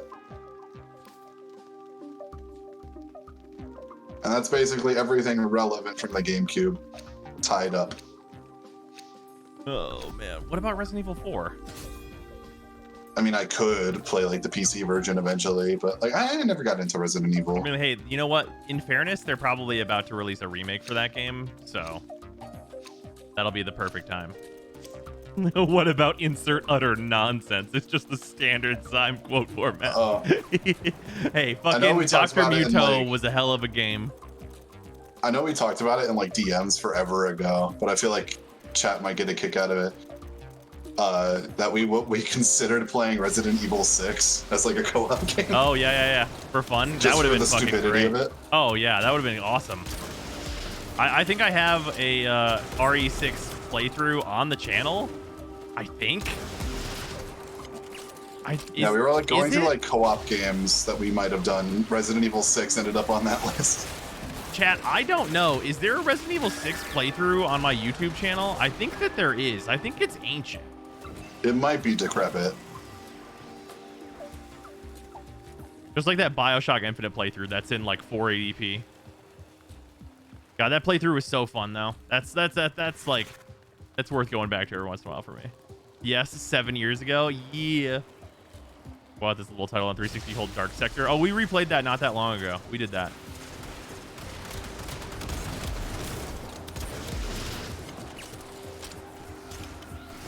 Wait, what? I still have my infinite flight key if you want to stream it before it goes down. Infinite flight key? I'm guessing that's Halo. Oh, is it? Oh, okay, are the keys like for Steam like called flight keys? I absolutely do want to do that. Hera, do you want to play Halo?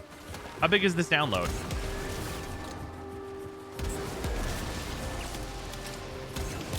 It's like 17 gigs? Bro, easy. I have a wired connection to the internet. I thought you were about to say like fucking 55 or something. There's the tech demo. Oh, is there not like multiplayer?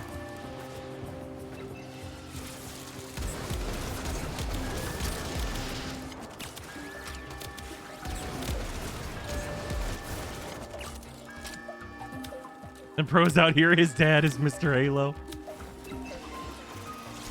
Well, Mr. Ogris, it's heat.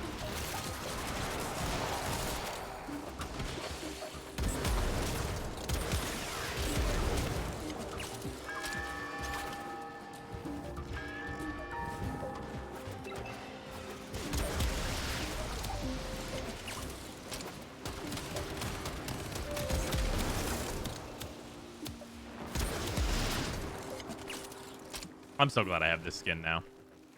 Oh, it's just bots for this flight? Okay, never mind. I'm no longer interested. Like, I am interested, like, academically, but that is the least interesting thing I could think of to stream.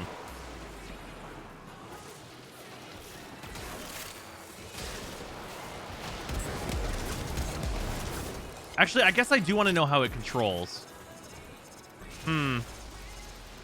Shooter? Yeah, you say it's shooter, but Halo is different. Give it like a month, we'll have the real demo. Yeah.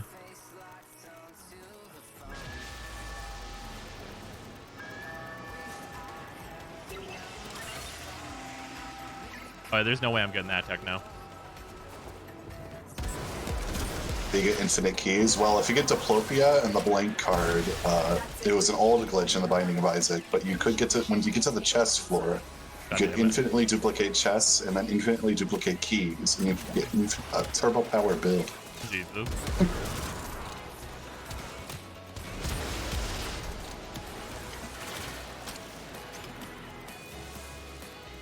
Halo hits different. I mean, yeah, the old Halos did.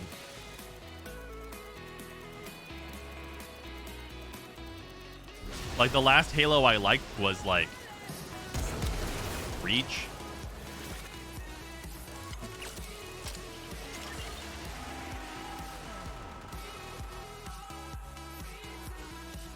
And even Reach, I was like, man, I really do wish I had a BR. I mean, that was like in during like the long stretch where Microsoft was just shitting the bed, right?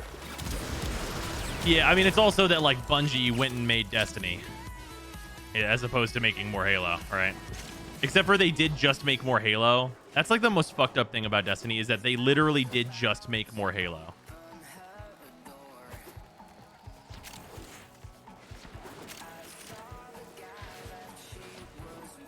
Like all the enemies in that game are just they are just Halo enemies. They're just they are just the boys. Ibaron. I'm kind of sad that it was hard confirmed that Destiny 3 is not going to be a thing, because I would have loved if they made Destiny 3 and it was a hollow shell that came out missing all of the shit that Destiny 2 added. Like basically what they did with Destiny 1, going like from Destiny 1 to 2. If they did that all again, I would have lost my shit. Yeah, no, yeah, just like ruin it again and be like, oh, from the ground. Don't worry, we'll fix it again and then bring Destiny 4 and fuck it again. Yeah, Reach was just single player DLC for Halo 3. You're right, and you should say it. Yeah, the single player was great. That real shit is Halo 3 ODST. Like Destiny 2 is apparently a game now, but Destiny 1 was a game when Destiny 2 came out. Yeah.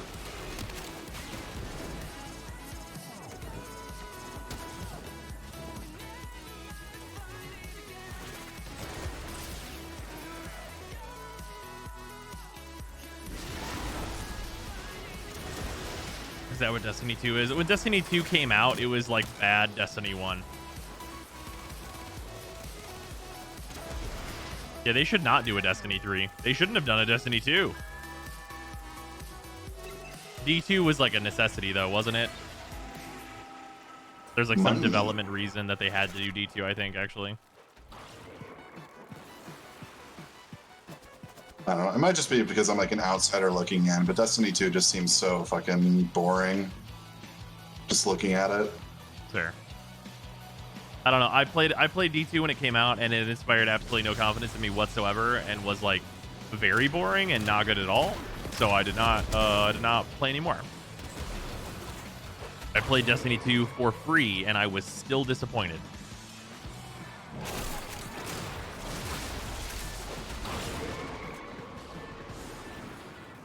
Like, it might be better now, but like, you know what I know is good that I could play? Final Fantasy 14. The free Heaven Sword update, level 60, free trial. I don't even like MMOs, and this goddamn copy pasta is in my brain.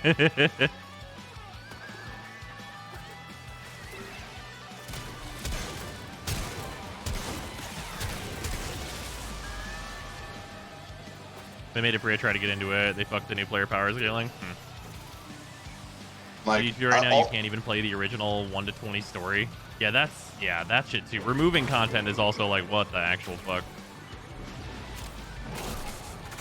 Like, I'm confident I wouldn't get into FF14 just because, like I make sure to check in on like footage of the game, and like I see people play it every now and again, and I just know like I would not click with this. Wait, for D2? FF14. Oh yeah, no, yeah, it's probably not. It's probably not for you. Because it looks too similar to the things I know I already didn't like about MMOs, so I'm just I'm just gonna keep it safe. The big thing that FF14 does so much better is that like the story in the world is way more interesting than anything any MMO has ever done, in my opinion at least. So like that's the big draw. Like the MMO combat and stuff is extremely high quality. Like it's also like of tab targeting MMOs, it's the best I've ever played for sure. So like that game is just like fantastic, but if you don't like a tab targeting MMO like at all, you're probably just gonna have a bad time. Yeah, like WoW, Terra didn't hit me at all. Yeah, but really the combat in Terra didn't do anything for you? I enjoyed the combat in Terra. Not really. Although you didn't even play to 20 though, right? I got to like maybe 12. Yeah, Terra like doesn't really give you anything that's gonna require your brain at all until 20. Like the early fetch quests in like every MMO is like, yeah, I'm good. I mean, yeah. Terra had a story? No.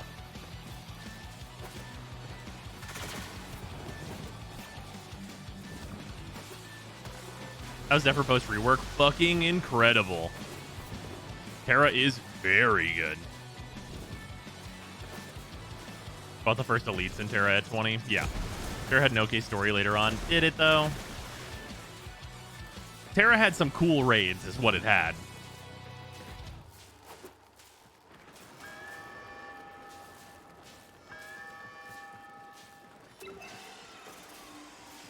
You and Freezer should do a whole Halo campaign playthrough.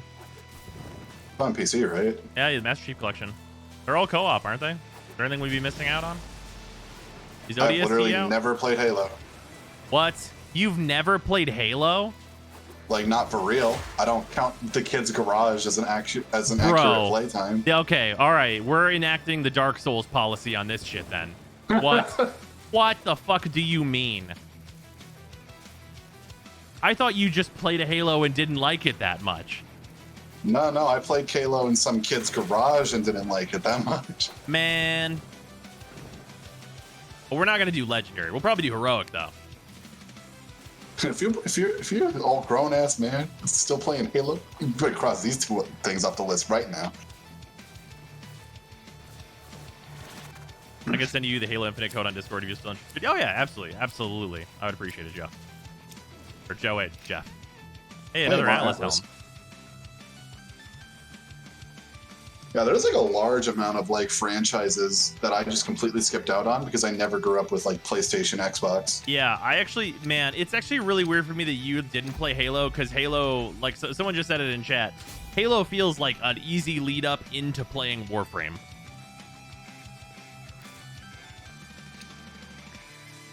I don't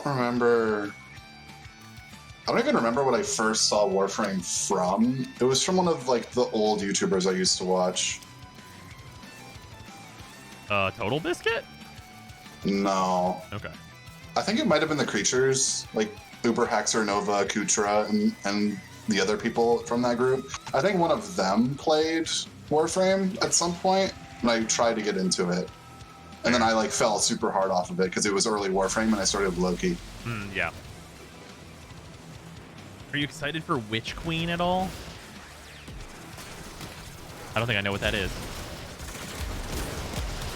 Why does that sound like a hentai game? I don't know.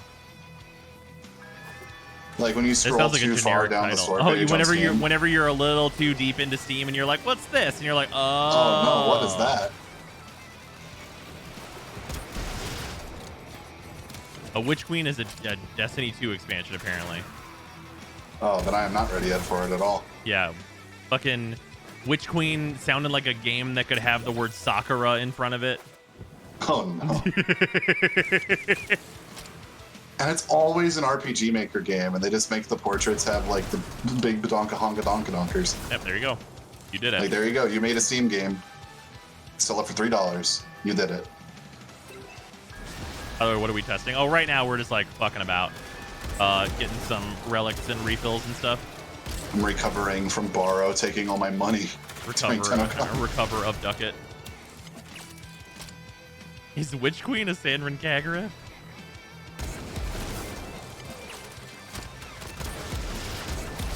Yeah, if I just like start listing the franchises that I've never played, like I might have seen playthroughs for a couple of these just like on YouTube, but I have never played God of War, Resident Evil, Silent Hill, Halo. Man, you should really play Resident Evil 2.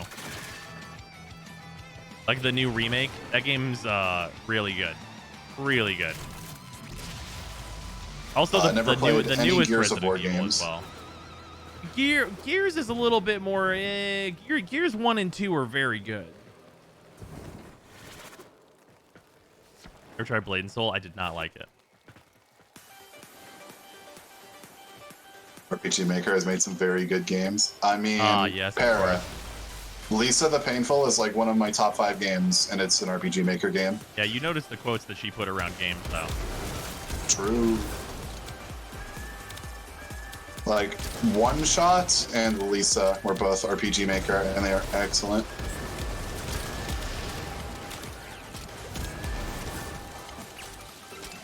Guns was very Warframey. Oh yeah, the game where everyone just cheated and I never actually played a real match of it.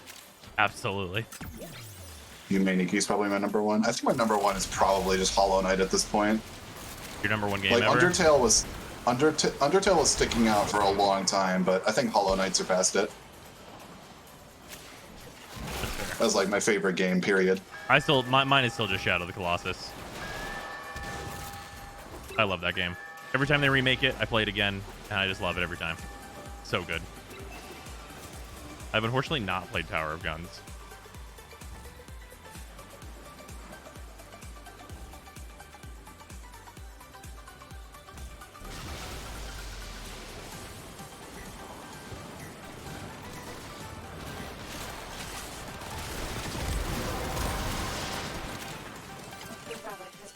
Undertale, how far is Toby into making Deltarune? Didn't that come I out? think he's still microwaving the potato, so it'll be a while. I don't know what Toby Fox does, but he's making magic. Just let him be. Fair enough. You did play Mother Gunship, though? Yeah, Mother Gunship was cool. That was a cool game that I felt like was too short. Like, I don't know what Toby Fox is doing, but I trust him.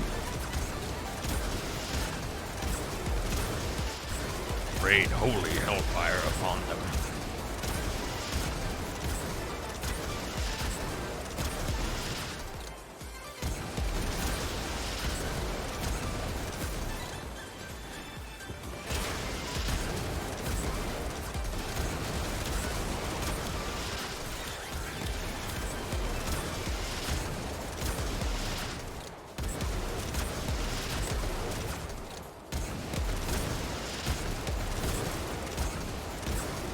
Oh, Mother Gunship's free on Epic this week. Oh, cool. Yeah, that game I felt like was a little short, but I really enjoyed playing it. Did you ever play that airship PvP game, Guns of Icarus? Yeah, I never liked Guns of Icarus. Was never into it. Not one time. Hey, another More one. Atlas. We can make an Atlas Hydra.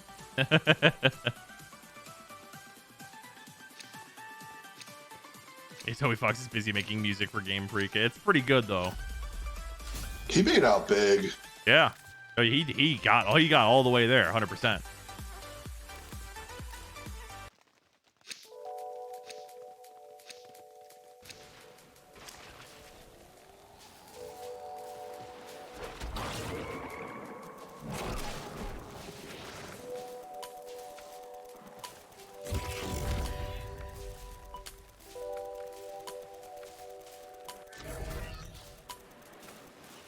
You have enough to build on Sevagoth, or just the one from before his release? Yeah, it's just the one from before his release, but then I put in the mod I say I'm going to put in whenever he's actually out. That's the whole thing.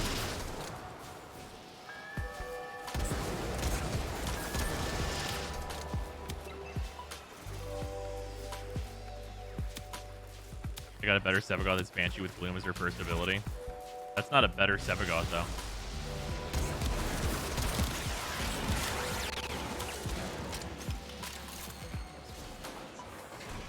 I mean, it's better against Liches than Sevagoth. Yeah, I think I said all like the Xbox ones. If we want to hit some PlayStation, never played any of the Uncharted games or Tomb Raider. Wait, what? You should. I mean, you should play the new, like the remake. Or no, I guess not. I guess it is a remake. I mean, well, it's not really a remake. The newer series of Tomb Raider games, you should at least play the first one. That game's good. Yeah, the reboots. There you go. Never played The Last of Us, though I want to. Yeah, Last of Us is good. The first one is good. Yeah, the reboot of Tomb Raider, I enjoyed that. I've heard the other games are like much the same as the first. Like they're kind of just doing a Ubisoft. But like that's fine because that first game was good. I just didn't play the other ones. I actually own like all the fucking Tomb Raiders because there was like a bundle on Steam for like $50. I just had like a bajillion goddamn games, and that was part of them. Oh, and the part of that collection also never played any of the Deus Exes. Oh, yeah. I wonder if you would like those games. I like those games. The first one has some problems. And the second one also has some problems. They're pretty different problems, though.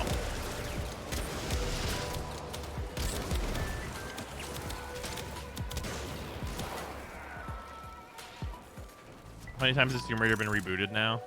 Oh, it's got to be like at least 3 times. I just look at my Steam library. Like, what are the other franchises they did? They just if it wasn't for that like small playthrough thing we did, I would have never played any of the Borderlands games. Oh yeah, I'm glad we did that. That was fun. Let's see.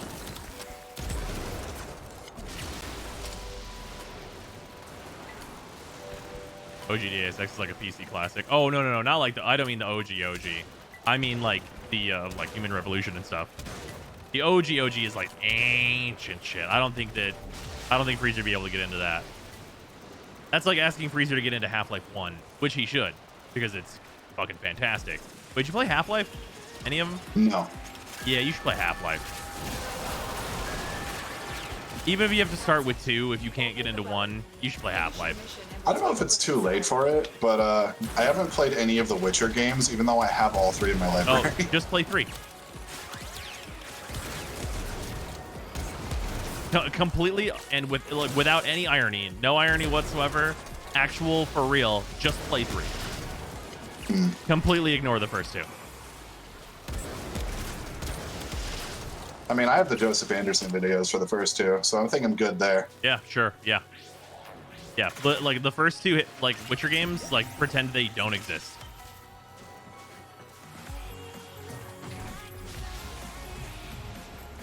Yeah, definitely play 3. You definitely want to play that third one. That third one is immaculate. I mean, if we're talking like old games, like what's my limit? I love Pokemon Crystal. I can't do Red and Blue. I can't play Fallout 1. I tried to. It's just like too old. You mean like a ridge, like top down? Yeah. Yeah, no, don't bother. No. I am not old enough for that one. H-Bomber guy praised it, so I tried to play, what the fuck was it? Stalker, Shadow of Chernobyl. Okay. No. So, okay. H-Bomb. That man grew up in a different era. Yeah, he really did. I don't know how old he is, but I would guess like 45. Yeah. Like, based on like the games he praises, that man is like ancient. Yeah, I respect H-Bomb's opinions, because like I watched his video on, oh shit, what is it called? Pathologic? Yeah, Pathologic, his Pathologic video. And like it was extremely interesting, but it's like literally describing a game I would never want to experience ever. Yeah, like he has more experience with like old games just covered in artifice. Yeah. It's like when he keeps praising Fallout 1 and I just can't fucking do it. Yeah, I mean like there's like plenty of things to like appreciate about like older games for sure. But like some of it is just too old. It's just been too long, right? Like if you weren't there, it's just been too long. H-Bomb's like 28, 29. That man had some other technology whenever he was very small then. I mean, it's like me still rocking the N64 until like 2006, 2007. Yeah. Chrono Trigger's that for me. Oh yeah, I feel like Chrono Trigger would be one of those for a lot of people. I feel like before the most recent... I can't get into... Go on. I can't get into like any of like the older NES or SNES RPG games. Like yeah. Final Fantasy, I fell right off. I probably wouldn't get into Chrono Trigger. If you fill out Final Fantasy, there's no way you're getting into Chrono Trigger, I would say. I mean, also you really hate the anime aesthetic, so like there's no way you're playing Chrono Trigger anyway. I mean, that's like whatever for Chrono Trigger, but no, like for me, it's like the gameplay loop.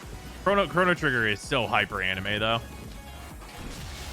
Like when I say I don't like anime, I hate like the cutesy, like ecchi shit. Like, I look at Paimon and I want to die. Okay. Like that's like the type of shit of anime that I hate. Oh, well, you just hate chibi characters then. Yeah. Okay.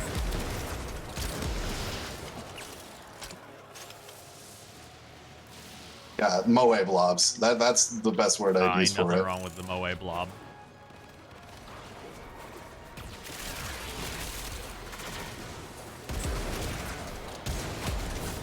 Galvanize have to be working on the Sea-Doo.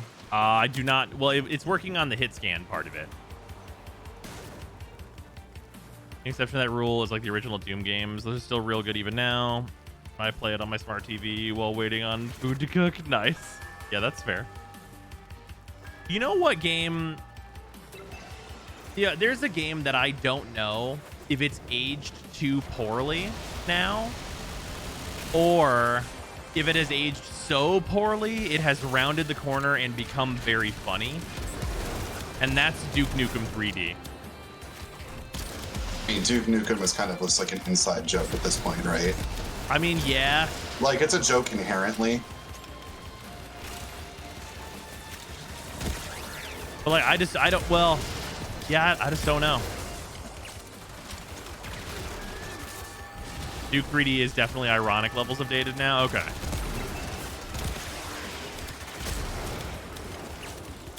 Like, it's poisoned by irony at this point, like, over the decades. Fair. Whereas, like, Amogus is poisoned by irony within months. Yeah.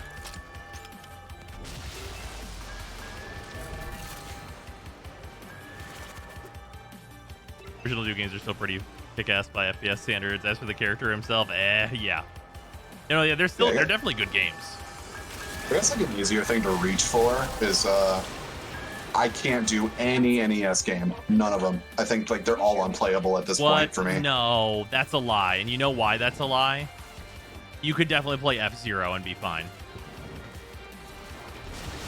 Like NES, Nintendo. Yeah. Yeah. Was F-Zero is SNES? Okay, my bad. All right, I forgot then. No, it's fair. Okay, the closest we got is Mario 3 is like the only NES game. Like, that's okay. And even then, it's like, I'd rather play the Game Boy Advance version. Oh, sure. But like, the NES is just rough. Yeah, that's fair. You're valid for that one. Because I've tried to play like original Mario, original Zelda, Castlevania, and Mega Man 2. And all of those just bounced right off. Yeah.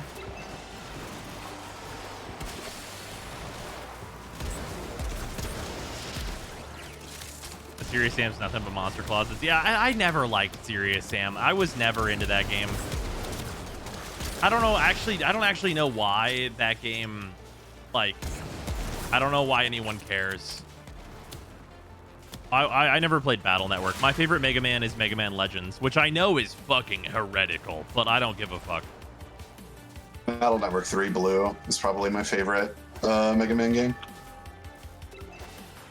Yeah, I feel like classic Mega Man games, like they're fine, like they exist, but like they're too late in with NES era horse shit.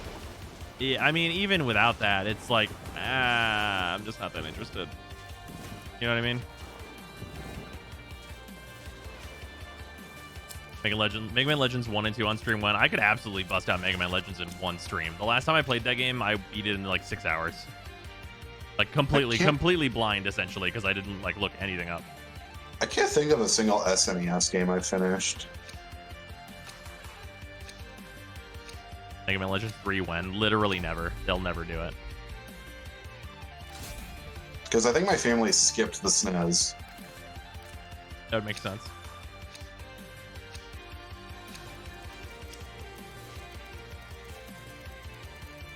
Did you play Banjo-Kazooie? I don't remember if we talked about this. I have never played Banjo-Kazooie. Man. So when I grew up with the N64, I had Mario Kart 64, Super Mario 64. Great games. Both excellent. Quest 64. Okay. Terrible game. So that's not good. I know why you don't like Japanese, like, fucking anime ass shit. Okay. So Quest 64 is not a JRPG. Like it's an RPG made in Japan, but it's not like the ones. It's not Final Fantasy. It's what I'm getting at. All I'm saying is that you were poisoned early by Quest 64. Like the only JRPGs I ever got into was just Pokemon. Like just being straight up. Like most people. Freezer just come out of an ice pod. So my family has this problem with consoles, right? Where they keep getting them like a year before the next one comes out. So like 2016, right? The Switch comes out 2017. You know what we did? We got the Wii U, baby. Nice. Oh, also because we're talking about like Super Mario 64 like aging like milk and stuff, I do really want to point out Nintendo officially re-released Super Mario Sunshine, and that game's emulation on the Switch is worse than a PC. So the best version of Super Mario Sunshine exists in an emulator on the PC only. Oh, good.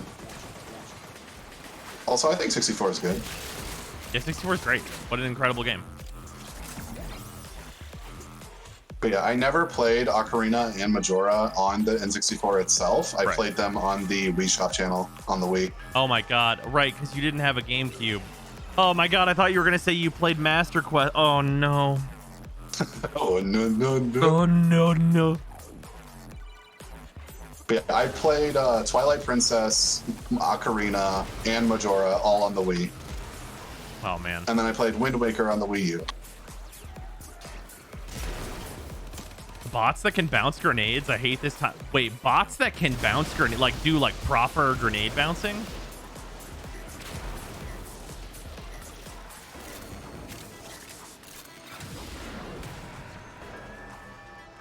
The bots are brutal. Hell yeah. The Wii version is of Majora's Mask what people speed run, so it's a good port. Well, that's good. Wait, it's either a good port or it has a new bug.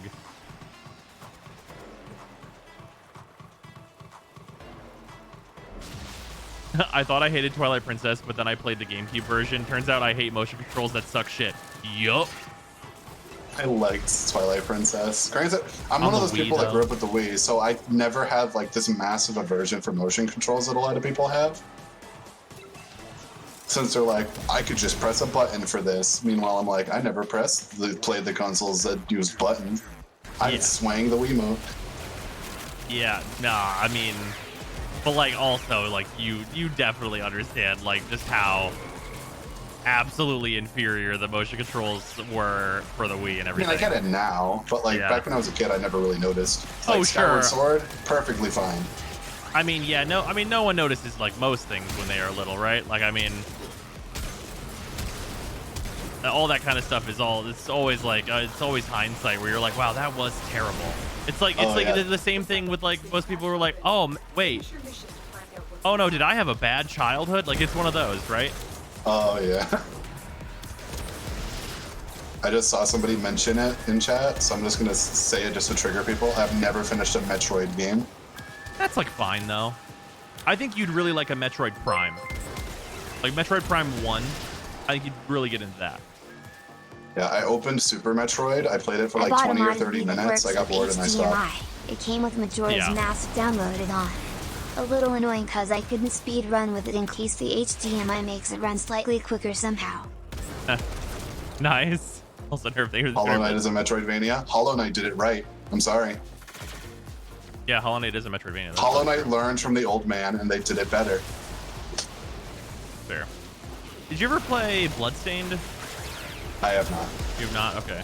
But wait, you watched me play a bunch of it, right? Yeah, a little bit. Okay. I think you'd like Like I that saw game. clips here and there. I think you'd enjoy that. Metroid Fusion was really good. Oh yeah. I wonder how people will feel about the new Metroid game because it's going to be a $60 2D side-scrolling Metroid. So like people are going to be the harshest they've ever been. Never played Symphony of the Night. The only Castlevanias I've ever played were the original on the NES, which it's on the NES, so it's kind of bad. And then I've played Aria of Sorrow on the GBA for like a little bit. Hollow Knight is overrated. I said it. I mean, you could say it. You could still be wrong though. Like as someone who just like very much enjoyed Hollow Knight and is not like 1,000,000% into it, that game's incredible. That game's fantastic.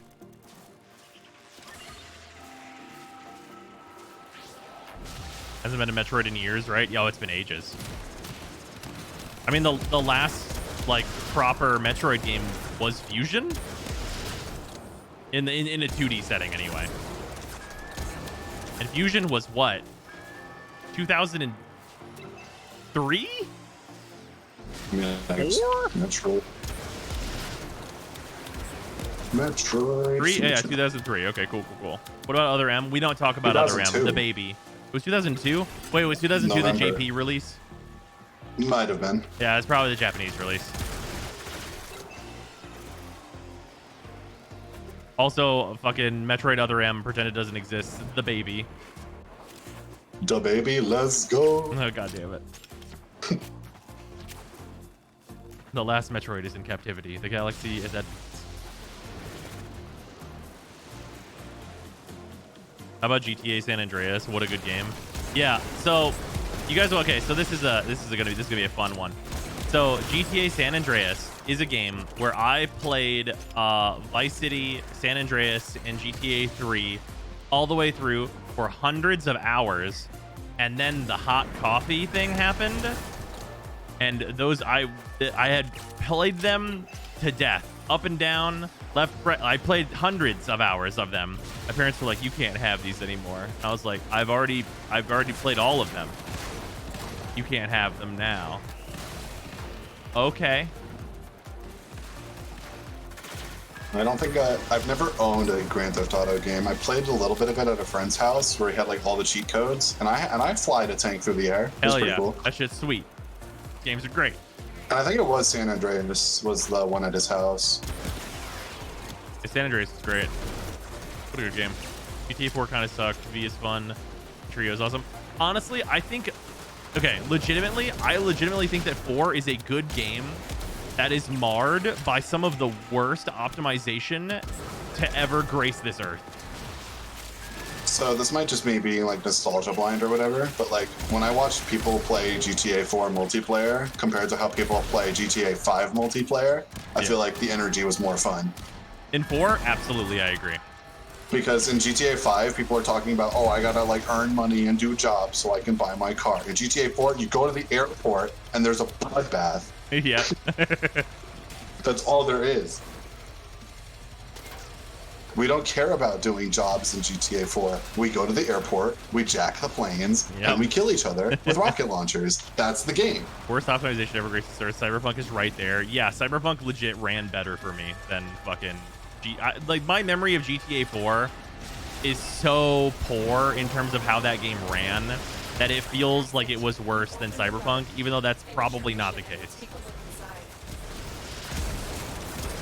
I would rather play release Cyberpunk again than play like fucking release GTA 4.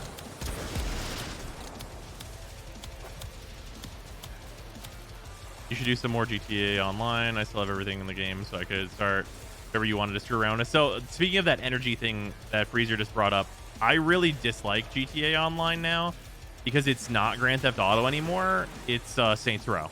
And I don't want to play Saints Row Online. I really don't want to. I don't need some jack off on a fucking jetpack hover bike or like someone who's in the fucking like a UFO. I don't want any of that. I want none of that.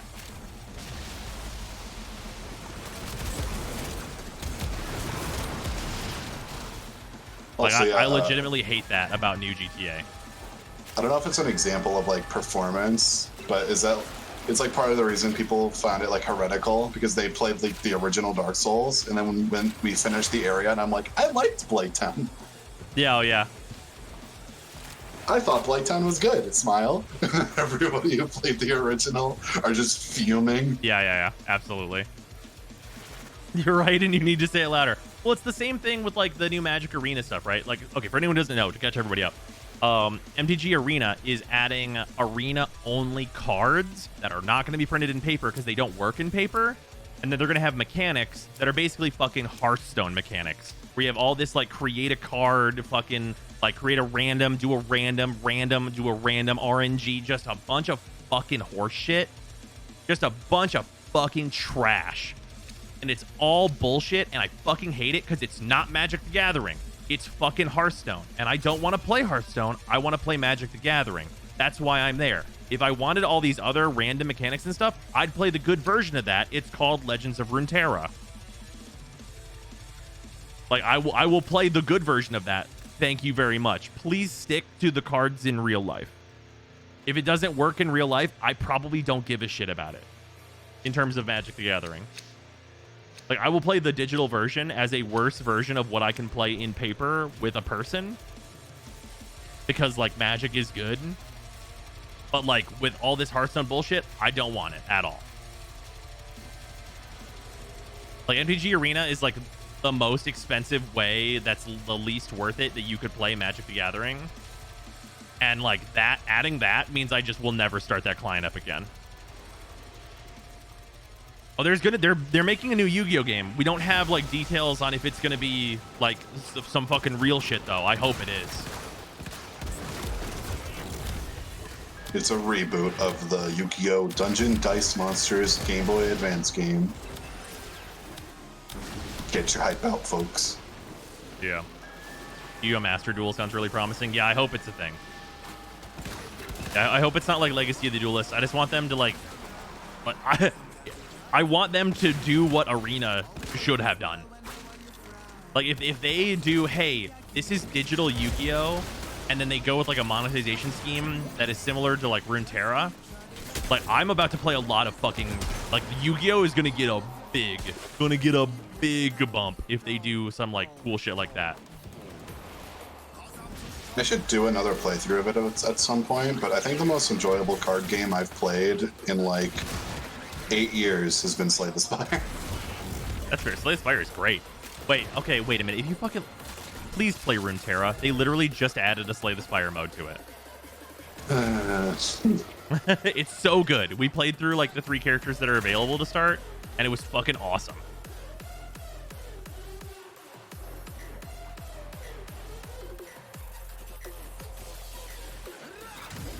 Doesn't Yu-Gi-Oh! Already have an online thing? There is an online thing. It is an unofficial client. And it doesn't have any of the rules baked in. So you can play Yu-Gi-Oh! For complete free online, but I will pay Konami to play Yu-Gi-Oh! Constantly updated, like as a marketed thing. Like I will pay them.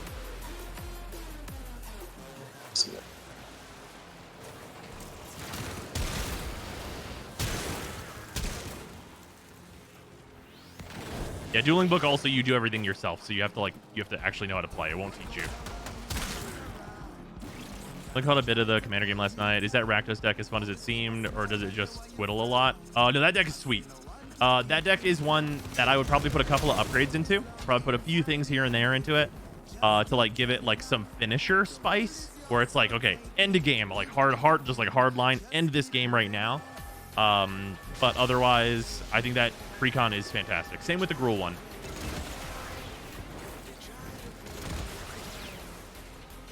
I mean the mobile game used a trimmed down version of the game. Oh yeah, that's not real Yu-Gi-Oh though. Duel Links isn't actually Yu-Gi-Oh, and that's the problem.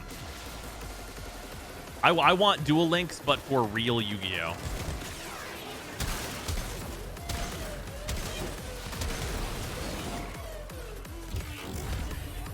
I never even like understood the actual rules of Yu-Gi-Oh. Fair. And like I only ever knew it from the show, and the last thing I knew was like Synchro Monsters were just added. Oh yeah, that's ancient. That was the newest thing. I'm new to Warframe. What's the best Warframe for you? I like Bertia the best, but like she's not like strictly the best Warframe. She's like really good at a good number of things, but like there's no one strict best Warframe. Bertia is fantastic though. What an excellent Warframe. If you want a safe, just all-rounder frame, Wisp is my recommendation. Yeah, and if you want a frame that you can just like go farm the right now, set is called Jumpstart, whatever as the a fuck new when player, Jumpstart was a great set, but it's always in short supply. Yeah, it would definitely advise Rhino as a new player. Very easy to farm very quickly. Also, Shroomy, I'm gonna reread that in a moment. Thank you for the 100 bits, much appreciated.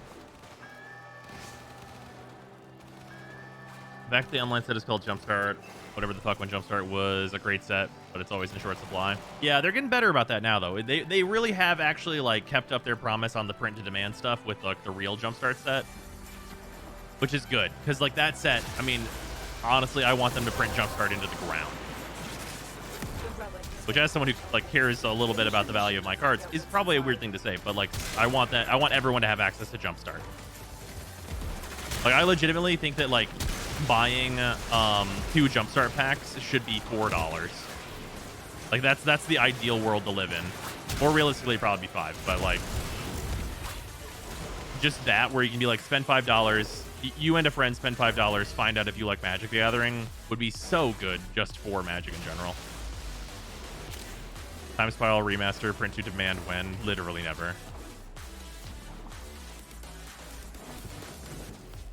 I love Mag, but probably not for new players. She's one of the starters. She's totally fine as a starter. I do think they should make some adjustments to her to make her a better starter, but she's good. Gonna go ahead and take the best piece here. Later, Para.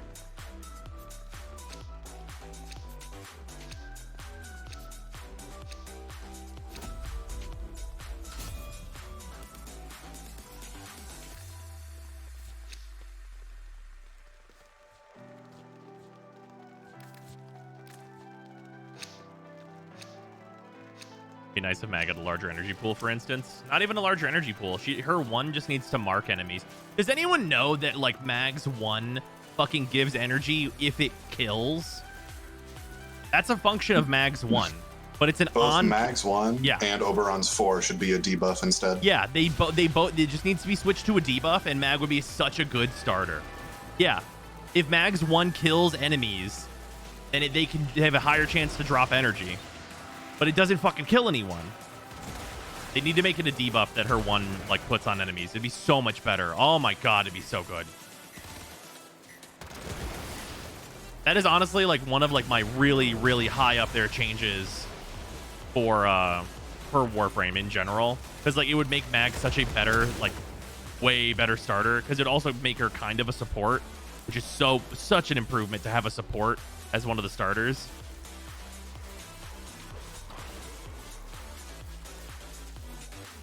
I mean, she basically already has it somewhat with her 4 Yeah. getting ally shields, but like they could go farther into it. Yeah. Like you could legitimately make her like kind of have like some Protea stuff in there where it's like, yeah, she gives energy by killing or by marking the enemies, and then they die, and then you get energy, and that would be cool. And that's like different than Protea, because Protea just puts down a pylon, and then her 4 damages enemies and gives shields for that, and then Protea just puts orbs on your teammates and stuff. Like you just take like those 2 parallels and just have Mag do kind of the same thing in a different way, and that would be so much better. Honestly, if that change plus like if you hit 1 on her 2, it zoops enemies into her 2. If those 2 changes happen, she'd be like A+ for me. Oh yeah, absolutely. That would rocket her to A+ for sure.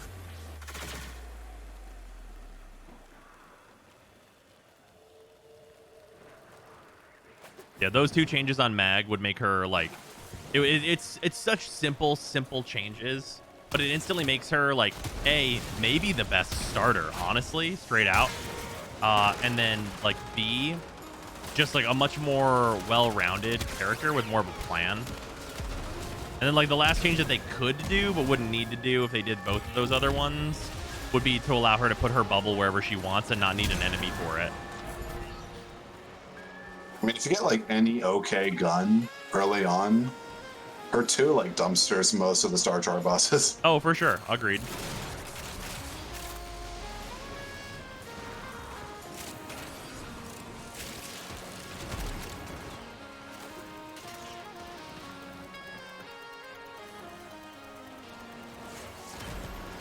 Yeah, like the 2 into 1 combo would just make her feel a lot less clunky to me.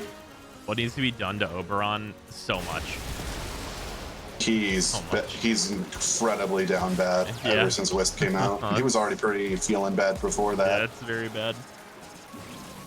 Like, he has to cast 2 abilities and hemorrhage his energy just to do what Wisp does for free with 1/3 of her 1. Yeah. Yeah, it's really dire.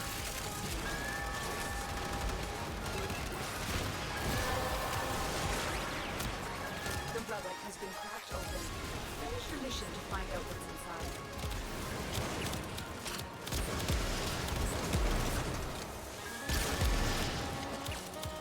So yeah, Protea does the, like, mix of offense and defense thing that he was supposed to do so much better. Oh yeah, by far. Pretty needs a damage increase buff to be good. Even then, but like, yeah, also yes.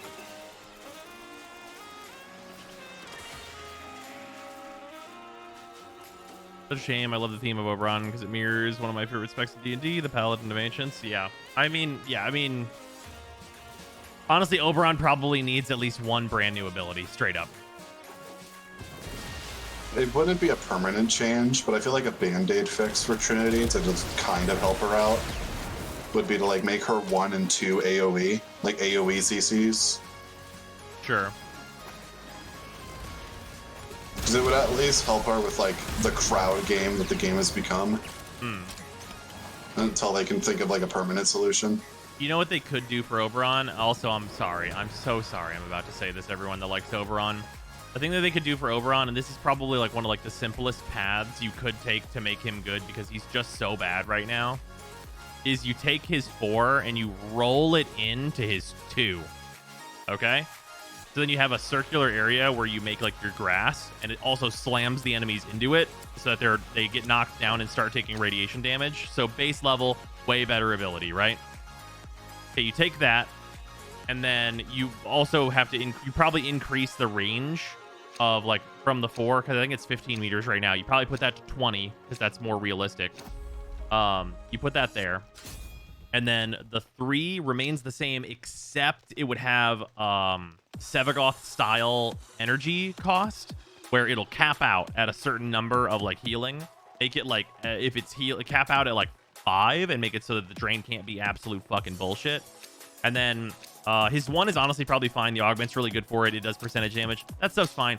And then for the 4th ability, just give him a fucking exalted sword and shield.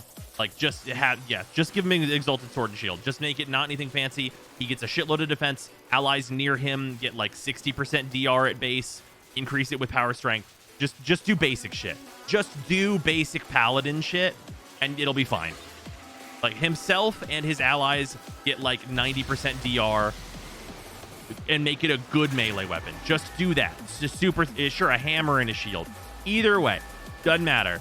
Just make it super simple, super easy, like as low effort as possible. You know, give him a great whatever, an exalted melee weapon of some description. That's probably like the easiest route to like get where you would probably want to be with Oberon without changing him too much. I would love a tower shield. A tower shield's like a new weapon though. That's a little, you know. I mean, like, I mean, would I love to see that? Sure, that's a lot of animation work.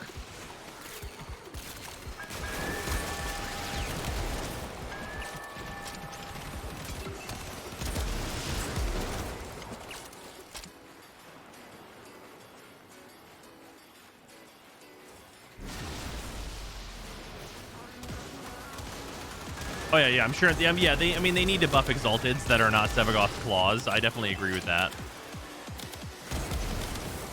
It's mostly that they just need to be able to use all of like the relevant melee mods. It's dumb that they can't.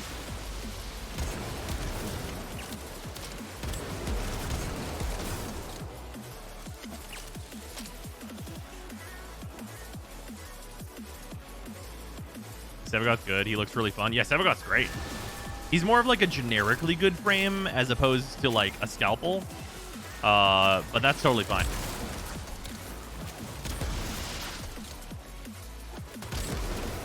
Like Sevagoth's a Warframe where like I take him out whenever I'm like, oh, I want to play Sevagoth. Like he's not like the absolute best at any like one particular thing, but he's just generally just very good.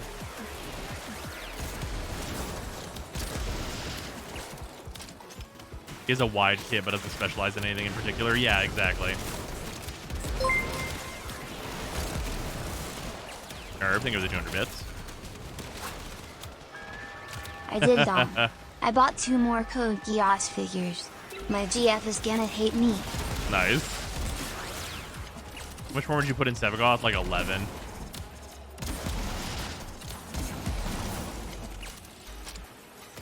Was it 15? It might have been 15.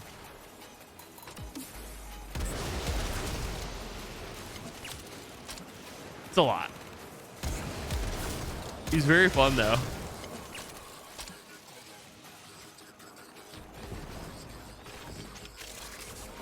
Just rework Oberon into Braum from League of Legends. Hell yeah, just do it. Absolutely.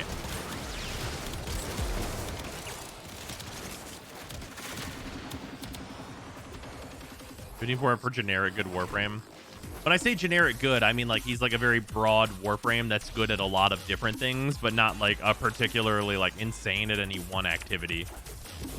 It's not that they're like he's not middling. He's just very good at a lot of stuff, but he's not the best at any given thing. I feel like Mesa's hit that point. Yeah, Mesa's kind of there too. Because you don't really take Mesa for like anything specific outside of like the Protea mission. Right. Like she has some. Also, She's just most of generically it is good. wrong You with could. Oberon. Yeah, like she has a few like I scenarios buff where she's really slash great. heal. Better than Frost. And like Titania is making it to that stage. Well, just generically good. Yeah. I mean, sure, that's true. She's also the speedrun Warframe though. There's that.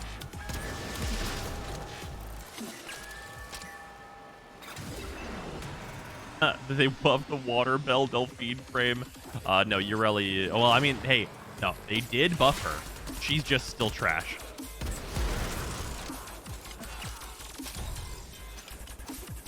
It's definitely pretty clear for the Sisters of Parvos update, like what got like the love in the update, right? And honestly, I'm glad it wasn't Ureli.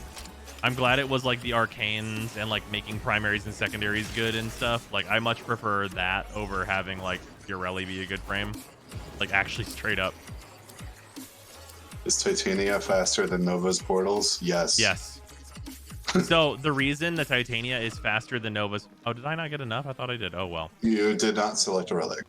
Oh, fuck. Whoops. The reason... So this is dumb. The reason the Titania is faster than Nova... Nova has instantaneous transit over any kind of real distance. Nova hits 3, the portal appears, and she walks through it, and she's at her next destination, right? That's instantaneous travel. Titania gets in her Arcwing and has to fly to the destination. After that point, by the time Titania has caught up with Nova, Nova is casting her 3 again. And then Titania... I didn't do it again. Whatever. I didn't do it. And then Titania is at... I'll just post the video. Yeah. And then Titania is at There you where go. Nova's gonna be. Yeah, so anybody who wants to see Alad V die in 20 seconds, there you go. Yeah, if you want to see the fucking insane speed runs with Titania.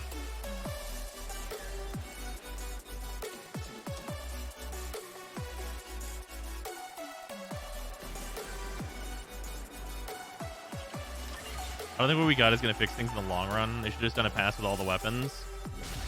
I mean, it's already like very clearly done a pretty big fix on things. The Arcanes any good? Yeah, they're fantastic. They like completely, they do a lot to make like the primary weapons hyper relevant.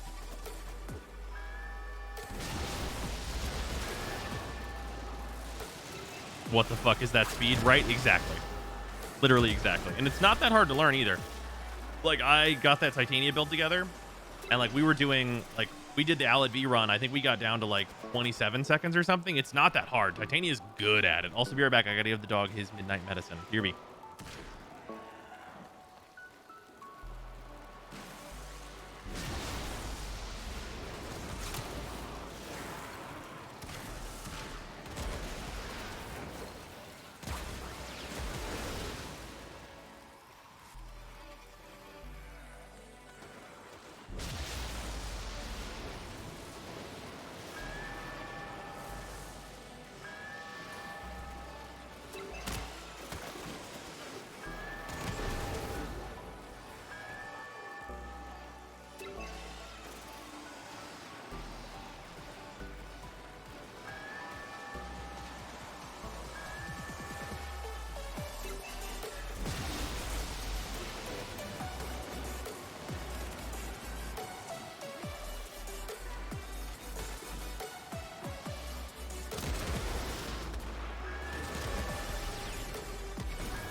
I return. You want to extract? Doggo has gotten his medicine.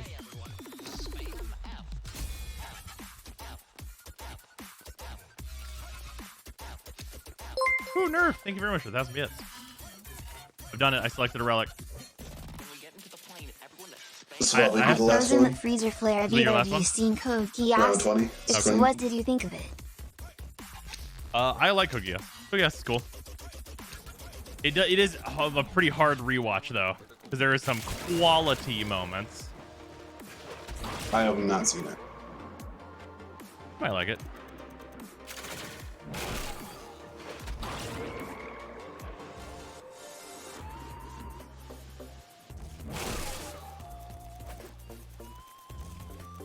Wait, Ember's great.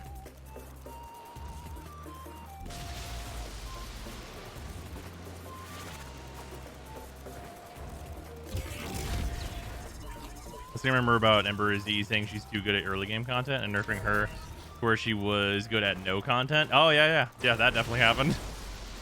You know, she's much better now, thankfully. Warframe does the most damage, and why is it Banshee? I mean, Banshee like just does her 2 over and over to do mega high damage.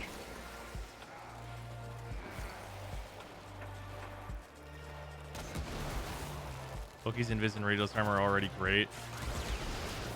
No. I mean, his Invis is fine. He's able to teleport freely and decoys. Decoy just needs to do anything that's more worthwhile somehow. I mean, yeah, you could replace like Loki's entire kit. You could do that.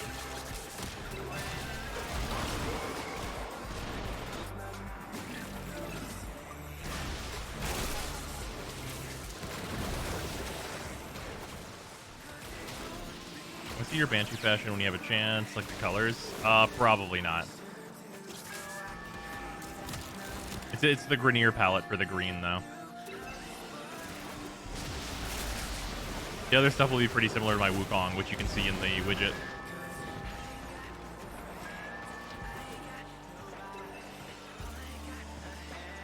I'm struggling, I don't know what to do with myself. Play card game. They're great. Think of Disruption as a game mode? I'm a fan of it. Yeah, Disruption's fantastic. It's the best game mode that they've added. Almost Banshee silence on him and threw him Savage silence. Oh, he tears up enemies in stealth now. I mean, sure.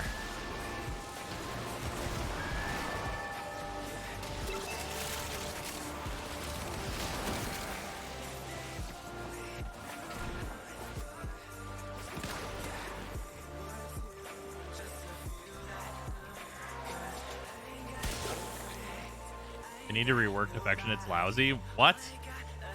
Oh, wait. Sorry, Defection? Or wait, we're talking about Disruption, right? Disruption is the amazing game mode. Defection sucks balls. I always get them confused because I forget Defection is a game mode. Yeah, Defection honestly just needs really good rewards. Because it's just not worth doing right now because the rewards suck ass.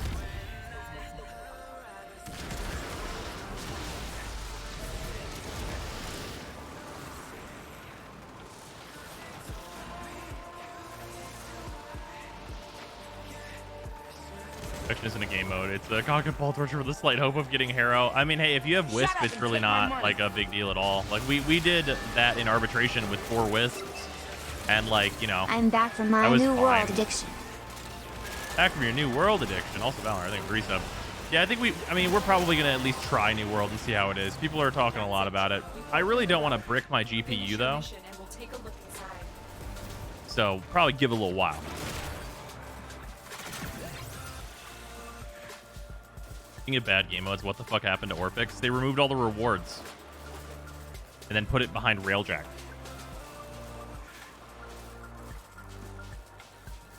New World, yeah, it's the new Amazon MMO. They might actually release a game. The last time they released a game, they canceled it. They unreleased it into beta and then canceled it. They literally unbirthed a video game the last time. Is New World bricking GPUs? Yeah, it's killing 3090s. And a number of other GPUs as well. I don't remember the full list. The 3090s was the one where it's like, oh no.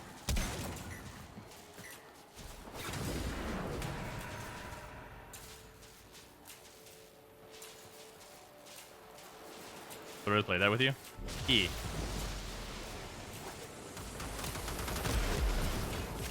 Yeah, I actually enjoyed playing it. Crucible was like legitimately like I enjoyed like the time that we spent with it, but like I also understand why they like unreleased it.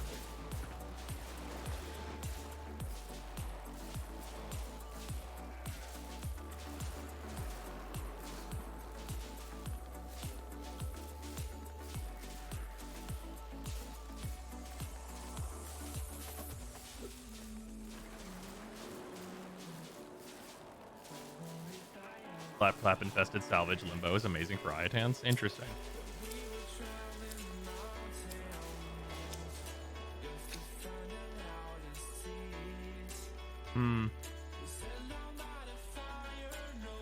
Yeah, I'll just take the Zoosh Prime thing. I already have a bunch of them, but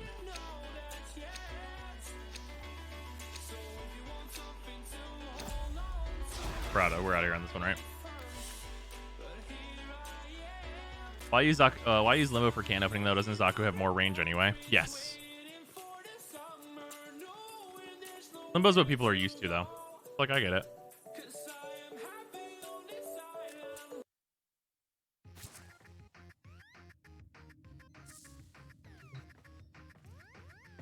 The map is so small it generates an Iotan. Like 1 every 5 look-throughs. That's really nice. Can't use Zaku because I don't have him. That's why. There it is.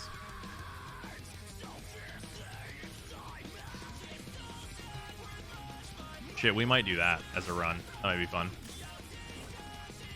To try some of those runs out to see if we can get some like Iotans. Like what like the time to Iotan is.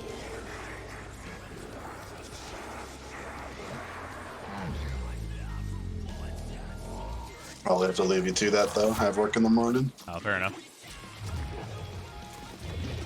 Later, Freezer. Much appreciated for hanging out. We'll see you later. Progress made on ducats.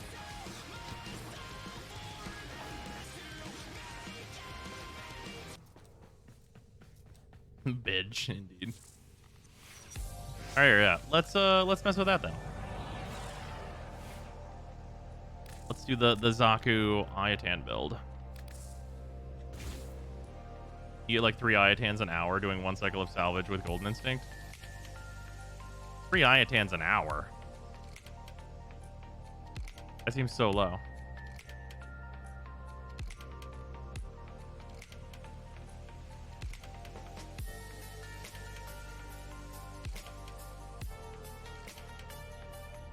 You'd much rather do arbitrations at that point. The arbitrations are way better for it at that point. Does he do any good? He does incredible. What to do once you've done the starting storyline? I would do the rest of the storyline.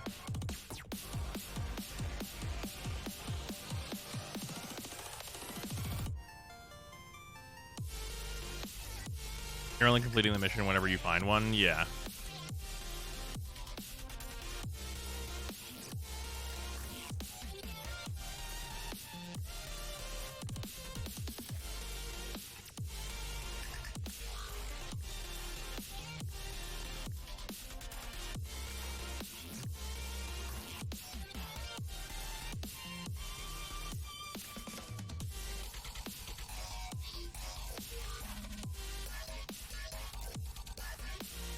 It won't put greedy pull in here by default.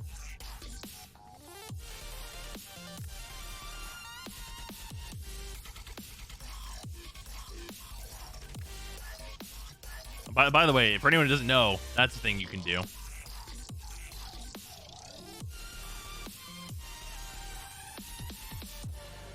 anyone wasn't aware.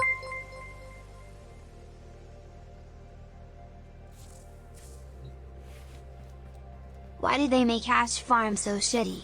Couldn't tell you. I have no idea.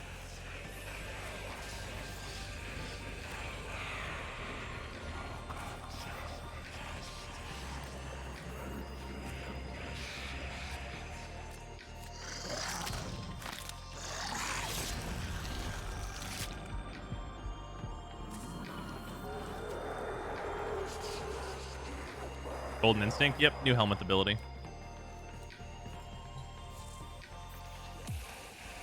So you have 560 meters of range.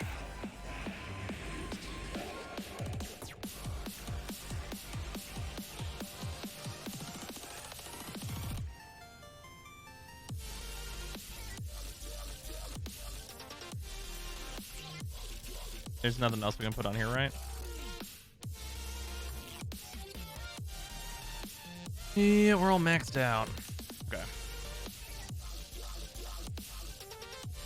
Master Thief?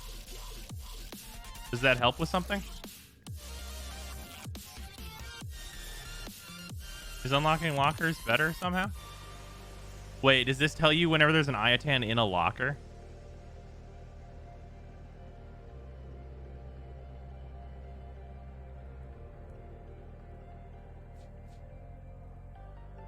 It says Iatan sculpture.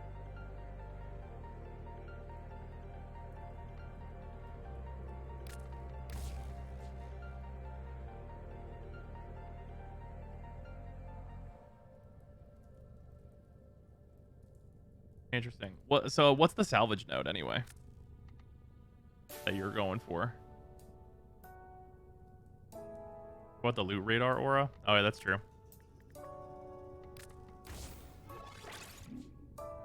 Westeros, okay.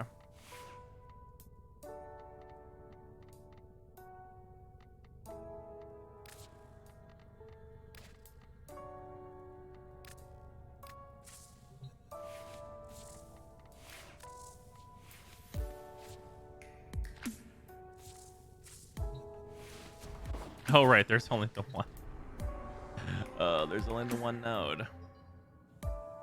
Fucking Jesus. There it is. So why this node exactly? Is a good question.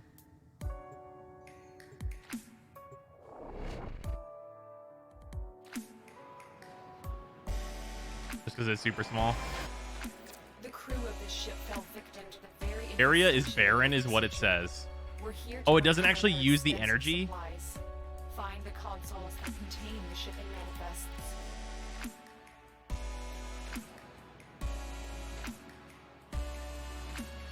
Huh. Wow, wait, it doesn't use the energy if the area is barren is so much better than I even thought that this ability was going to be.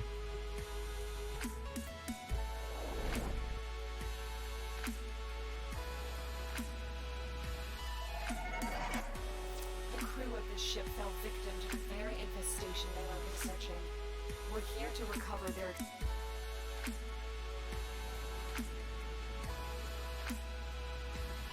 I just want to hit it once, honestly.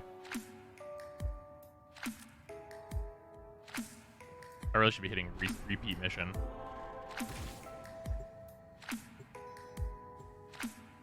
The 3-second duration with the 20-second cooldown is annoying for actually finding the Iatan, though. Ah, it shouldn't be that bad. This desolate Corvus research vessel conceals a rich cache of supplies. All right, because it follows the character pathing, though. The ship's corrupted shipping manifests.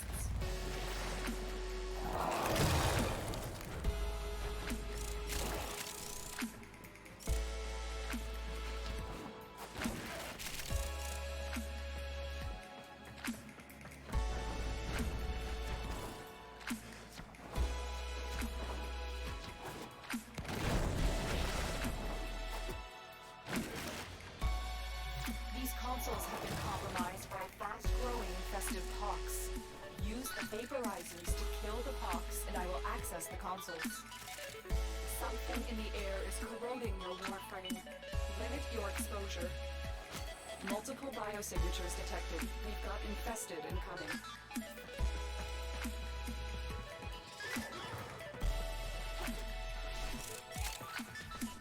There it is. Wow.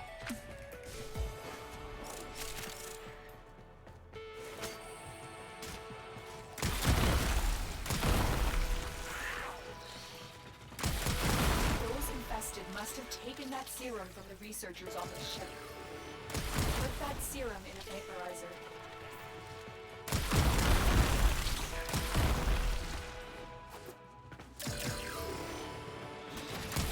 Okay, I just figured out the way to optimize this. I don't know if this is going to be considered to be an exploit, though.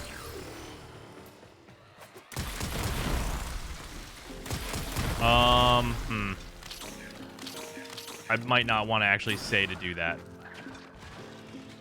Okay. It might be considered an exploit, so I wouldn't just do this. But I will say the immediate thing that I thought after seeing this is you do this with 4 people all doing different missions, and then whenever Golden Instinct goes off, you invite everyone else to your mission because you know there's an Iatan. It would require 4 players who have all of the like all the Courier and all the fragments and everything the fuck else though. So like, because then you multiply like the drop rate by 4 essentially.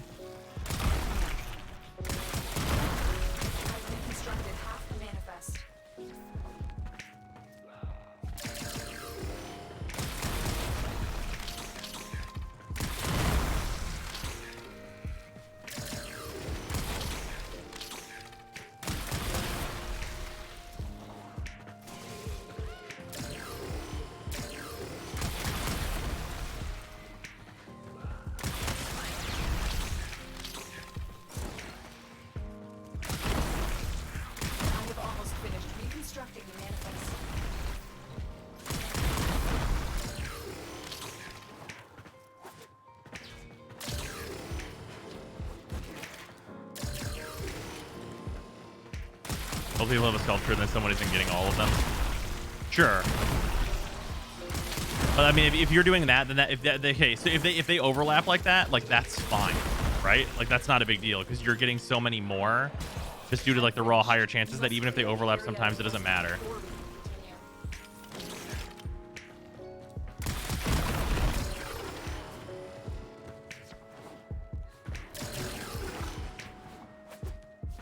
Oh, thank you, Five. Much appreciated.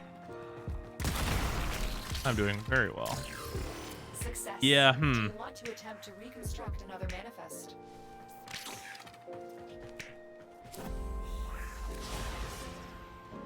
Mission complete. Excellent work, Tenno. Yeah, the tile set's very tiny. So yeah,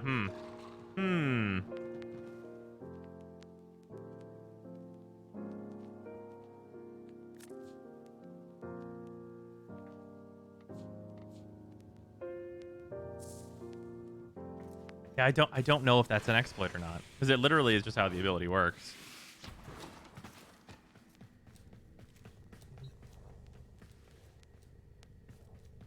Faster than Vodunoi? Yeah, you will need the stars, but like as we just saw, you can get a lot of stars.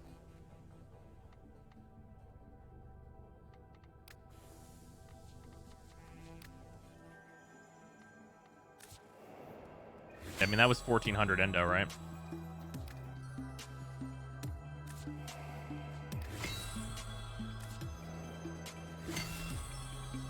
Like, essentially. Not even a guaranteed spawn. Right. I agree with that. But it's not a guaranteed spawn, but you can do it where 4 people enter 4 different missions. Everybody hits Golden Instinct, and you find out if you have one. If you don't have one, you immediately reset. And if you do have one, you alert the others that you have one, and you invite everybody. So it depends on what the drop rate is. Or it depends on like what the rate of spawn is for the sculptures.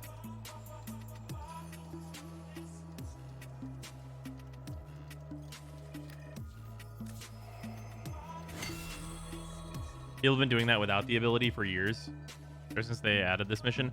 Okay. Right. But this is like such a next tier faster.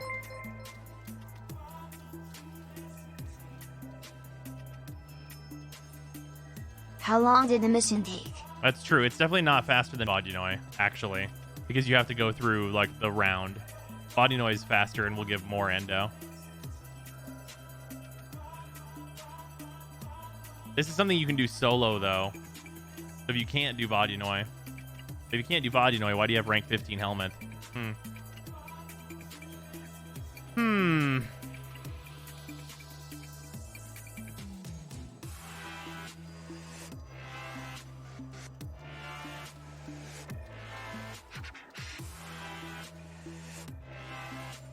You don't need helmets. I mean, you don't need helmets, but it makes it 1,000,000% better.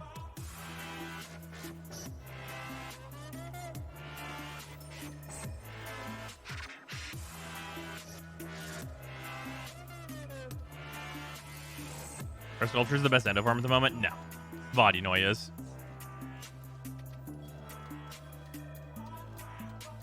Yeah, they're faster than Arby's and don't require boot camping, yeah. This might be the fastest solo.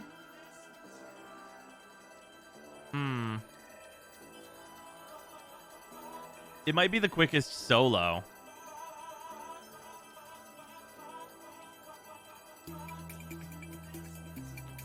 Probably depends on your frame.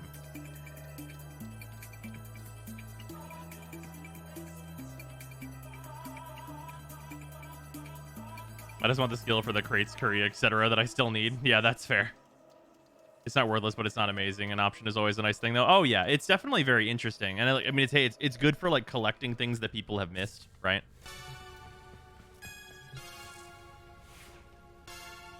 And it's also, like, if you don't know what to put on a frame because they don't need anything, but you have a power that you don't really use. I mean, you're running missions, get a bonus Iatan, right? Like, I mean, that's just good. It's just good, right? Like, that's just good. Like, honestly, I have Pillage on my Wukong, but, like, I could use this. Although I think I tank range, so that's unfortunate.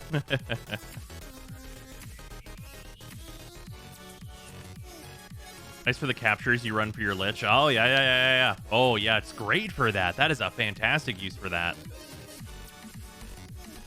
Yeah, whenever you're running captures for your Lich, you just, like, put a range build on and go to town.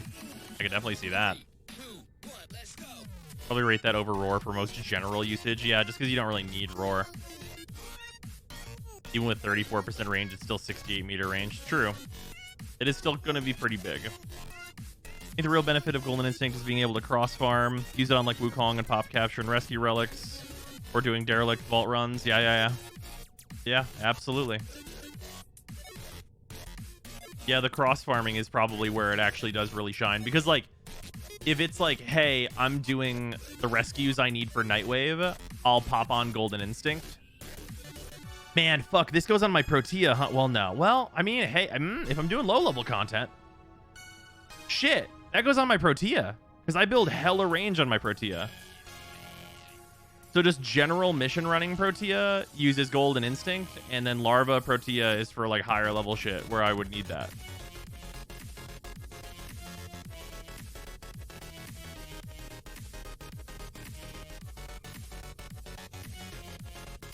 Oh.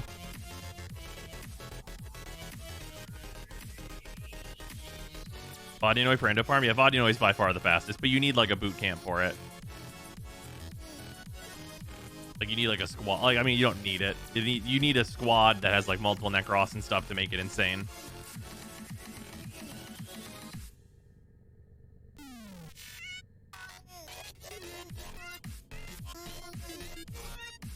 You know, you have to get the rank 15 helmet in order to get it. Put on Ball 1? Yeah, sure. You could. And anything that builds range, you could just slap this on and be pretty happy about it.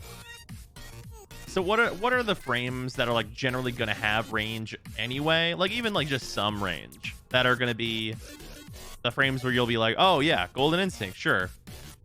Ooh, Baruch. Baruch, very good. Anaros, sure, absolutely. Just general usage. Korra's usually going to have a really nice amount of range. That's going to be nice. Let's see here. I mean, Octavia. Octavia is kind of a no-brainer, right? If you're running Octavia, you throw that on there. She doesn't need anything anyway, right? Oh, Nova usually... Well, I mean, if you're Spiva, maybe. Yeah, farming Necros. Yeah, Necros absolutely 100% for sure. Yeah, Ember. Ember's an easy one.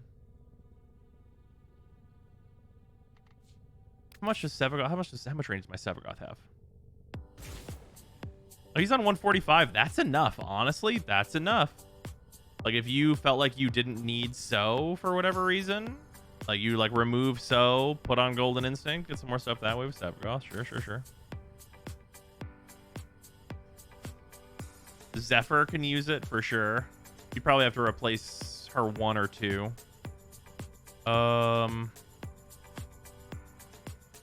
Oh yeah, Saren could pretty easily utilize it. Saren really likes her abilities, though. Her abilities are pretty good.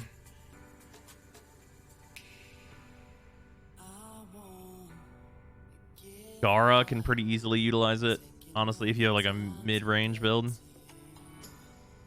Wisp absolutely tanks her range so often. Hildren's also like you tank your range in a lot of builds for Hildren. Like it's not all of them though. Yeah, there's a lot of frames you could just slap it on and be like, yeah, this is happening. Ironically, like this Nezha build I just made is not good for it. But normally he'd be very good for it. Because he usually have some range for his 4. But this is a Roar Nezha. Range Limbo? Oh, sure. I mean, that's like for strict farming though, right? I'm just talking about like just general mission running frames that are just like good frames to have around.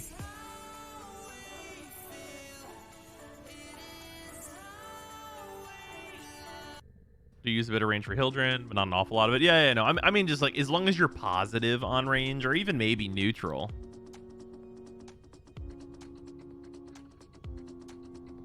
You probably want to be slightly positive on range.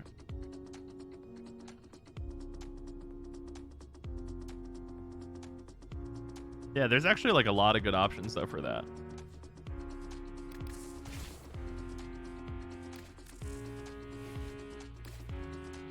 Oh.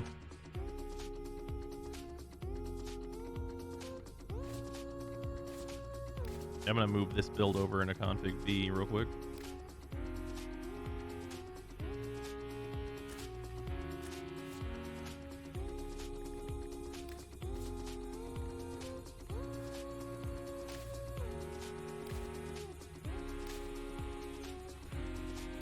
I hate that it does not do it in the same order.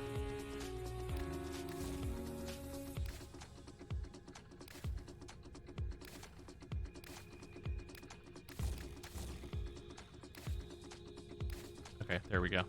Now it's not bugging me. Can you imagine creating a utility thing that isn't lowballed into Oblivion initially? Yeah, I know, right? It's crazy.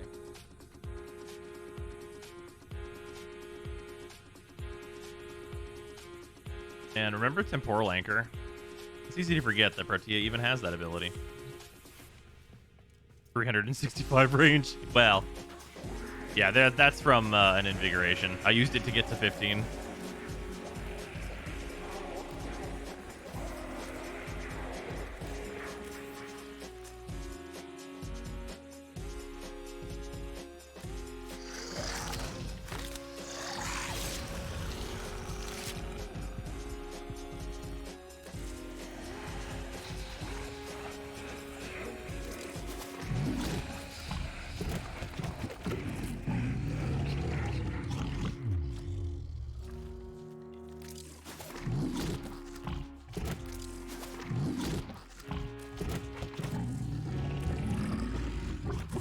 In the bad attempt at being Tracer. Yeah, pretty much. What element should I get on the new core? Magnetic is a solid choice, honestly. Go Radiation. Wait, no. Magnetic. Not Radiation. Do not go Radiation. Think about Roar Ember. Roar's good on every frame, basically, so. Is Mark of the Beast worth it from borrowed? No.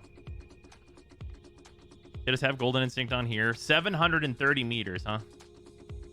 Some of that's a bit of an exaggeration because we're at 365% range right now due to an Invigoration.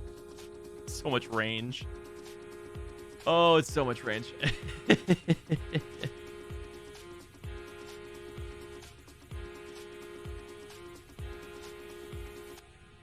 Yeah, what if the actual whole map? You're not wrong.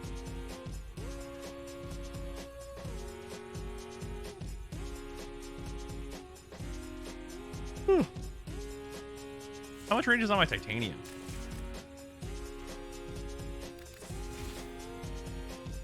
Oh, 34. Right.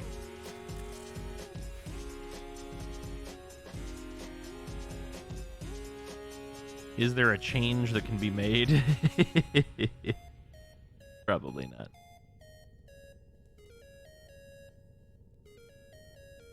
I'm sure put it on Titania. Yeah, this is for speedrunning. This is not like a practical build. This is for speedrunning missions.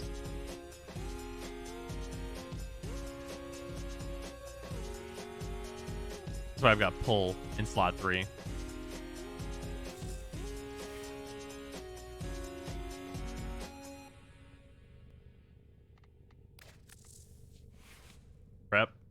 I could put prep in here. But for sure I already start with enough energy on this anyway.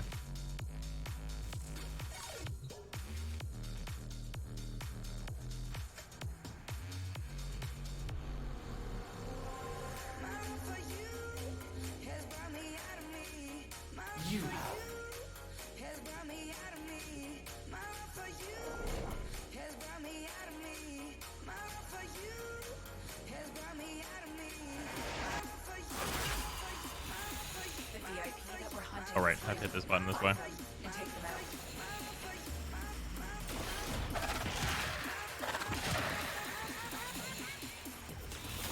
Alec V's newest prototype is a monstrosity forged from the bodies of our fallen Tenno.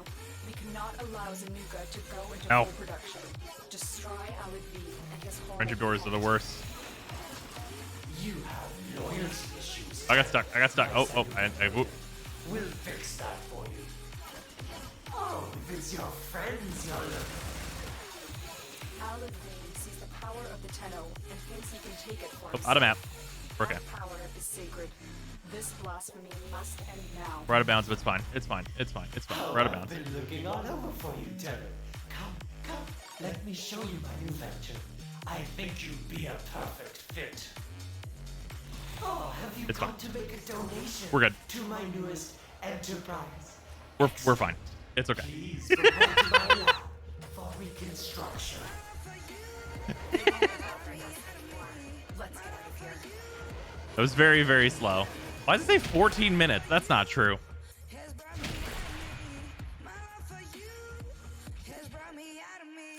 I just had to navigate the outside of the tile set. Don't worry, it's fine. It's okay.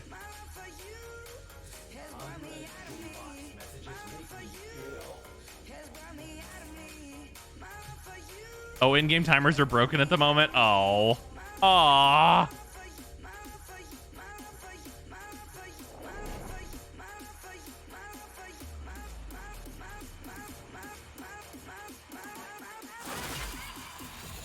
We contracted you with the market.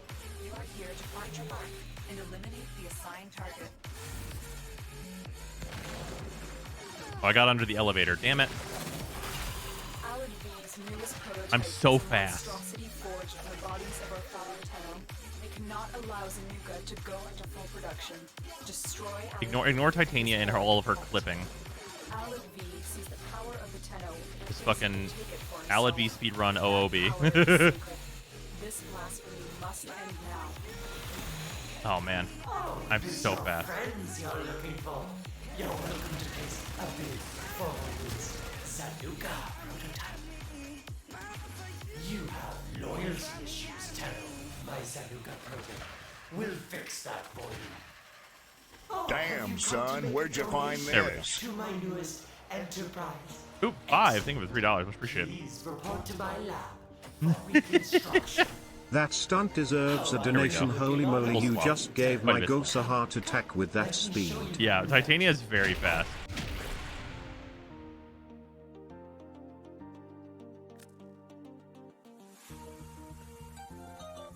$143 looks more like it, yeah.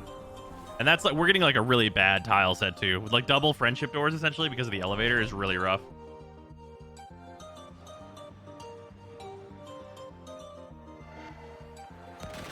Wrong button. We contracted you with the mark. We are here to And find that didn't your happen. mark and eliminate the assigned target.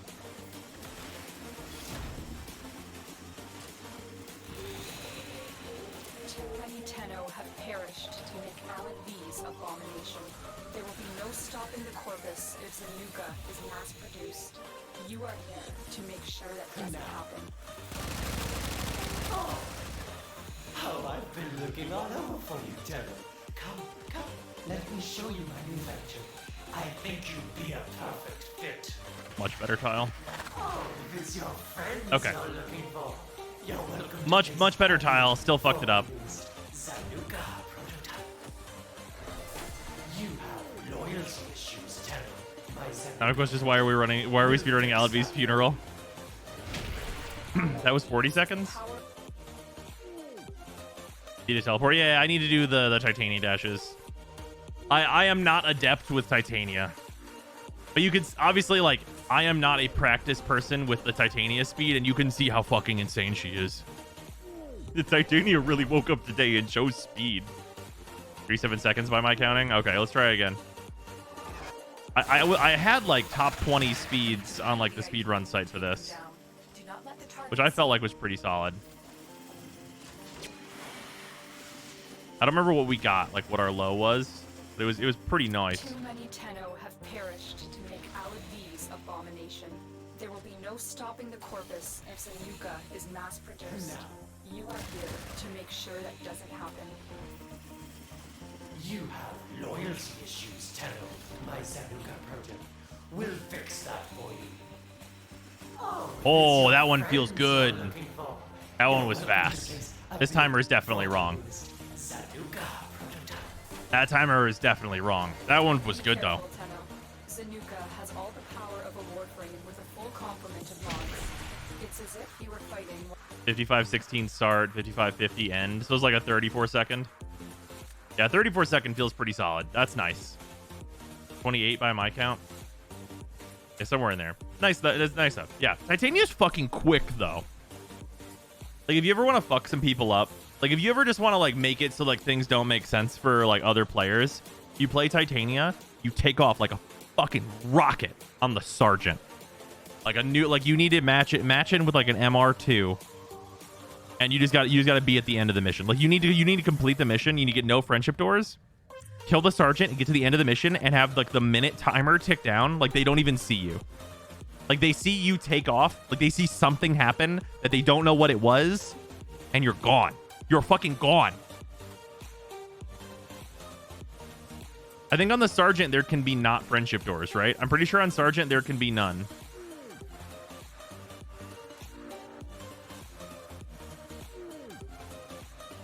Well, I know what I'm doing. Yeah, you use this fucking Titania build and you just fuck with people.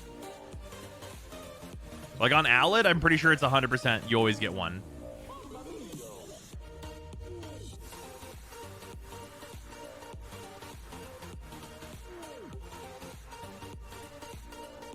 Oh, you know what?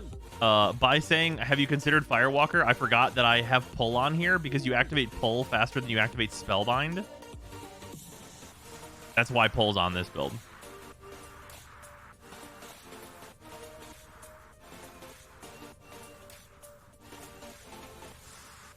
have to hit the friendship doorbell like 50 times for it to open without the second person. Is there a way to like do that? Wait a minute. Can you hit both? Oh, wait. Okay. Okay, this is fucking stupid. Wait, no. Titania can't hit the button herself. I gotta tell you what I was just thinking about though. If Titania could hit the button, it would be a question of, can you activate both buttons on the door, right? Oh, you could just clip out of world. Just clip out of the map. Titania is so good at it. Literally just clip out.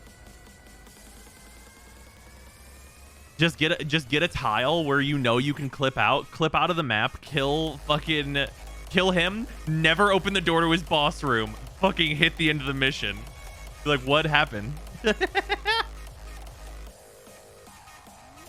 That's so good. Oh, I love that. Please do that kind of trolling. That kind of trolling is the best kind, because it will make people go, what the fuck happened here? Who are you?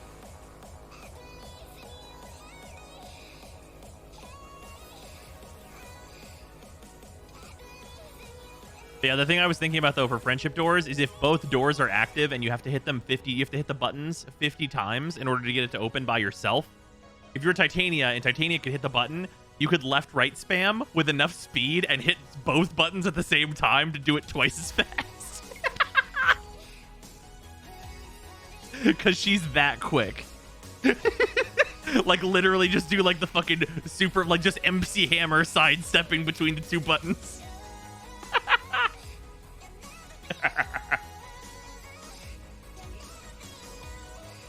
Oh, the solo run would be so much faster if you did not have to get out of Titania. Oh, man. Or go so fast, hit both at the same time. Oh, yeah. Yeah, the Saitama sidestep move. Yeah, yeah.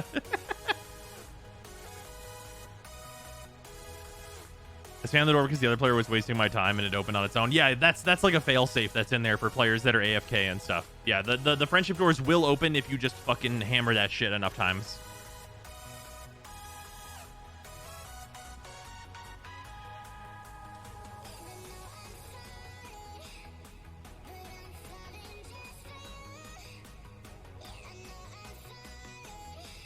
Oh yeah, I'm not even doing full speed. Yeah, we can go to Fortuna and show some real shit.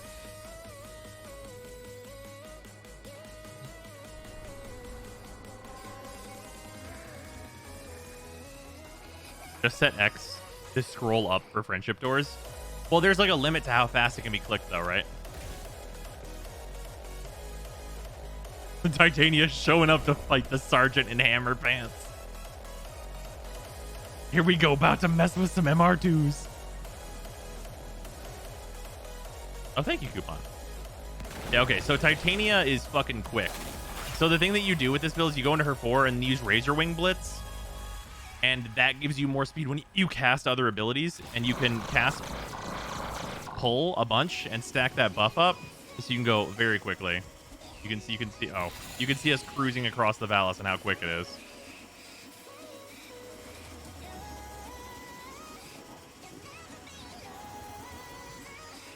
It is very fast. For comparable speed.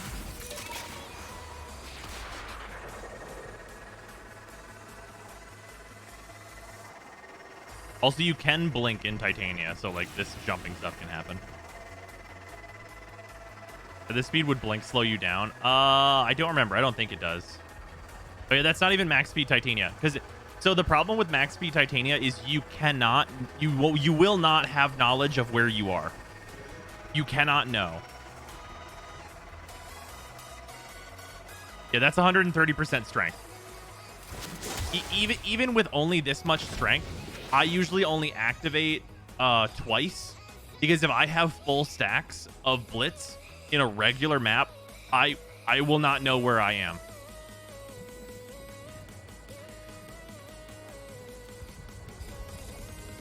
Like, I will decouple from reality if I do that shit.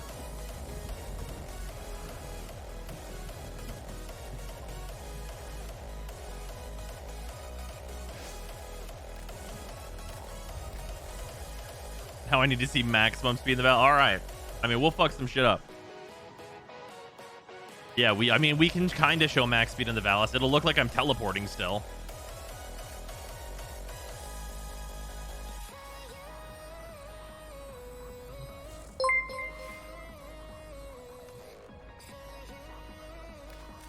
Also, nerf thing or 200 bits. My clan leader has done max speed Titania on Orb Valis. Literally corner to corner in like 1 to 3 seconds. Yeah. Yeah, it's outrageous. It's not even like about being like max strength, right? It's just about like having some.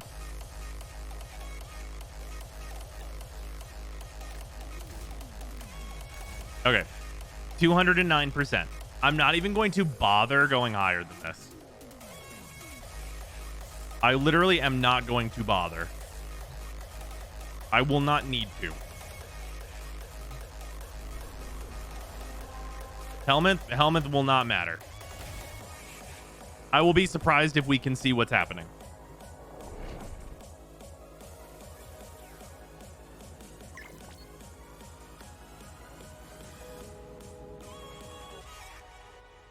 I happen to have a 200% strength Titania invigoration right now. What have you done? Oh, 400% with this? I bet you would actually probably crash the game. Okay. Regular speed. 1 stack, 2 stacks, 3 stacks, 4 stacks. I guess with so much area, it's not a big deal. But like, look at I'm like drifting, like fucking so far. The amount of speed.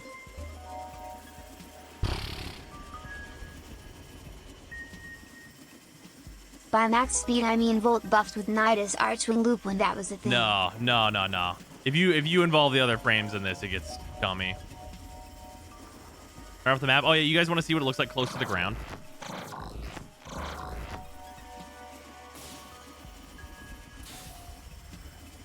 By the way, that's why we use prime sure-footed, is so we don't bonk.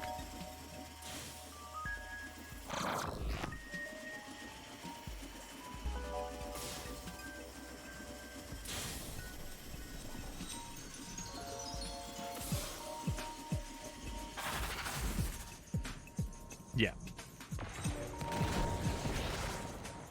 Planes don't look very fast when they're way up in the sky and far away.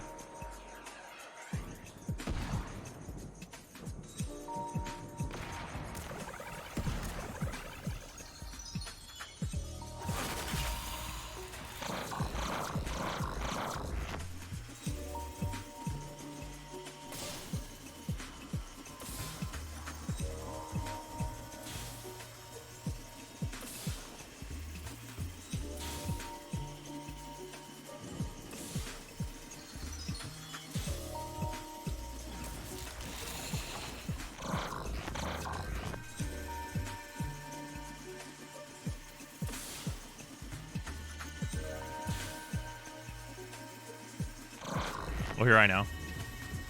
Where am I in relation to that? Oh, I can go over here.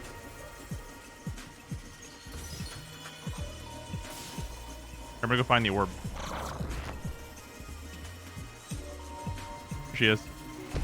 Hey there. Excuse me. Hi, how are you? How you doing?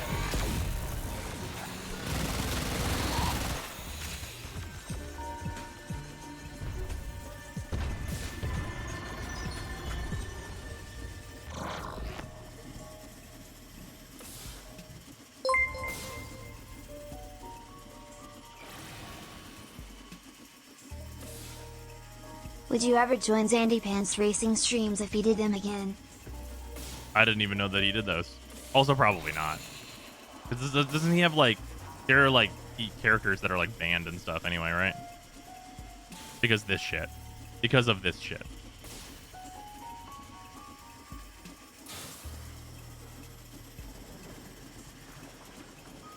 Titania, Wukong, and Nova. Yeah. Yeah, that sounds correct. Nice whenever you preserve your momentum.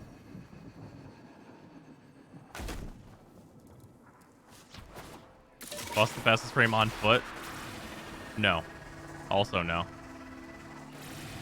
I can race along the ground and be faster than Goss, for sure. You seen the new War trailer? Yes, absolutely I have. Need more energy to turn my 4 off? What?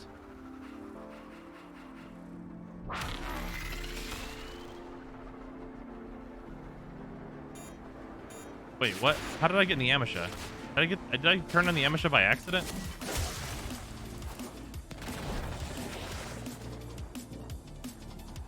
Yeah, Gauss feels fast because of his special effects, not because he's actually fast.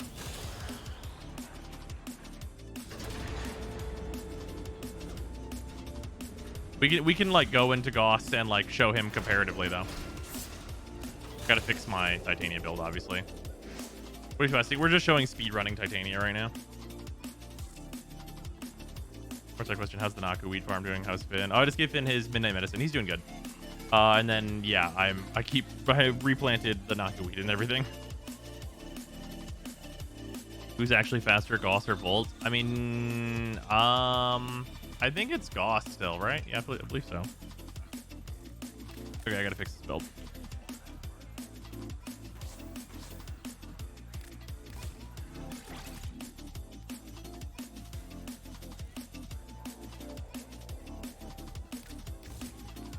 Oh shit, what was in this slot?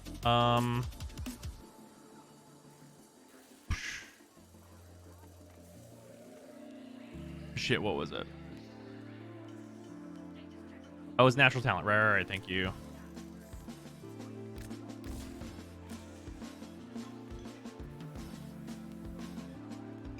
Did you link it? No, I did not.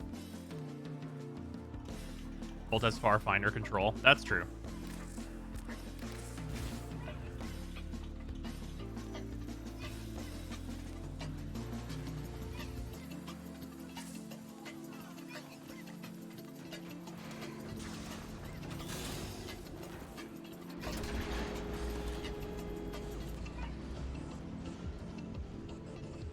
Gauss certainly feels faster, though. I will say that.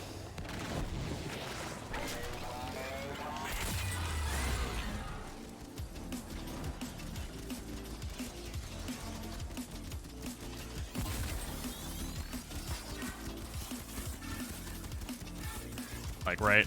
Like, this feels super fast, but, like, if you look at the map speed, you see?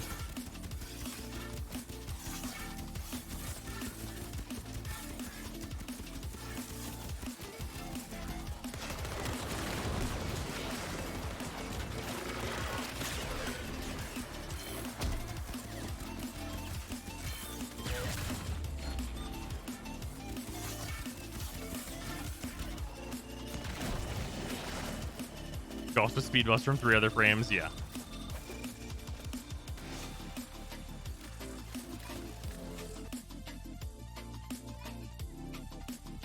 You can go faster than Gauss on a well-modded K drive. It's probably true. Like his running animation at least. Oh, absolutely. I mean, he's meant to make people feel fast, like, right? Like, it's not... His purpose is not really to make him... He's not actually supposed to be fast, Gauss is then he'd be slower than Volt uncontrollable. due to helmet, and power push Volt further than Firewalker could push Gauss. Oh, that's fair.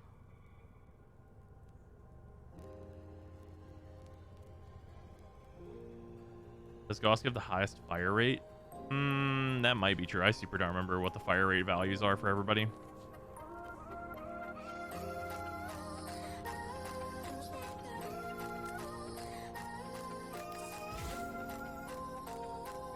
He's super fast on actual tile sets. Who, Gauss? I mean, he's not super fast, but he feels super fast.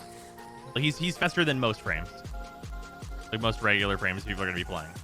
Like, they weren't, like, wrong to advertise him as, like, the very fast Warframe. Because, like, the other builds that are doing very fast, like Titania, are so impractical for a regular person.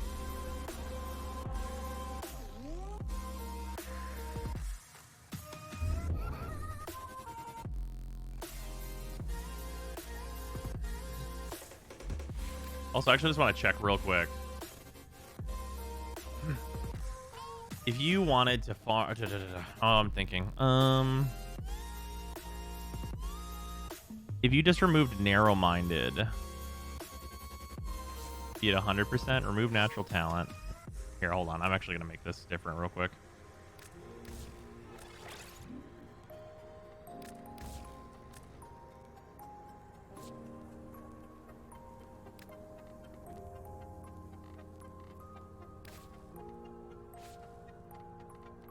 You can go in the third slot. That's not a big deal.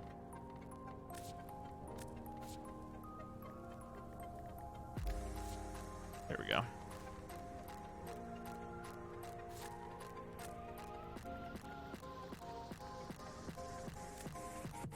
Okay.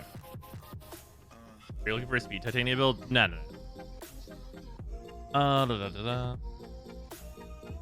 Okay, so what we'd want is... not remove that. Nope, that's in the wrong spot. Put that back. Move these. Remove this. Remove this. Okay, so we remove those, and then...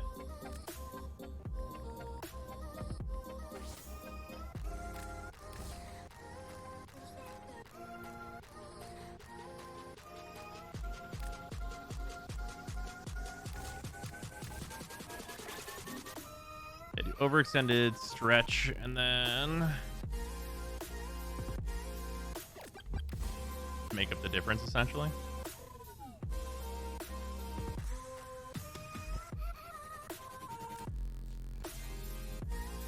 Because I'll still be so fast.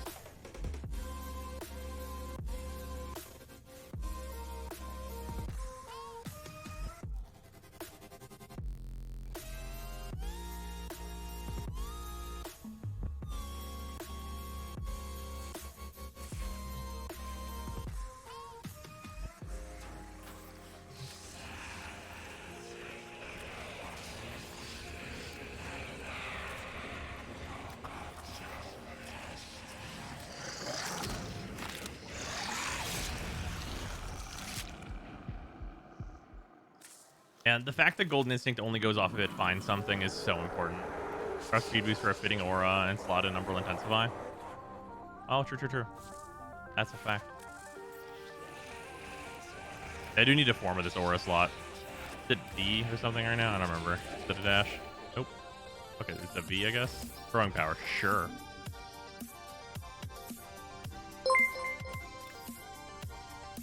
Oh, where?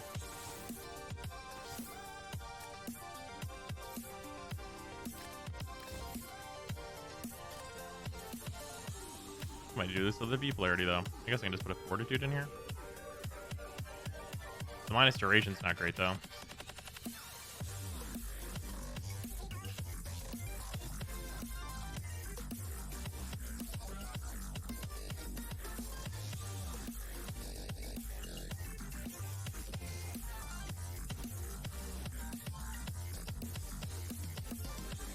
Yeah, I guess secrets will just fit.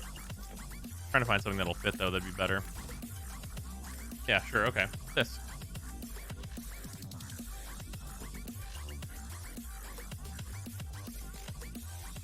Well, there's a fatal flaw with this build.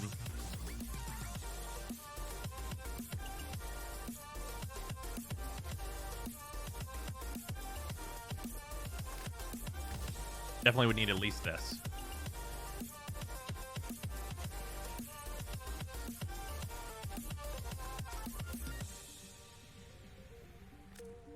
Goal here, flying out of the map.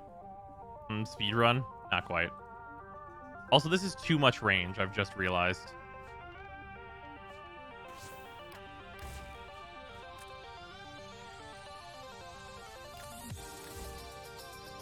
Because if we have that much, it's actually just not going to be specific enough.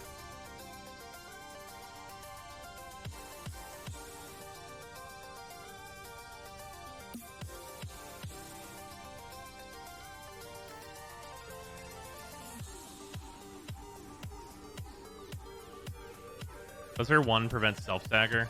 Oh, I guess it does. Oh, wait, does it? I don't think it does. Does the gold ability finder thing work?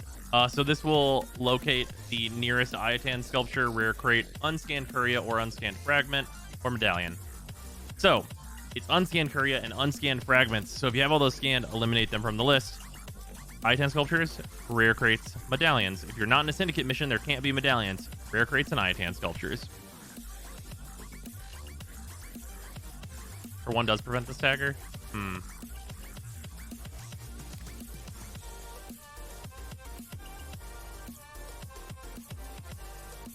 gonna throw this in there. I guess we throw this in there. I have 9 points.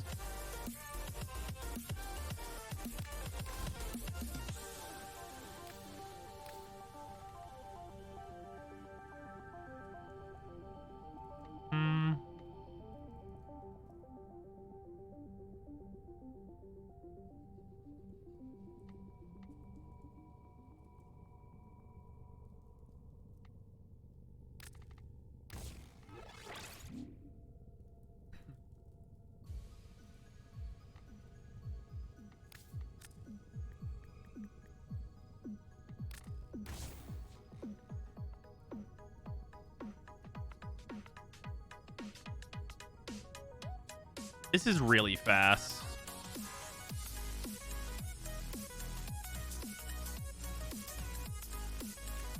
I mean, that's fine, though. I guess I only need one stack if I'm this fast.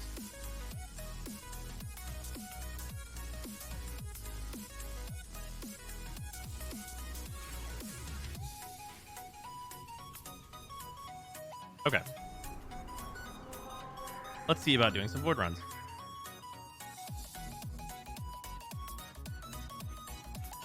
Excuse me. Because the ideal thing that you'd want to be doing is Uko, right? Because you do Uko captures, you get the relic, and if you have the golden ability, you'll get any like rares that'll spawn in here as well.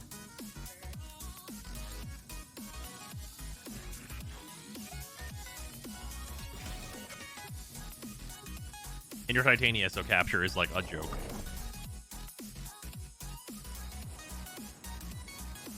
Let's see how this goes. You are here to find our target and bring them to the extraction point. Happy hunting.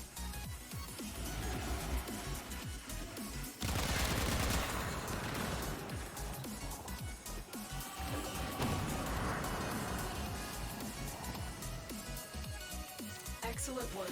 We'll interrogate the captive back at base. Your part is right there,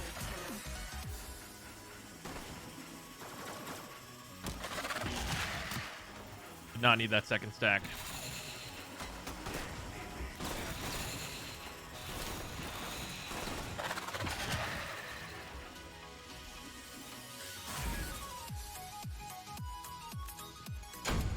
I understand why Golden Instinct has a long cooldown. That's weird. Well, you don't use it if there's nothing in range.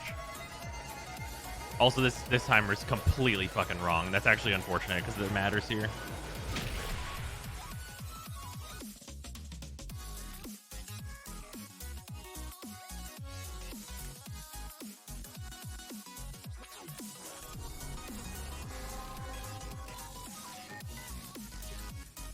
For an auger reach over transient? Maybe.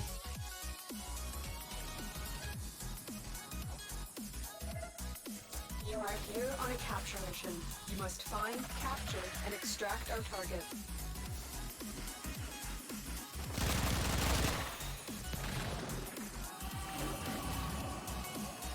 For duration over transient? Possibly. Excellent work. We'll interrogate the captive back at base. Your part is right here, Tenno.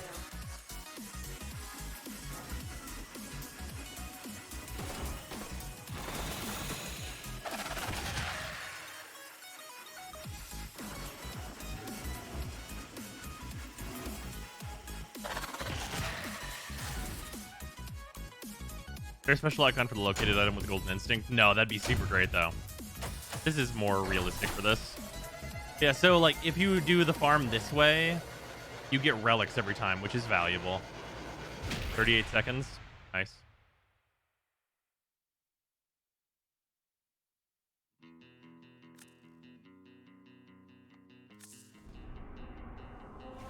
This is probably, like, the best way to run this mission.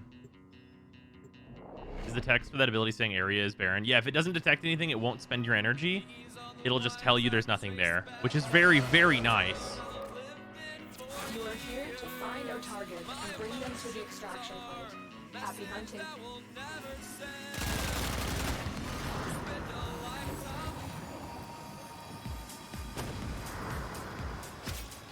Mission complete. A captive has been escorted to the extraction point. Well done. Yeah, it's way better than I thought it was going to be, for sure.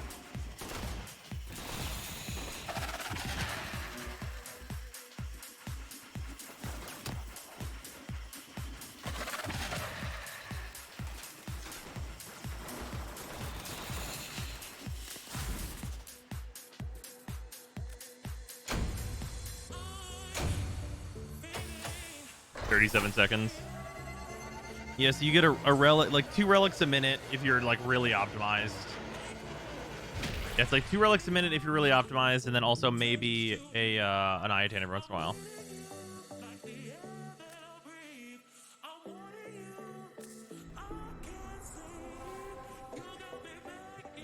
You want me to try and run at full speed? You guys want to see me try and run this level at full speed?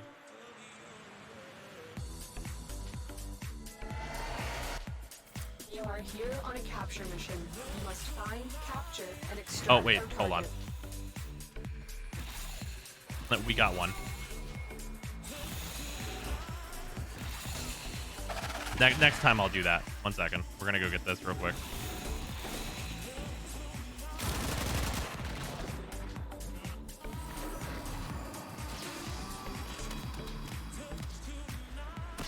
Mission complete.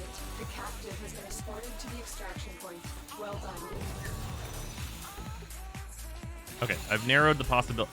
Oh, also, does anyone know how to like actually search with this? Like, just like, you guys know, right? You guys have to. Okay. Does everybody know that you have to like narrow your search area? Oh, it's a rare crate. Anti-avionics, there they are. Okay. Like, legitimately though, does everybody know like how to narrow a search area?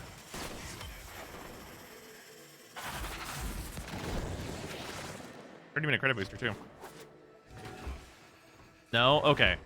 So I activate Golden Instinct here, and it tells me it's this direction because it gives me like the unit pathing to go this way, right? So the immediate thing that you should always do is that you should skip rooms. So in this case, like we go from here and we go like up to where we got the capture target, right? Because I knew that it was ahead of me, because obviously it is, because it's the beginning of the mission. From this room, I can activate here and then completely eliminate anything behind me if it starts heading this way. And so if it keeps heading this way, you skip multiple rooms and you can like just immediately know which room it's in.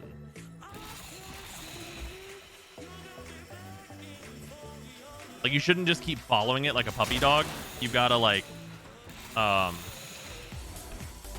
you gotta like actually figure it out.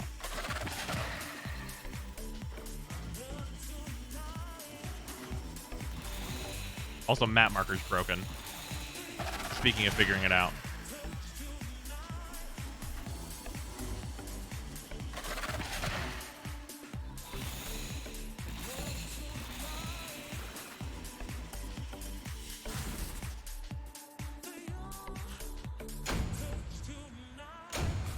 I was just gonna bring Zaku. But you want to do it fast, right? You got a fucking built form out of this, honestly. About 1 minute and 40 seconds. Oh yeah, because the runs where I'm gonna grab those are gonna be longer. I mean, hey, are the avionics like tradable? I don't know how like valuable Mantis avionics are. Oh, you took out the time for explaining. Okay, fair enough.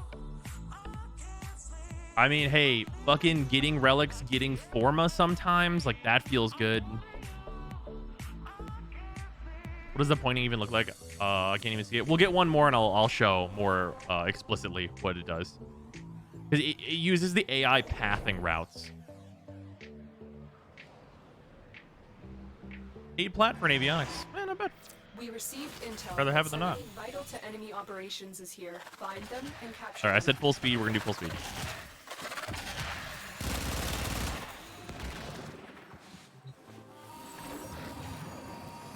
Yeah, and the short boosters from crates are very nice. Excellent work. We'll interrogate the captive back at base. Your part is done here, Tenno. Which door does it want? It doesn't know which door it wants. That's the answer. Honestly, the map probably doesn't even know where I am.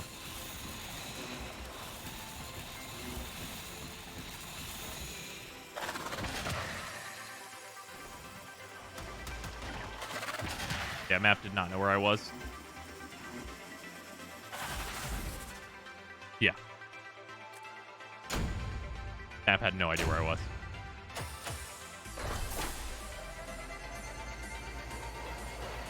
Just found out about Progenitus. Isn't that basically an Exodia? No.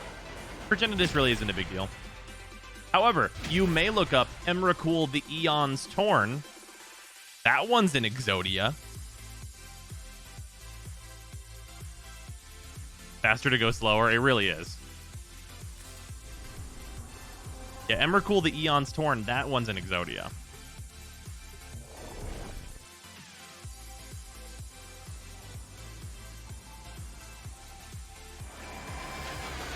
Just finished Steel Path. Very nice. Oh, sweet. Okay, so the pathing, see how it just like runs this way, the little spark? It persists for a very short amount of time. You get that little spark. And it follows enemy pathing, I've been told. Okay, what's broken about this? Weird, whatever.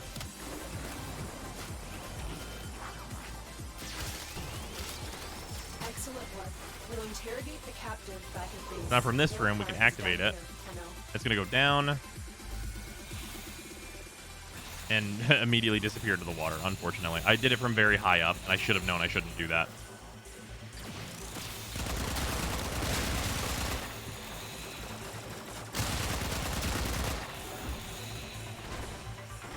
I guess I can just like triangulate a little bit extra though. Right from here. Comes down, goes this way. Okay, so I know it's in these areas over here.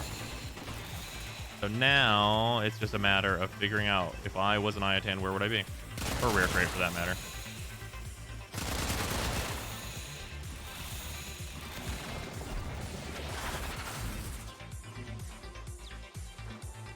I want to see if it's back in here so I can eliminate this whole area.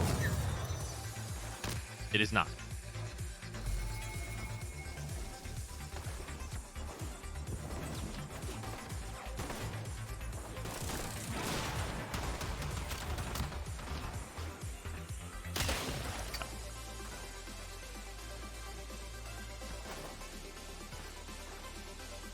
How could be into this? No. Back here. Yes. Rare crate. Another rare crate. Nice. Another Mantis Avionics.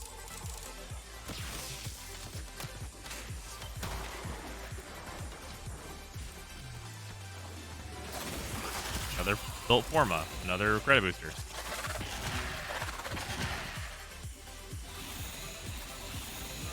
Now head out.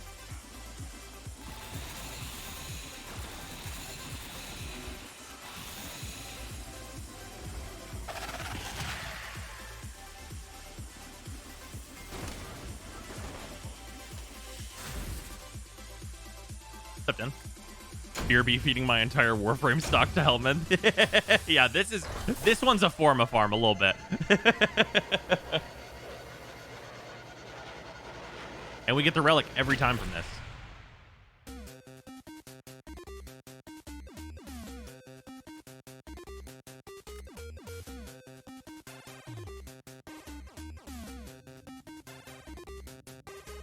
Considering Forma takes a day to build, that's worth right there 1,000%. Yeah, we just got 2 built Forma in a row. What location was that? This is Uko. Is there a capture or rescue Vigor to try? Sure, let's try it. There is Mantle on Earth. No reason not to do this, right? Well, wait, no. Hold on. This is gonna suck. Because we have to pop the relic.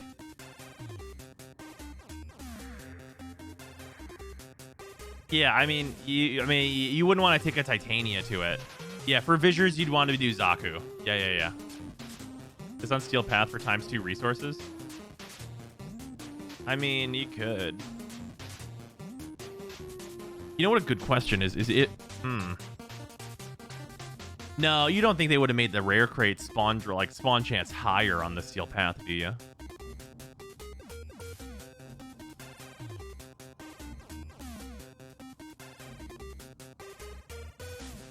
Yeah, probably not. Yeah, deal farm for me is popping relics and getting free stuff. Yeah, you'd probably want to do a Zaku build then for that.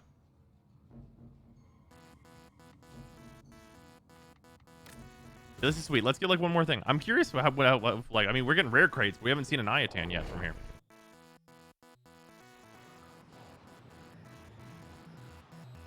If you find it, getting the 10 traces and finding the loot would be time efficient. That's true. You are here on a capture mission. You must find, capture, and extract our target.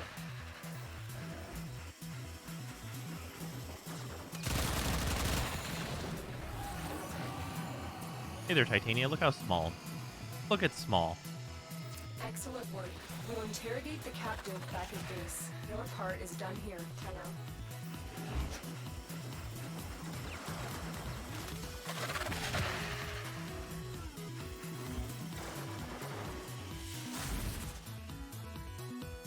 Inguko is Rare Crate City, while Oestris is Ayatans. I could definitely see that. Like Oestris with Zaku, and then this map with Titania. 31 seconds, yeah. It's good relics. It seems faster than Wukong. Oh yeah, Titania blows Wukong out of his entire ass. I'm not even going full speed. I'm going like controllable speed.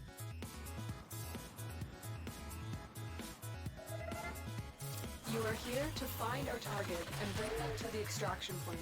Happy hunting.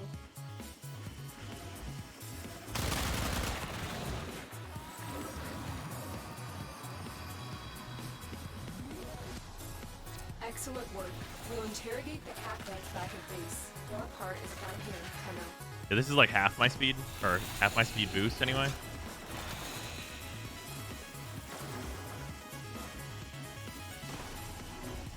I guess. keep it real, I guess. He doesn't know where I am.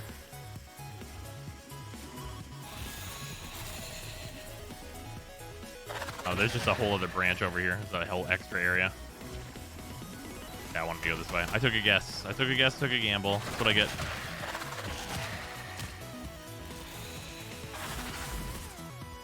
Favorite ephemera? Ooh, that's tough. Oh. You know, I get a lot of use out of Vengeful Flame. Wait, no, the Vengeful Gas one, I think is what it is, actually.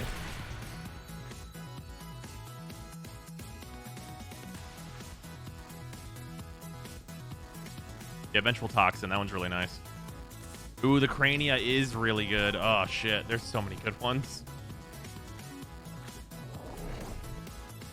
Oh, I don't think I've actually updated this Pixia mod or this Pixia build for the Galvanized mods. We received intel that somebody vital to enemy operations is here. Find them and capture them. Okay, there's a thing here. We'll worry about that momentarily.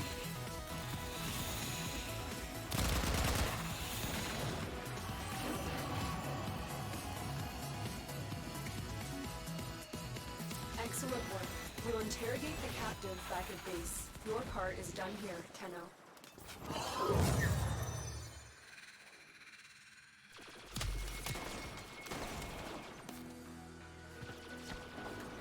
Oh?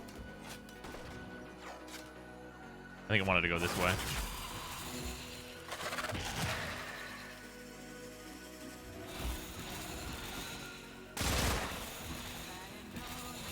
See if we can eliminate this room.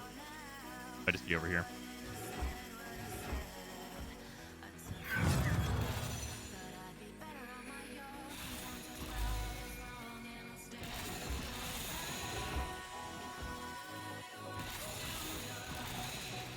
Is it broken?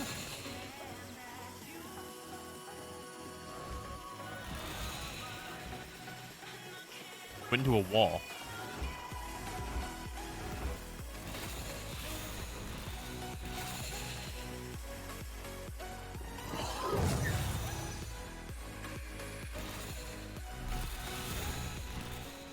Oh, hello there.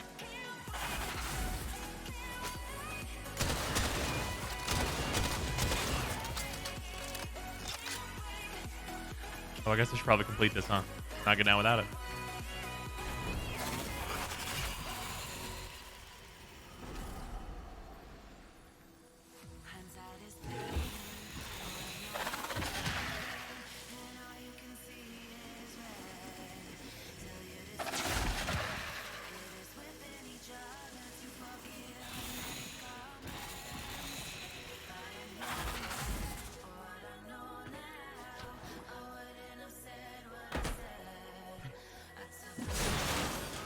Just get some extra shit. 'Cause I might as well.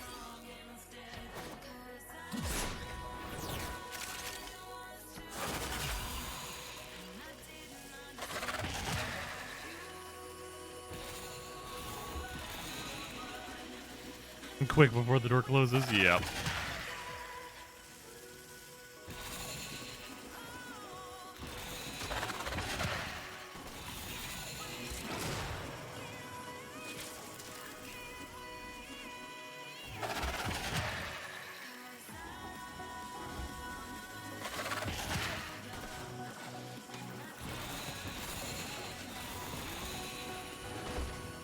You know, benefit for PC players, doing this on console sounds like a nightmare. The speed that you can throw them got nerfed on glaives. Basically nothing else, though. Everything else got buffed, like, hugely before. Remember farming those rooms is actually important. Imagine showing this zone from back then, this. I mean, it's still, like, decent.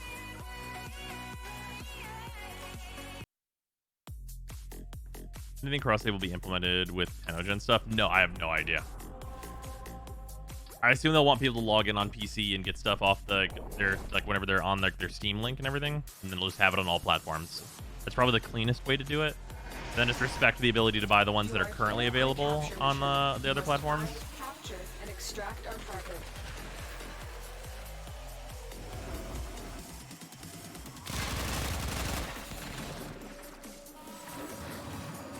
What are you doing in the void? Oh, we're testing out like Golden Instinct Excellent to see work. about We'll interrogate the captive back at base. some Your farms. part is done here, Tenno.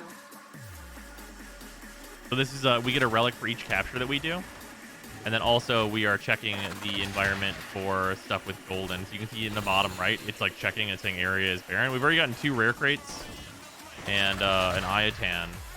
In how long have we been doing this for, guys? What do you think it's been? 15 minutes? Nice, Phantom. Only noticeable difference doing this on consoles is a longer load times between missions.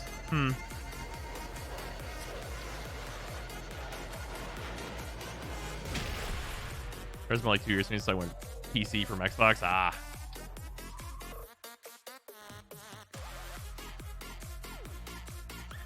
Try Zaku lift capture. I mean, I think we know how that goes, though.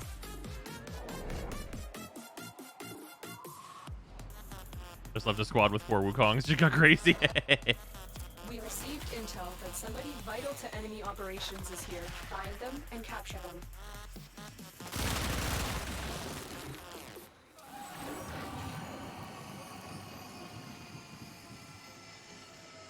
Excellent work.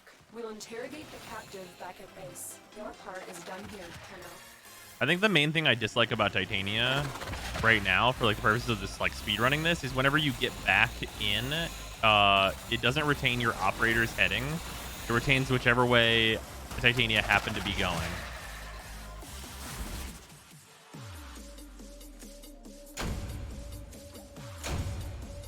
Like that spinning on a ribbon choice for 2 which wins Stubbas.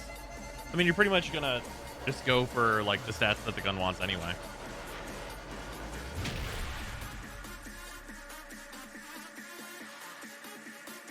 Like for crit guns, you go for crit. For status guns, you go for status. Base damage is always good. Multi-shot's always good. Stuff like that.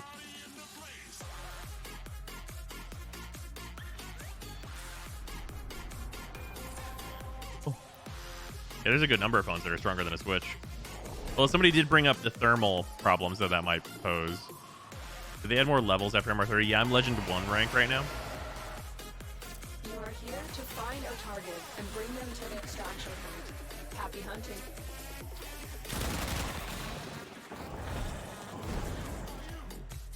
Whoops. I went very fast.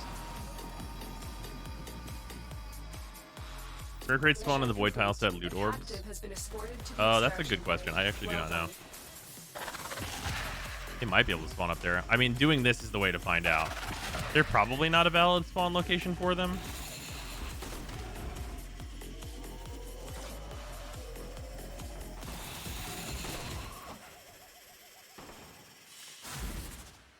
What frame is that flying around? This is Titania. He's a speedrunning Warframe. Ignore the times here, by the way. They are false. That is broken currently.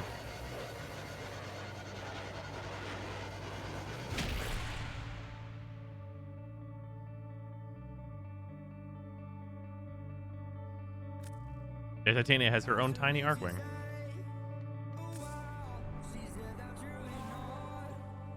Yeah, we got one earlier. Did that with Zaku? Seems like a very, very good farm. Probably only if you also really want stars, though. That's probably like the bigger benefit. Because otherwise, it seems like arbitration is generally going to be faster.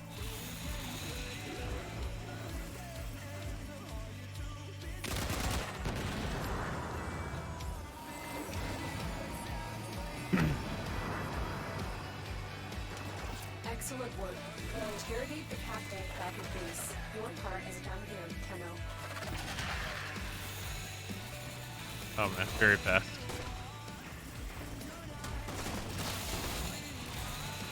Should not have activated twice.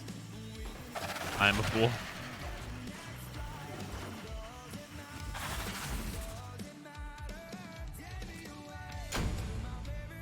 If Ureli was sized down when on her Marolina like how Titania is, then she'd be better. Oh, that'd be way better, because you would just like... Yeah, that'd be 1,000,000% better. Like, make her faster but smaller. That's definitely better, for sure.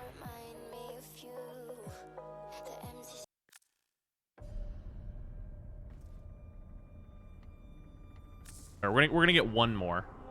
And then we're probably going to call it for the night, actually. The mods affect titanium speed. Yes. Entering your mod build? Sure. Yeah, this is just for golden instinct farming. It's not like the full speed build or anything like that, but yeah. We received intel that somebody vital to enemy Oh, here we go. operations is here. Find them and capture them. This way. Wait, this way? Like, it's right here? Must be down over here.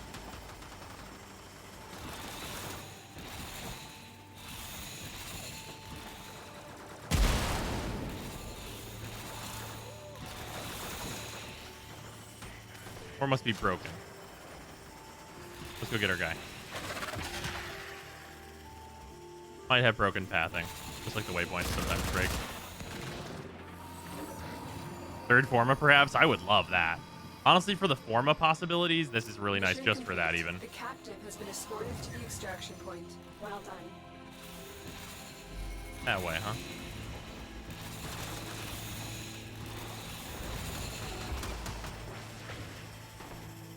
Let's skip some rooms.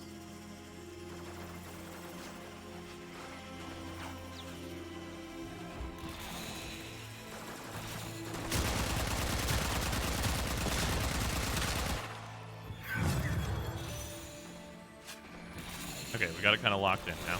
Might be over here, so we're gonna do a check real quick.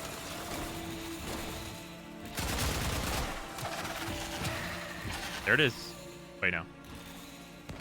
You're not a rare crate?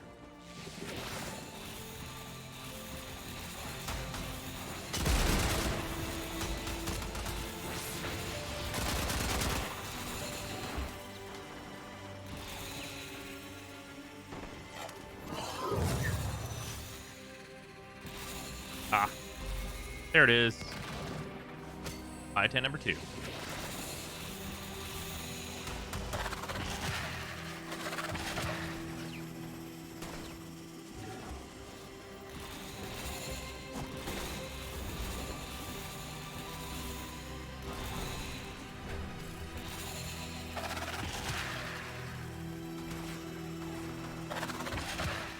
There we go. According to the wiki, VOD is 18k endo per hour, and arbitrations is 11.7k endo per hour, assuming only endo and sculpture drops, so this is probably better than Arby's. There's such variance, though. And also, like, definitely, I don't know, 11.7k, we're not even close to that. There's so much variance. What the fuck did I just see? You can use Titania to find sculptures. So, it's not Titania specifically, but we are using her for it. It's this ability, Golden Instinct. We replaced her 3 with it. And basically it shoots out this little wisp and it's on a 20-second cooldown. That will tell you if there is a medallion, an I-10 sculpture, a rare crate, an unscanned curry, or an unscanned fragment in a level. So provided you have all the curries and you have all the fragments, at least in a given tile set, this is going to tell you if there is a rare crate or an I-10 sculpture most of the time. And it's also got a really nice range as long as you've built like a good amount of range on it. So it's going to be quite effective. I'd rather do this than Arby's. Oh, that's totally fair. Absolutely valid. I go with this be on Wukong. I don't remember what we build on him anymore. So I'm very low range on Wukong, but you can build a high range Wukong. It's not a big deal. He doesn't have like the super specific things that he needs for his abilities.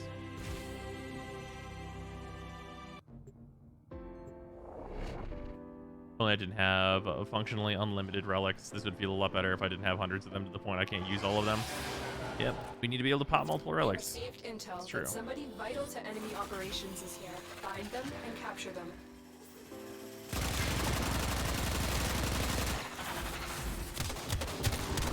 I love the bug where the nullifier bubble just is a persistent effect that never goes away. Why is that not fixed still? Excellent work. We'll interrogate the captive back at base. Your part is done here, Tenno. I activated twice.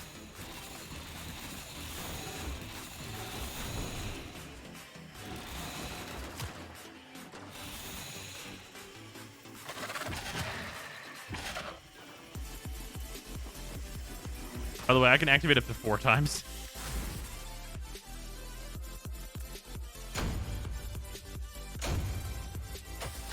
Indy's just allergic to accelerating the rate at which players can get prime parts. But that's the thing, though, is that, like, generally speaking, we're limited by, like, survivals and stuff in order to get, like, a huge majority of, like, the prime parts. Like, obviously, the parts that are available in capture, like, we can get these relics very fast. But, like, we can already crack relics very fast in, like, captures and stuff. So, like, giving Void Storms value by being like, hey, crack 5 relics at once. Like, I don't... Yeah, it's really weird how, like, they wouldn't go for something like that, which could be attractive to people with large stashes. These build would feel better dropping secrets for message. Probably won't matter too much in the end. If anything, I could drop Transient Fortitude for message somehow. Happy hunting.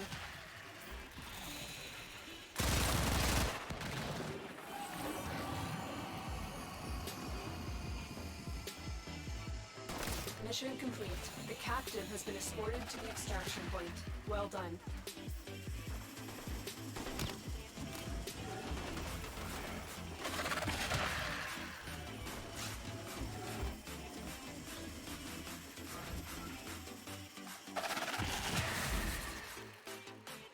Do you have a copy of Augur Secrets I can buy? I actually don't know if I have an extra copy of Augur Secrets. I'm never cracking the hundreds of Neo relics I've got over the years. I might die. First die of old age. Yeah, you're not wrong. So what if full squad gets to crack 16 relics at once? Sounds awesome. Crack 16 relics, pick 4 rewards. Sounds fucking sweet.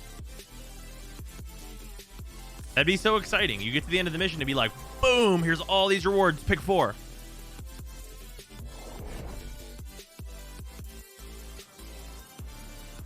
You'd get to pick only one, then literally no one would ever do that.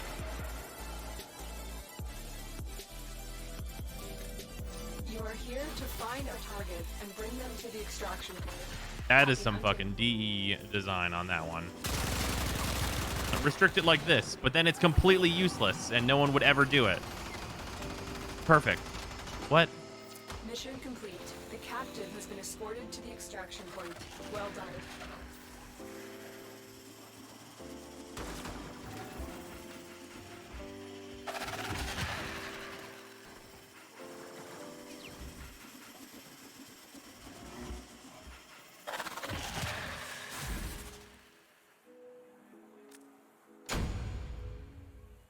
Is magnetic tenet plasmor good? Oh, absolutely. Yeah, you'll be just fine. Will Golden Instinct find faction caches? You mean like the medallions? Yes, it does find medallions. At that point, when you put multiple relics into breaking them open super fast, it could be worth it. How? How could it be worth it, ever? It would literally never be worth it. The goal would be to like open a bunch of relics in less time. It's not like you're hunting for a specific rare, because then you're like, what? That doesn't make any sense. If you're hunting for like a particular item, you're not gonna crack all your relics for that particular item. You're gonna what? I'm so confused about why there's so I have so many problems with this that it's hard to like articulate just how, like, even where to start with how many problems there are with that statement. Like that train of thought is, oh, that is at the state. That is a decommissioned train. That is a train that literally, it ain't even got no wheels, Lieutenant Dan.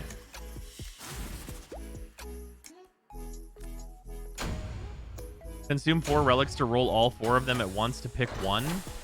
Yeah, why would you ever do that? You're literally just wasting relics.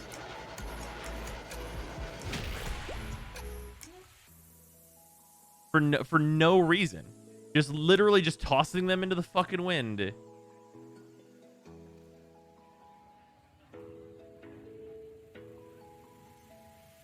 Yeah, you might as well just do 4 rotations. Won't you get rares from relics faster that way? No. Unless that mission is like... I mean, that mission would have to be, what, 20 seconds? It'd have to be a 20-second mission for you to even consider it. And the longest thing... Everyone... Okay, there's a thing I really want to talk about here. It's actually really fucking important. Guys, the hard thing about getting items out of relics is not fucking opening the relics. It has never been hard to open these damn things. The thing that's difficult is getting the specific relic that you need to get the specific item that you need. So like, let's take this Axie A4, for example. This Axie A4 has got 6 items in it, right? It's got the commons, it's got the uncommons, and it's got the rare, which is this Axbolto Prime Receiver. If I put this up to Radiant, this is like a 10% drop chance, right? Okay. Why would I, instead of like bumping this up to Radiant and getting this 10% drop chance, would I just crack all 4 of these at once at common, at intact, to try and get this much lower chance with more relics? That doesn't make any fucking sense at all.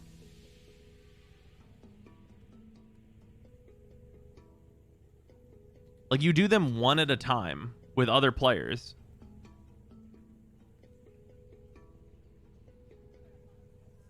And like, you're definitely not going to come in here and like refine 4 of these, then crack them all, and then only get to choose one.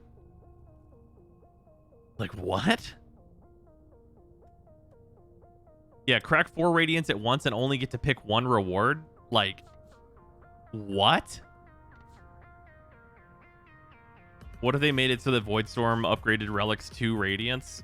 Now, see, now that's fairly compelling, actually. That's an absolute possibility. No matter what relic you bring into it, it's considered radiant. Sure, you could do that. Absolutely. That's absolutely a real idea.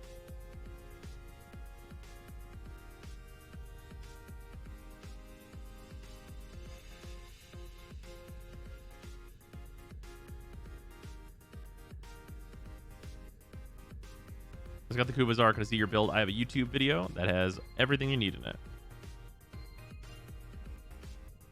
Alternatively, how about if Voidstorm is guaranteed refunded the relic potentially? Guaranteed refunded the relic potentially. So guaranteed refunding relics definitely is not good. They would never do that. That removes like the entirety of like a farm. That's definitely, yeah, you definitely would not do that one. So like that would be great for me, for my purposes, for getting items. Stellar. But what that would mean is I could run the fastest Voidstorm and just constantly get back the same relic and be like, just crack that shit open and get like a bazillion of the brand new items from the brand new Prime Access, like in mega speed time.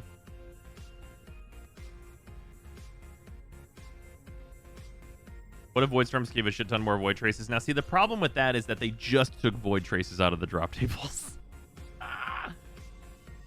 But also, giving a shit ton of more Void Traces is not great. Having it be a persistent effect where, like, your relics are considered radiant, though, that's very compelling.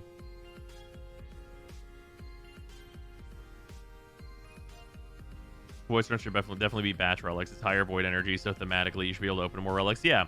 And it's also like the matter of take this into account, guys. This Axie A13, right? If I am going to get stuff out of it, I can go. Okay, here we go. Take this into account. What would I rather do? Would I rather run a capture in 30 seconds or fucking 1 minute or whatever low fucking amount of time it's going to take, or exterminate super fast or whatever? To crack these relics 5 times and just get some stuff out of them? Or would I rather do one like 5 or 6 minute Voidstorm and have them all cracked at once in a group,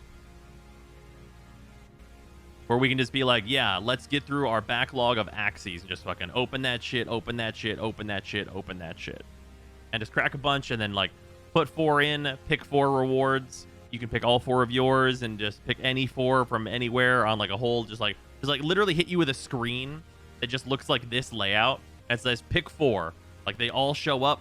There'd be 16 rewards. Be like, pick any 4. Click, confirm. It's like, it's not that hard, right?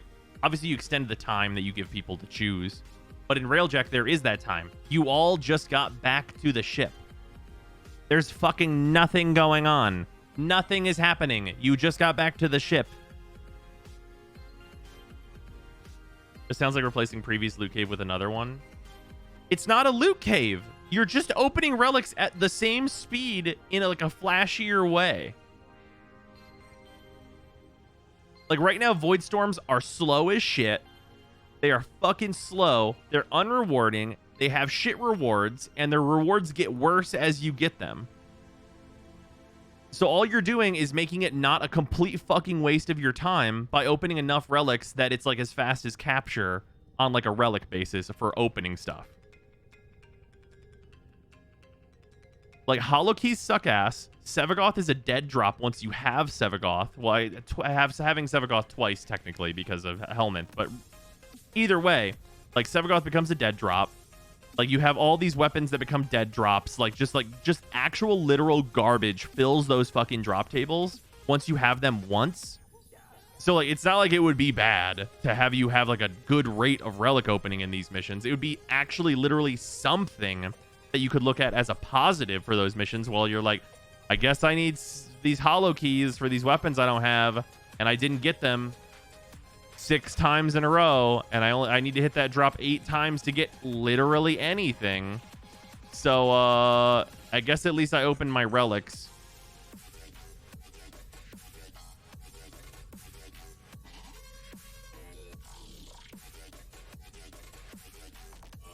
Yeah, it literally would not be a loot cave. Getting relics is a loot cave. Acquiring relics is a loot cave. What relic? Oh, speaking of which, what motherfucking thing am I missing? I don't have a Lith C7. Some bitch.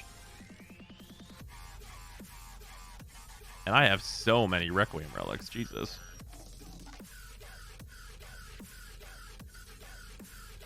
If you have perfect RNG, it takes longer to get the holo keys from 12-minute void storms than killing a sister to get a weapon.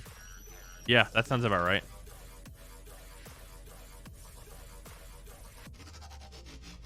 They showed us they can have tracked cracking with invigorations. It's a start into implementing that sort of system elsewhere. Well, guys, the Nightwave has duplicate protection.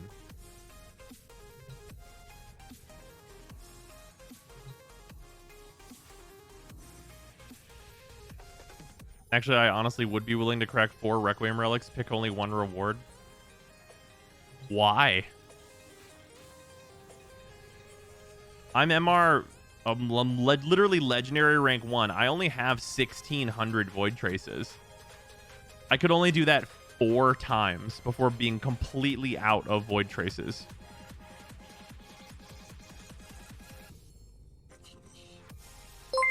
That would be the fucking worst, like literally, like the fucking worst trade deal meme. Hear me out. Just fucking break it.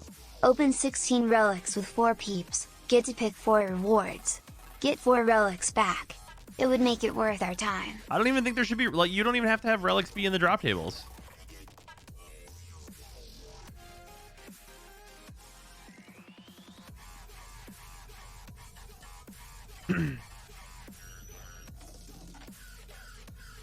What about a reroll vote system between each objective? No. Guys, you're trying to... Guys, you're going at this from the angle where it would be so advantageous to us. It would be outrageous with the, like, you can reroll. Like, if I could just take this and it's going to give me a Bratton Prime Barrel and I don't like it and I could just close it and open it back up again. That's fucking Fantasyland, fucking, like, fairies and sugar plum gumdrops Fantasyland. You're not going to get more than 1 use out of a single relic.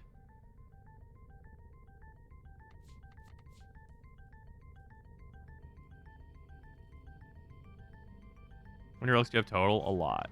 It's a lot. I have a lot of relics total.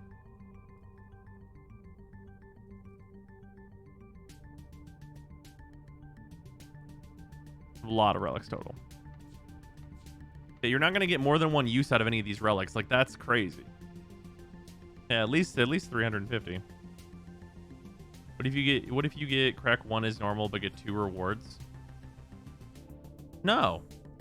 You know, doubling. It's legitimately, this is literally just a matter of efficient opening. That's too much. Relics are already a really good player-friendly system for whenever you're doing, like, regular visors and stuff. Like, it's just about cracking these at, like, a good rate. Because Void Storm sucks so much that them being crackable at a good rate would be like at least one positive to look at.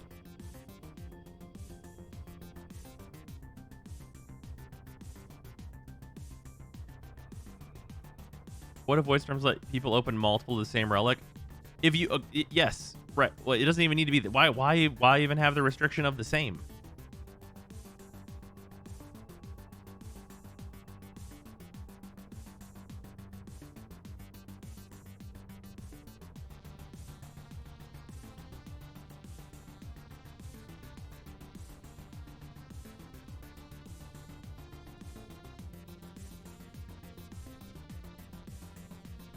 What if Woodstorm gave slightly better chance for uncommon and rare rewards? Well, somebody had the suggestion, and I think this is actually a really good one, of whenever you're doing Void Storms, all your relics are considered to be radiant.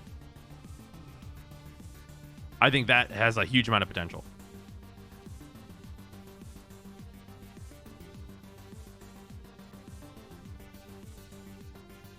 Because then that basically means that you're adding 100 traces to any given void storm as like a part of the reward, and that is actually fairly compelling.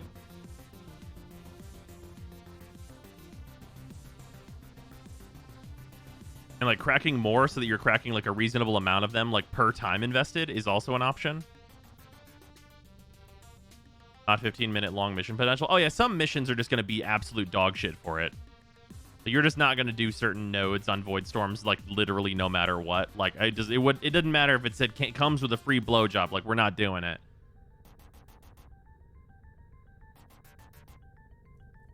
I saw someone earlier suggest void storms giving you everyone's drops, not just yours. Okay. So again, getting more rewards than you have relics. It's not going to happen. That's Lala Frou Frou Fantasyland. If DE did that, it would be like the stupidest decision they ever made. Like, if they want to make less money on Prime Accesses, then, like, I mean, go for it. I mean, that's great for me.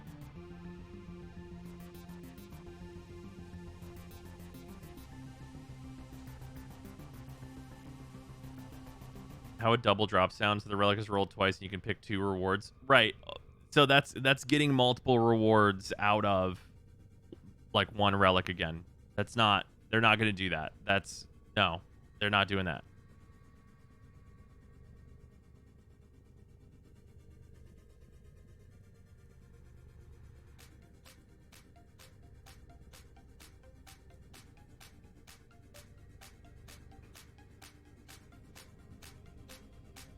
Why don't they make a Boston Railjack for Sevagoth and they can double the relic opening and Voidstorm and rewards? Sure. That'd be way better. 1 relic, 1 reward is the cornerstone of the system. Right, exactly. People already do that with 1x1 rat shares. It's just to make it so people can't scam each other.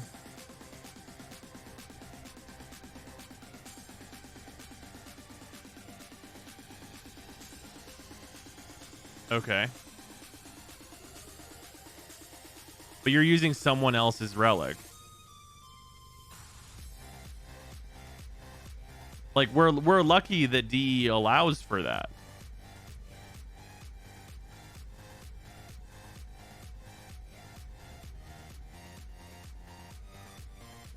Yeah, and you do eat a relic. You just eat a lower value relic than what you're going for.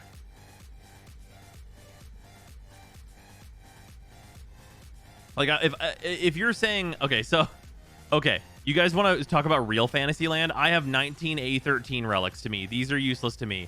New Prime comes out.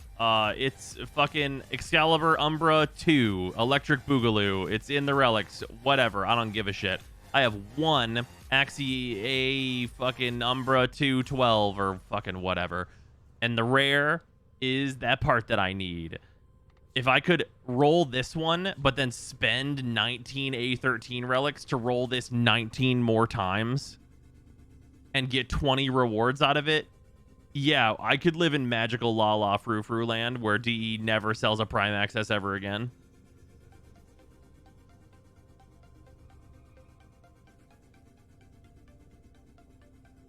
Like, the part of the exchange is that you're going to have to use your relic, and you're going to get to do it 4 times, and you have to trust everyone, right? Like, you can't trade in a relic you don't like for a relic you do like without the help of a human.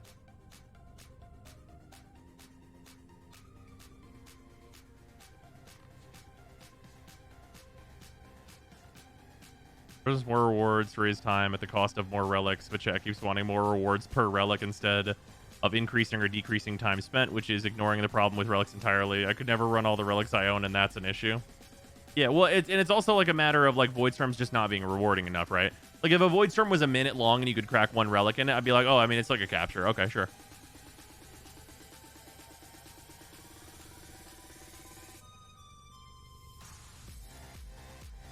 Yeah, it has to be a faster opening of relics because the missions are slow and not worth doing.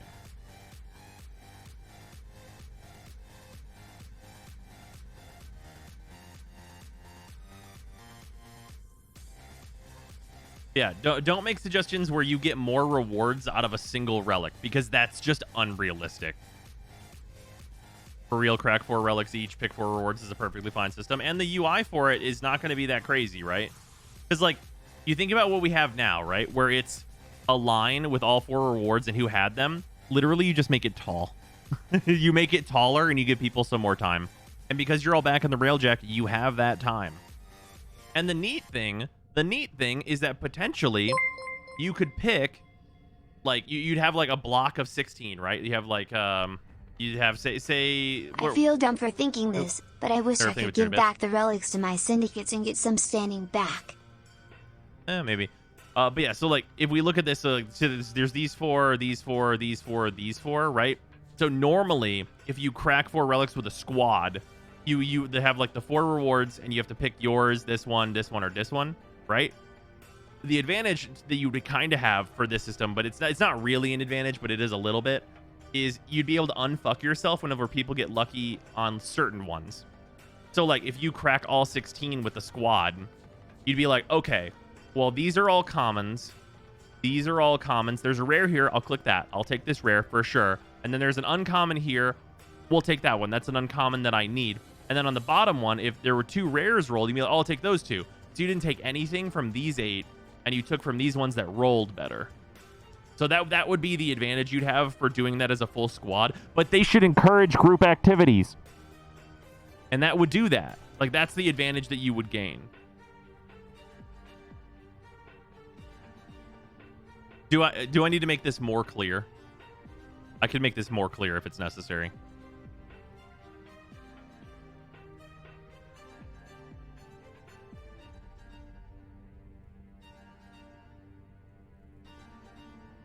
Warframe is a co-op multiplayer game? It is. You'd never know it.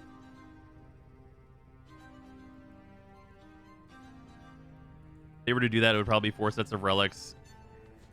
You could only pick 1 from each set.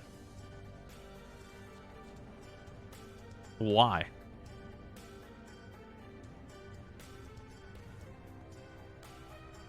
Big D needs to hug after the hug. They'll understand. Open MS Paint. I'll do it. Okay. We're doing it. We're opening MS Paint.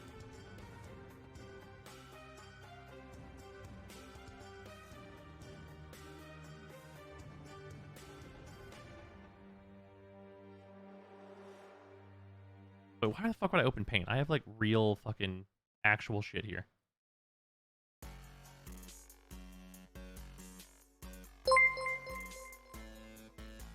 Alright, just erase this thing. I wasn't messing with it. Okay, boom. Okay, we're using Affinity because I like my Affinity. Favorite. Finally, some baby talk for the P-brains. Okay. Second. Alright, the effect is on this. Oh, also the mask is on this. 1 second. Delete this. New pixel layer. There we go. Just fucking build this shit in. There. Okay, cool. We have white canvas now. Okay. So what we're talking about here is that if you could crack 4 relics at once in a Void Storm, and then each player could bring 4 relics in, and then at the end of the mission, the way that the UI would work. So, with this, if we have... I'll just use this. Okay. We're going to use letters for this because otherwise it's going to get too confusing. All right, C is a common.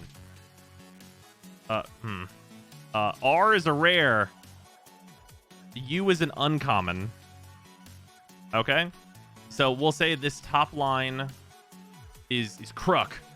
Okay? And then we've got a common, an uncommon,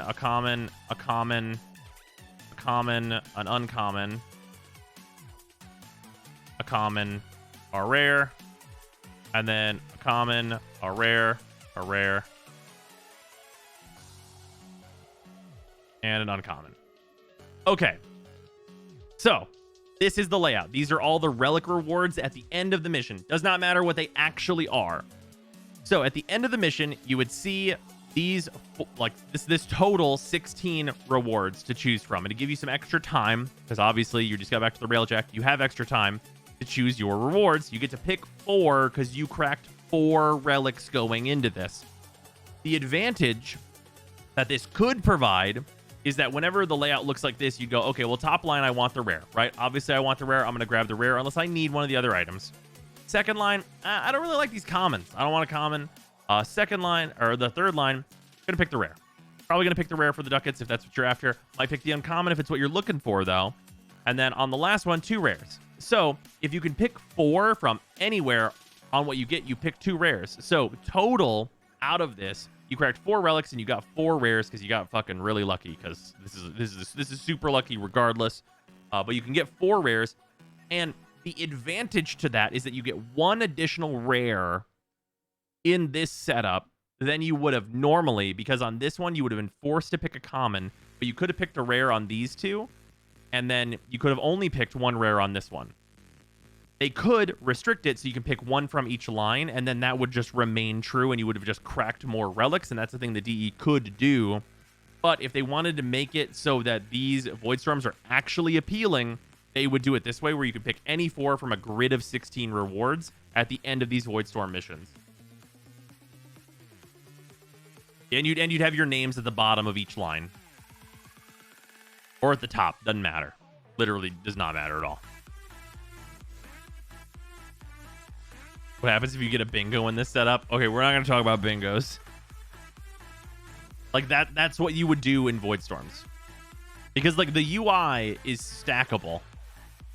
Like, right? Like, the functionality of it should be stackable. Because, like, the way it looks is great. And then you just make it taller. Which I know is an oversimplification. It's obviously not that easy. But, like, that'd be much better.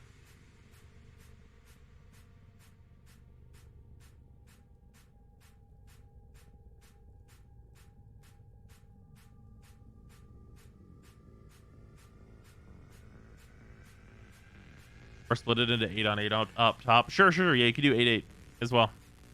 Yeah, you could do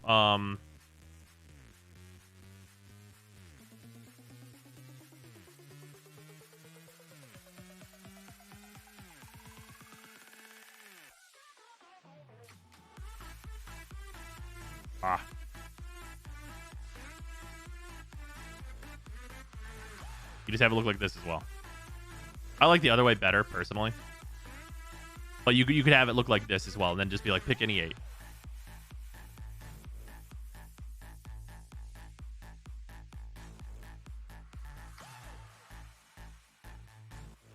Realistically, I expect they'll just ruin the loot table by making it 75% holo keys or some shit. Yeah, probably. Or just uses the now format and switches to the next and so on. Maybe. This change, why would anyone capable of doing Void Storms run Void Fissures, though? What do you mean? Why wouldn't you?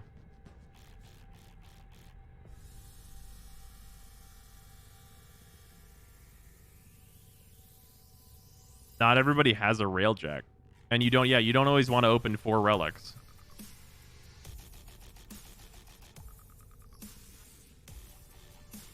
Yeah, and Void Fissures are also way faster, so like it's gonna be kind of the same.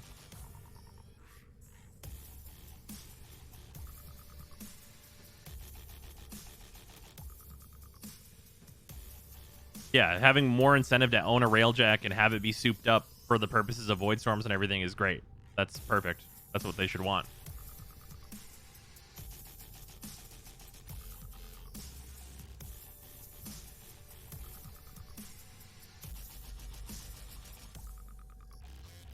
Isn't the point of this to crack 4 relics in a shorter time?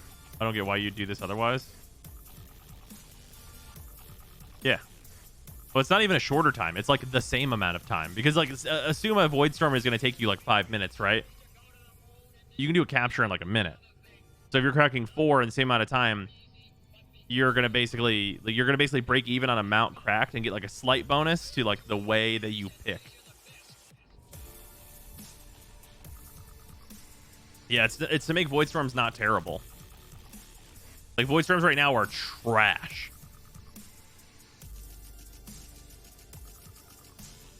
Yeah, making Void Storms anything but a necessary evil. Because right now, as it stands right now, you will do Void Storms to get the exclusive rewards to that, which is like Hollow Keys to get the Tenet weapons, and then Sevagoth, and then the guns and stuff that are in there. If you even bother to get all that shit. And then you'll stop doing them forever because they suck. Which is not what you want. With this change, the reason you would want to still do fishers instead of void stuff is you can only make the most out of void stuff with an organized squad, but in rando fishers, it's shorter time and you don't need to worry about spending more. Yeah. I bought my second copy of Sevagoth because not doing more Void Storms is worth more than 325 flat. Right, you see, exactly.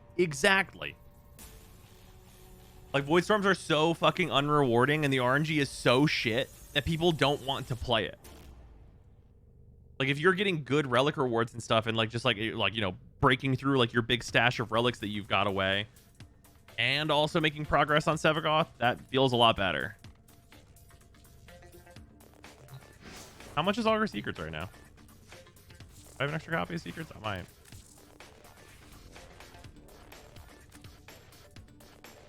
I do have 2 extra copies of Secrets. How much are these right now?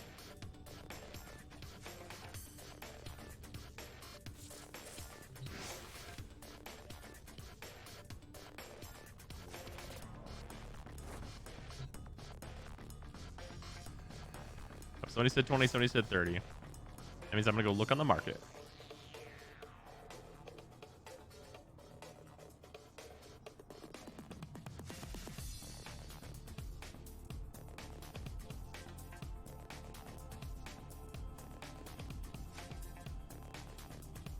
Looks like they're like 25.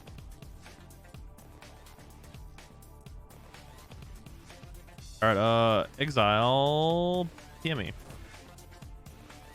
And I'll invite you to the Doger.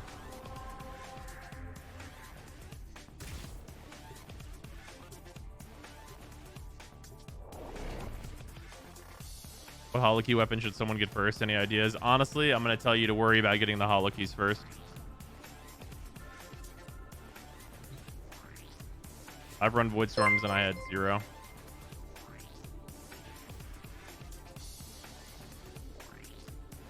It's such a bore still.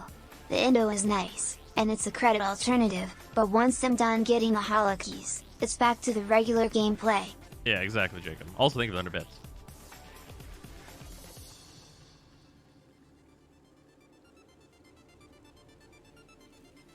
Yeah, the Sword and Shield is probably the good one, honestly. Because it's the one with the good stance. Now that I'm over 30, Carmine Penta can kiss my ass and stay out of my build collection. Yeah, exact. People are going to continue to hit MR30, and a lot of people are going to be like, Oof, oh, fuck it Augur now. Secrets on PS4 is going for 20 to 40, but the only people online are selling for over 60. Ooh. Sword and Shield for this cycle is like 55% heat right now. I have 0 Hollow Keys. Like we ran some Void Storms, and I have 0. So, like, maybe someday. I'm, like, not concerned. Like, honestly, if I don't get those weapons, like, whatever. I'm not gonna just suffer and, like, just spend, you know, hours and hours doing Void Storms in order to not get the rewards. And get nothing. And get literally nothing for time spent.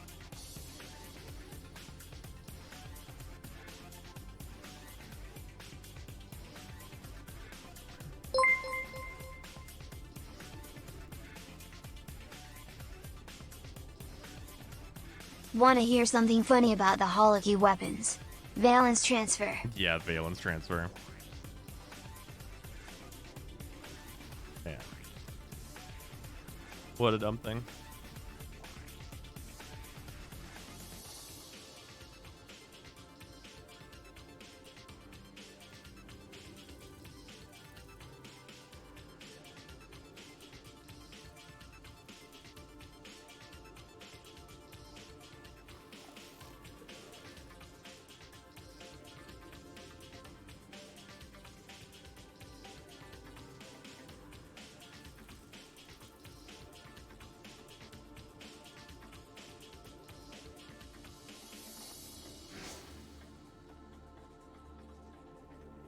You don't get literally nothing. You also get the normal Railjack rewards, which are not nothing to sneeze at. It's not great. For the Void Storms, it's pretty trash. I could literally get better rewards in like a shitload of other places. I could do Profit Taker in like 3 minutes with Chroma. And just double those credits off Chroma. And do Vodunoi. And get way more Endo in the same time it would take me to do a Void Storm. It actually probably would take me less time to do both of those activities. I could probably do Vodunoi twice and get like 2,000 Endo.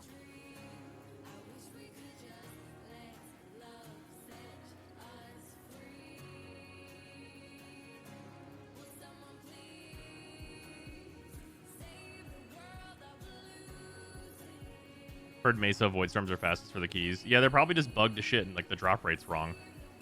Which sucks ass.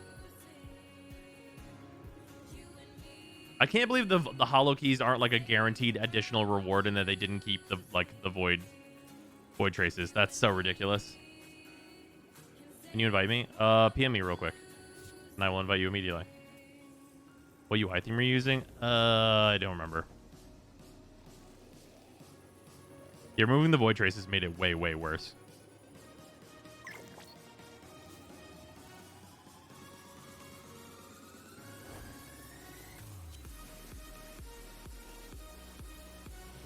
Oh yeah, having the sister fights drop the hollow keys, that would help too.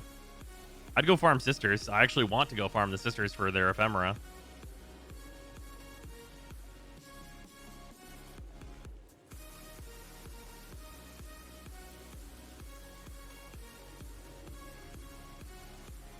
Strange to you because we need traces for both Prime Farm and Lich Farm. Game needs more sources for traces. Oh. Yeah, I don't know why they just made Void Storms literally worse. Yeah, the traces also had duplicate protection. Wish we could get that in some other places, like for maybe the Sevagoth parts and the Epitaph parts and the Ambassador and like fucking literally all this other garbage that's in those loot tables once you have it.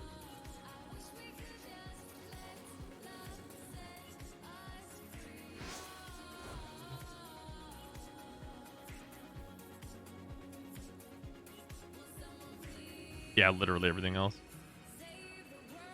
What if you want 50 Sevagoth sets for no reason? Oh, it's duplicate protection. So you'd get Sevagoth like, you know, 3 times essentially, but then you'd stop getting him. So if you're not building his systems, then you can't get his systems again.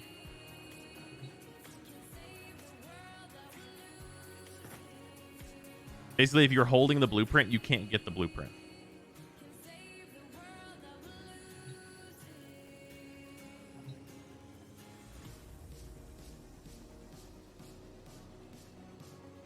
Oh, I haven't sold my Railjack parts for Endo in ages.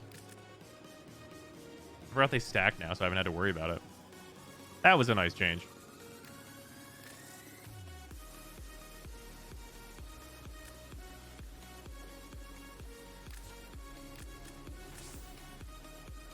$37.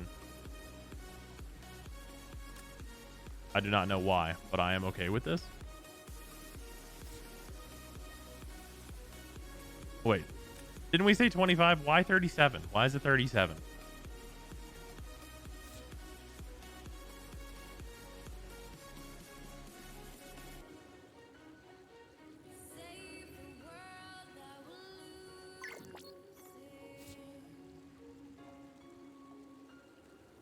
Is 35 on market for maxed? This is an unranked one though. I'm just doing 37 to make even numbers. Okay.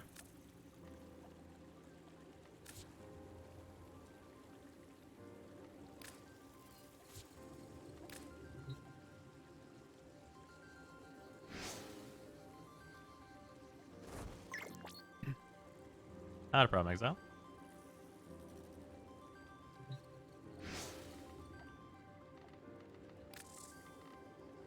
Brydock.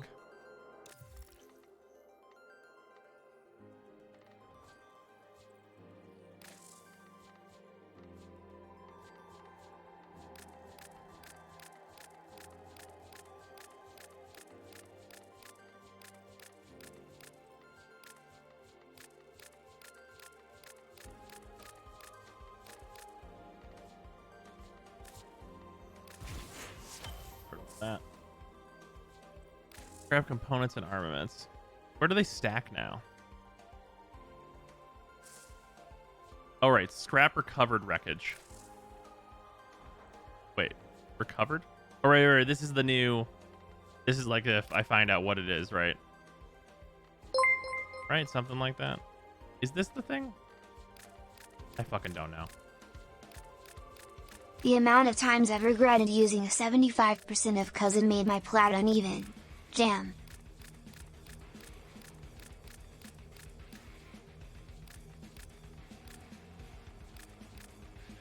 There we go.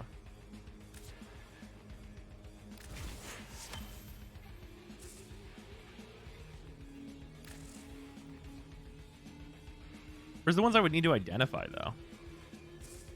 Because I didn't have to identify any of those.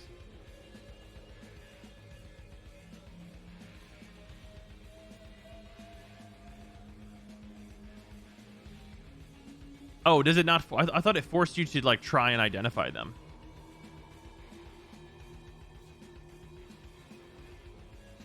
Oh, you don't have to identify. Okay, I thought you were gonna have to. I literally never messed with that system after it came in.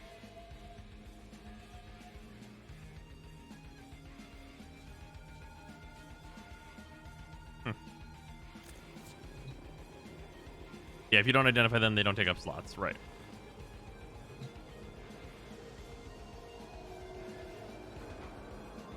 Well, let's see if they fix this.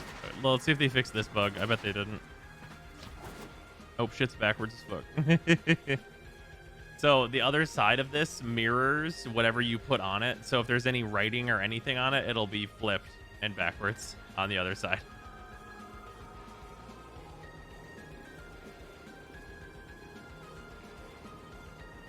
Which is not, by the way, not the same for all the ships. Only the regular ship and this ship. Well, it's all of them except for the one other one that I was using.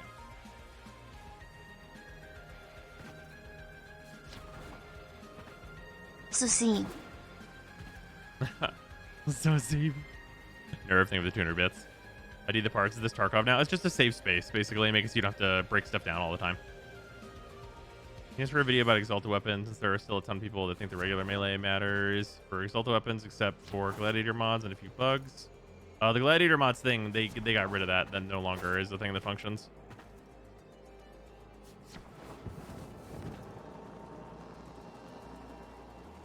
Although I guess, wait, no, it still works from stat sticks, but not from Helios. Right? Is that correct? Maybe. Fucking who knows, dude. I have to test it again. I don't know. I don't know what's broken and what's not. I literally don't know what's broken and what's not as of this patch.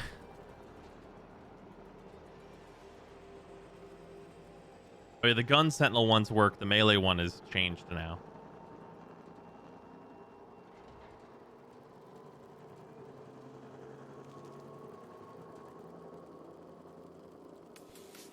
Yeah. Anyway, that is going to do it for stream.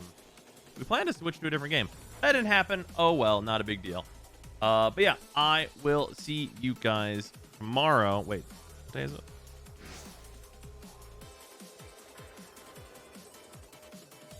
Yes, I will see you guys tomorrow. Probably Genshin? Probably going to do some catch up on the event and stuff and probably get through all that good business. Maybe Tatara will be done tomorrow. That's definitely possible. And yeah, that's pretty much gonna do it for stream. I will see you guys later tomorrow, and then yeah, should be a good time. Good stuff today. Lots of good testing and things. More videos coming on the YouTube, of course. Yeah, goodbye.